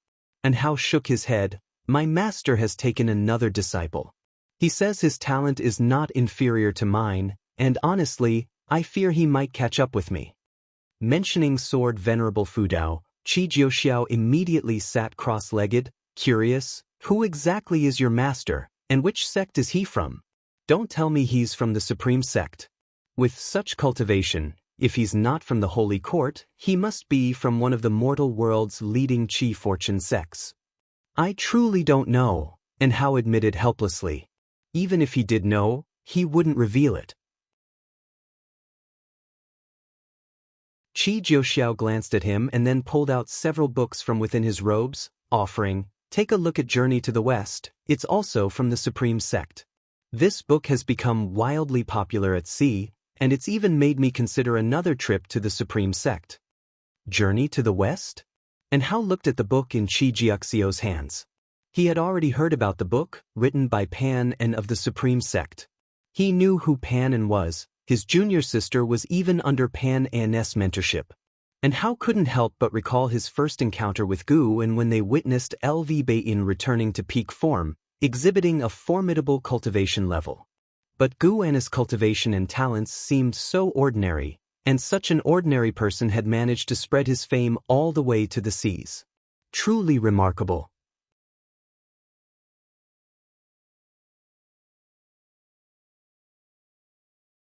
Chapter 280 Destiny. After returning to the Third Medicine Valley with Yang Jian, Guwen did not immediately go upstairs but instead found an Xian to inquire after her health with particular concern for her cultivation practice. And Xin's maximum lifespan was 230 years. She could still wait for several decades before lifting the restrictions on her cultivation level. Over the years, Guwen had also given her a number of elixirs. She might even surpass Yilan. "Master, have you heard any news of my elder disciple brother and how recently?" An Xian suddenly asked. Although it had been a long time since she had last seen and how, their relationship had not become estranged. After all, they had grown up together since childhood and even experienced life and death. She knew that she and Hao belonged to two different worlds in the future, but occasionally she could not help but be concerned for him. Knowing he was safe was enough. Guwen picked up a teacup from the table and replied, "He's doing quite well. He has now become the foremost talent of the Star Sea congregations and has cultivated the awe-inspiring flame primordial treasure body."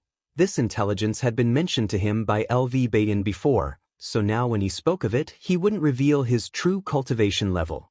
An Xian listened intently, her face brimming with smiles. She didn't feel the slightest envy for Hao's achievements, even though both had started immortal cultivation on the same day. The gap in their talents was simply too large. Sometimes she even doubted whether she truly knew Hao, and so she would not mention knowing Hao in her daily interactions with others. Now things were going well. She lived carefree within Medicine Valley.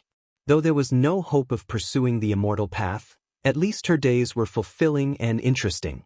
After Guwen finished speaking, an Xian propped her cheeks with both hands and laughed. "My elder disciple brother is truly impressive. It's hard to imagine what kind of great figure he will become in the future." Guwen smiled and said, "Then practice hard and strive to see a further future." An Xian nodded and then brought up the white spirit rat, her face filled with indignation.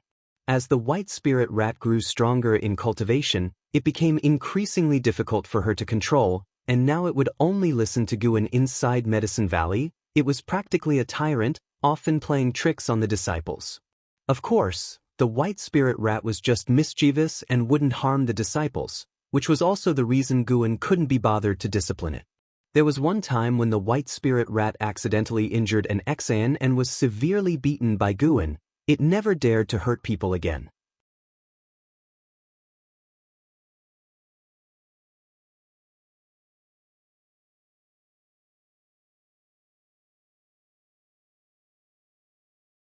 What exactly is the Bitter Sea Buddha sect scheming? He lifted his right hand and began healing Shinshinzi with his own divine power. Meanwhile, back in Medicine Valley, Guwen withdrew his attention. The master of divine exotic realm was sensible. If he dared to cause trouble, risk or not, Guwen would have had to intervene. But the thought of Jianghu becoming a divine exotic resentful ghost made Guwen sigh. He couldn't constantly watch over Jianghu. The last time he detected Jianghu in the divine exotic realm, Jianghu had already transformed into a resentful ghost, fortunately retaining a sliver of will. If the master of divine exotic realm were to be obliterated, then all the divine exotic resentful ghosts would vanish as well. That meant Jianghu was now tied to the fate of the realm master.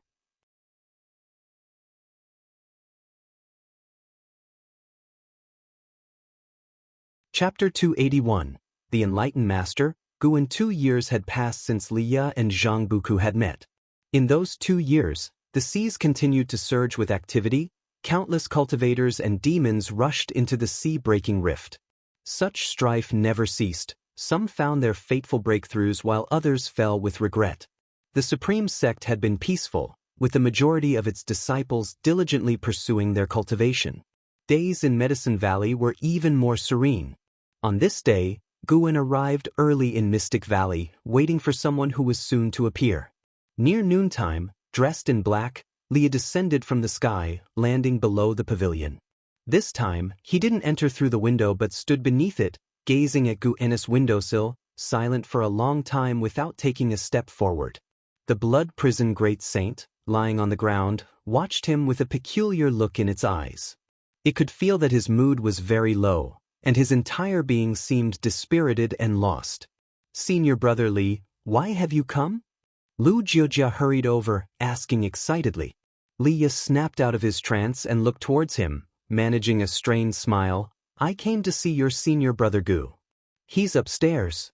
Usually he doesn't spend much time in Mystic Valley, but today he's been here all morning. So he was waiting for you after all, Lu Jujia remarked with a sigh. He could obviously tell something was off with Liya, hence his words. Liya nodded at him, then ascended the stairs. Upon reaching the second floor, he pushed open the door and entered. Guan, who was seated in a chair, put down the Supreme Secret Records book he had been reading and looked at Liya, exclaiming with surprise, Senior brother Li, what brings you here? Looking at Guan, Liya's eyes suddenly reddened. He closed the door behind him, then walked over to the desk, clenching his fists tightly and gritting his teeth. Guan's smile faded as he asked anxiously, What's wrong? What happened? Liya dared not meet Guan's gaze because Zhang Buku had once said that Guan was his only senior relative. Zhang Buku, Liya started with difficulty. What happened to him?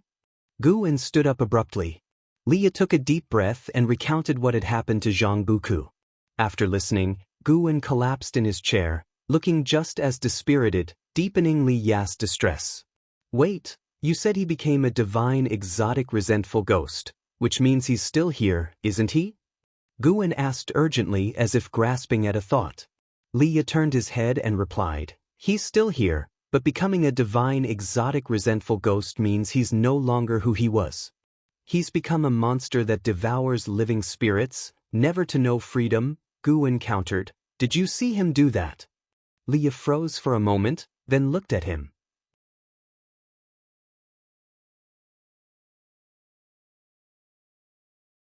For some reason, the moment he returned here, Shinxinzi inexplicably breathed a sigh of relief.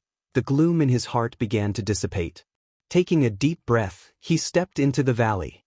Soon after, he saw Yu Yingyi. She saw him too and instinctively wanted to avoid him, but he sent her a message asking her to halt. Shinxinzi approached her with a serious expression. Yu Yingyi nervously asked, What do you want? I haven't harmed anyone.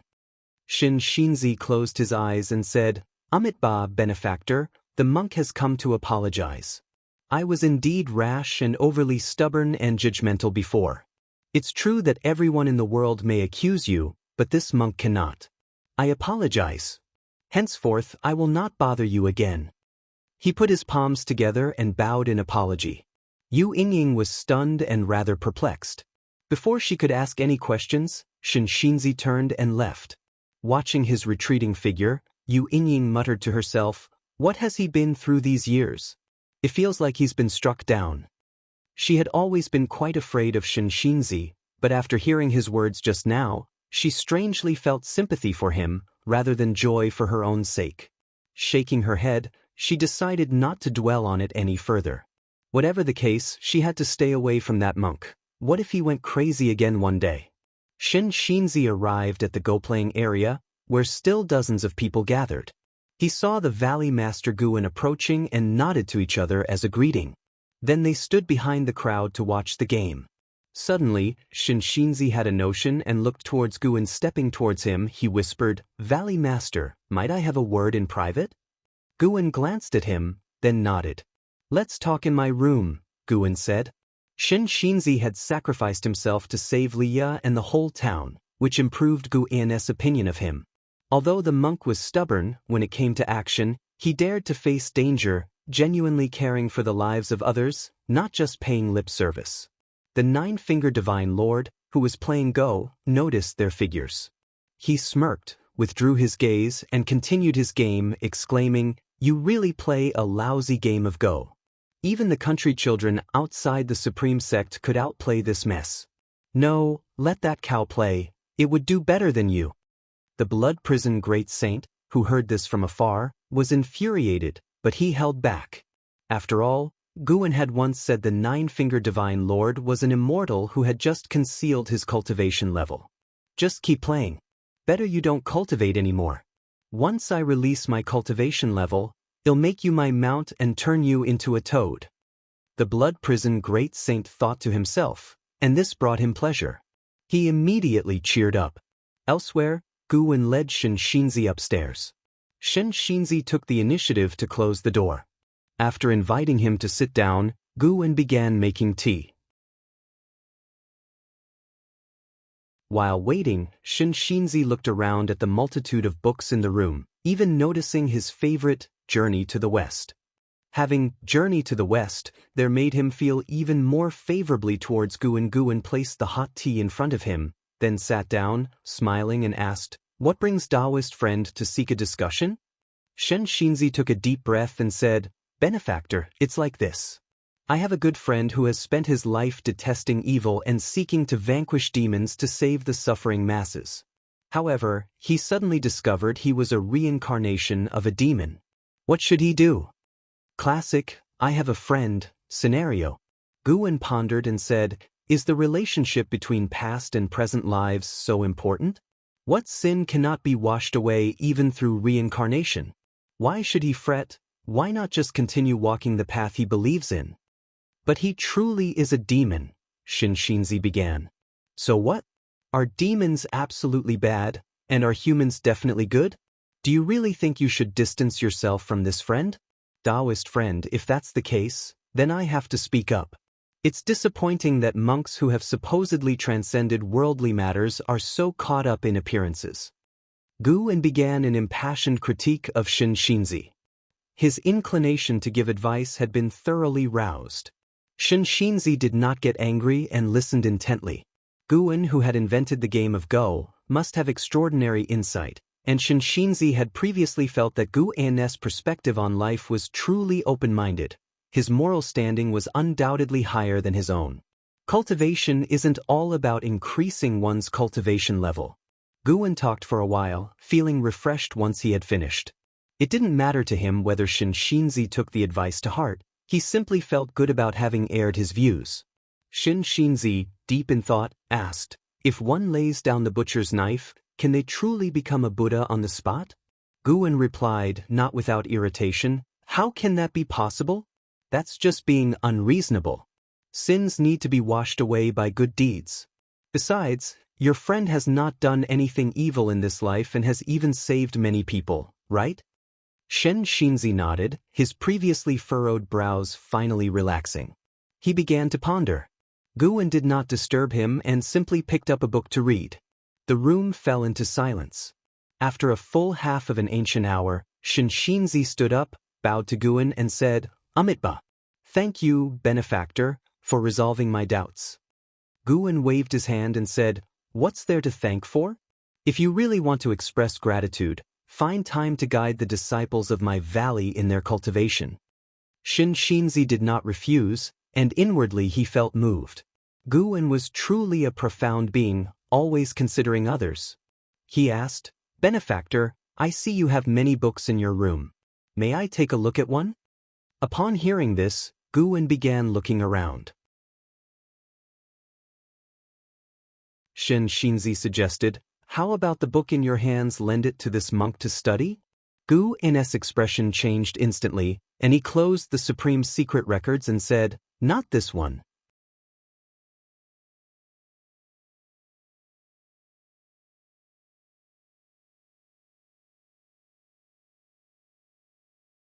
Guwen rolled his eyes at her and said, "I was already writing it, and you came to find me, obviously wanting to follow. If that's the case, I can only bring you along." This girl was playing coy, just trying to gauge his thoughts. Sure enough, upon hearing his words, Ji Xiaoyu's lips curved into a slight smile, and a charming smile brightened her face. "Let's go. Let's take a stroll around the outer gate city." "Okay." The two of them leapt up and flew towards the outer gate city.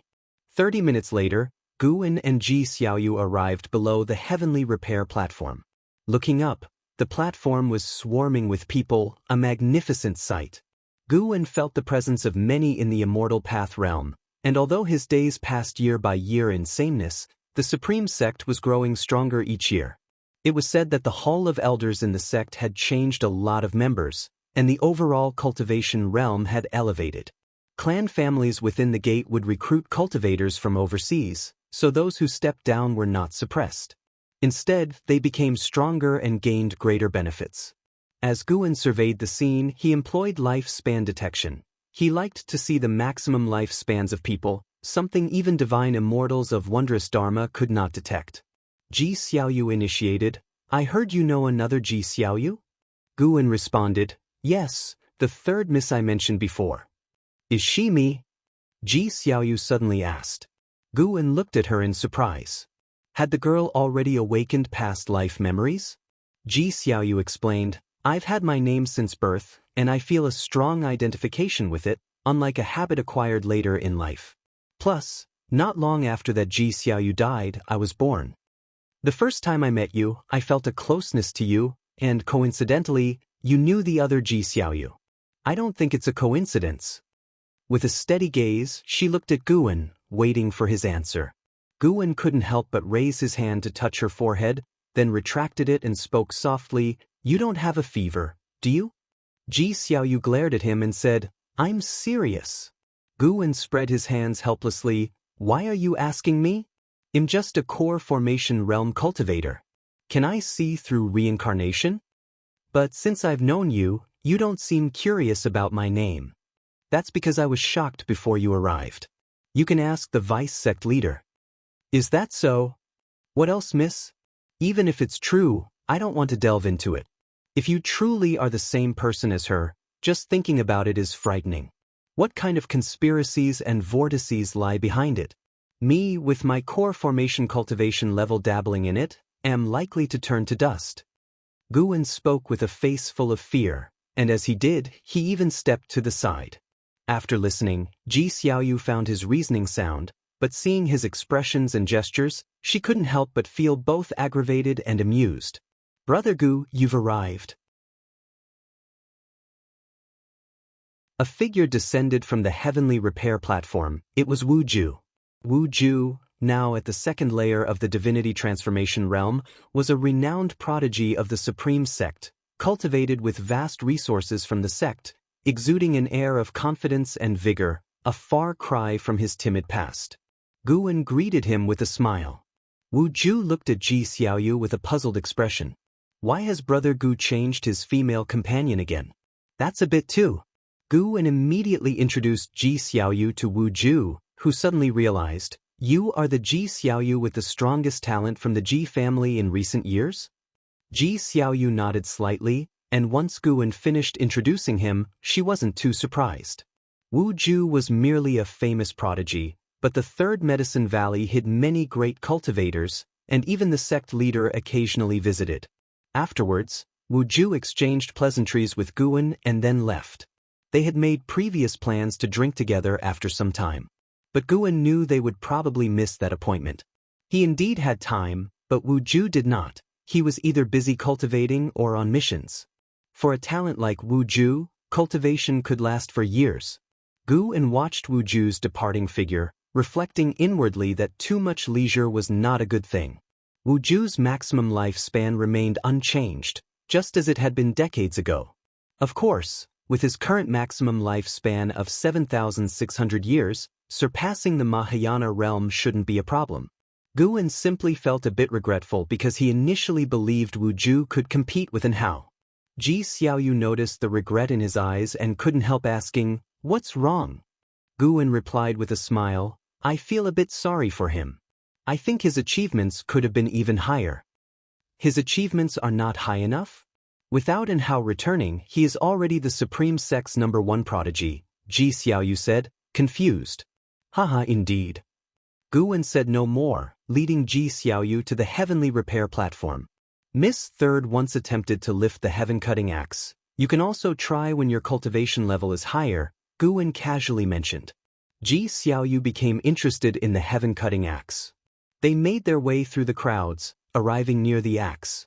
Zuijian was reprimanding someone at the moment due to the crowd. Someone had stepped into the axe's ceremonial area. The so-called ceremonial area was marked by Zuijian. Aside from challengers, no one was allowed to enter a certain range to show respect towards Sword Venerable Fudao, and his proposal was acknowledged by the Supreme Sect, necessitating careful consideration in their treatment of Sword Venerable Fudao. Gu An's gaze landed on someone in the crowd. Stealing the 5 elements, heaven and earth flying immortal realm 9 layers 0/0/0, divine exotic ghost king. This guy was something else, with a very mysterious method of concealing his aura.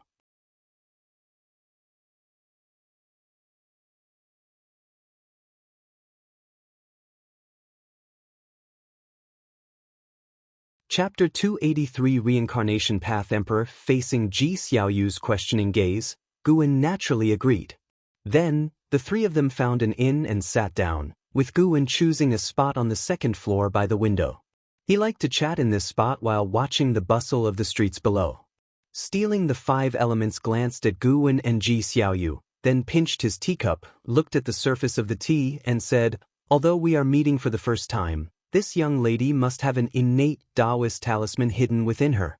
Speaking of which, you and I are old acquaintances. In one of your past lives, you had formed ties with me." After he finished speaking, he first glanced at Guwen and then at Ji Xiaoyu. He was uncertain of the relationship between the two, so he spoke very cautiously. Guwen understood his concerns and said, "Taoist friend, feel free to speak. She is very curious about her past life." Ji Xiaoyu nodded and asked, "How long ago was that?" Stealing the five elements revealed a smile and said with feeling, "It must have been nearly 20,000 years ago." 20,000 years? The faces of both Guwen and Ji Xiaoyu changed drastically. Guwen's expression was feigned while Ji Xiaoyu was genuinely shocked since the known history of the Ji family didn't even span 20,000 years. "Who were you 20,000 years ago, and why did you come to the Supreme Sect?" Ji Xiaoyu asked cautiously. Guwen could feel that stealing the five elements had already imposed a restriction, making it impossible for other diners to hear their conversation. Stealing the five elements answered, "To be honest, this trip to the Supreme Sect was specifically for you. I can sense that you have reincarnated again. In terms of status, I should respectfully call you a senior. If not for your intervention back then, I would have ceased to exist long ago." Talking about the past, his face was full of nostalgia, his gaze unfocused as if his thoughts had drifted back to the distant past. Ji Xiaoyu furrowed her brows and asked, "Why did I reincarnate?" Stealing the five elements said, "I only know you experience calamities. You weren't forced into reincarnation due to hatred, and you can rest assured about this. No one in this world can do anything to you. I even consider you the strongest person I have ever seen." This genuinely surprised Guwen because he had been to Divine Exotic City and seen stealing the five elements demonstrate his power. Knowing this, stealing the five elements still believed that one of Ji Xiaoyu's past lives was stronger. It seemed like the last time, in the Seven Stars spirit realm, the innate Taoist talisman had not yet displayed its true power, but at that time, it had already been enough for Ji Xiaoyu to seek revenge. Stealing the five elements continued to speak about Ji Xiaoyu's strength at the time.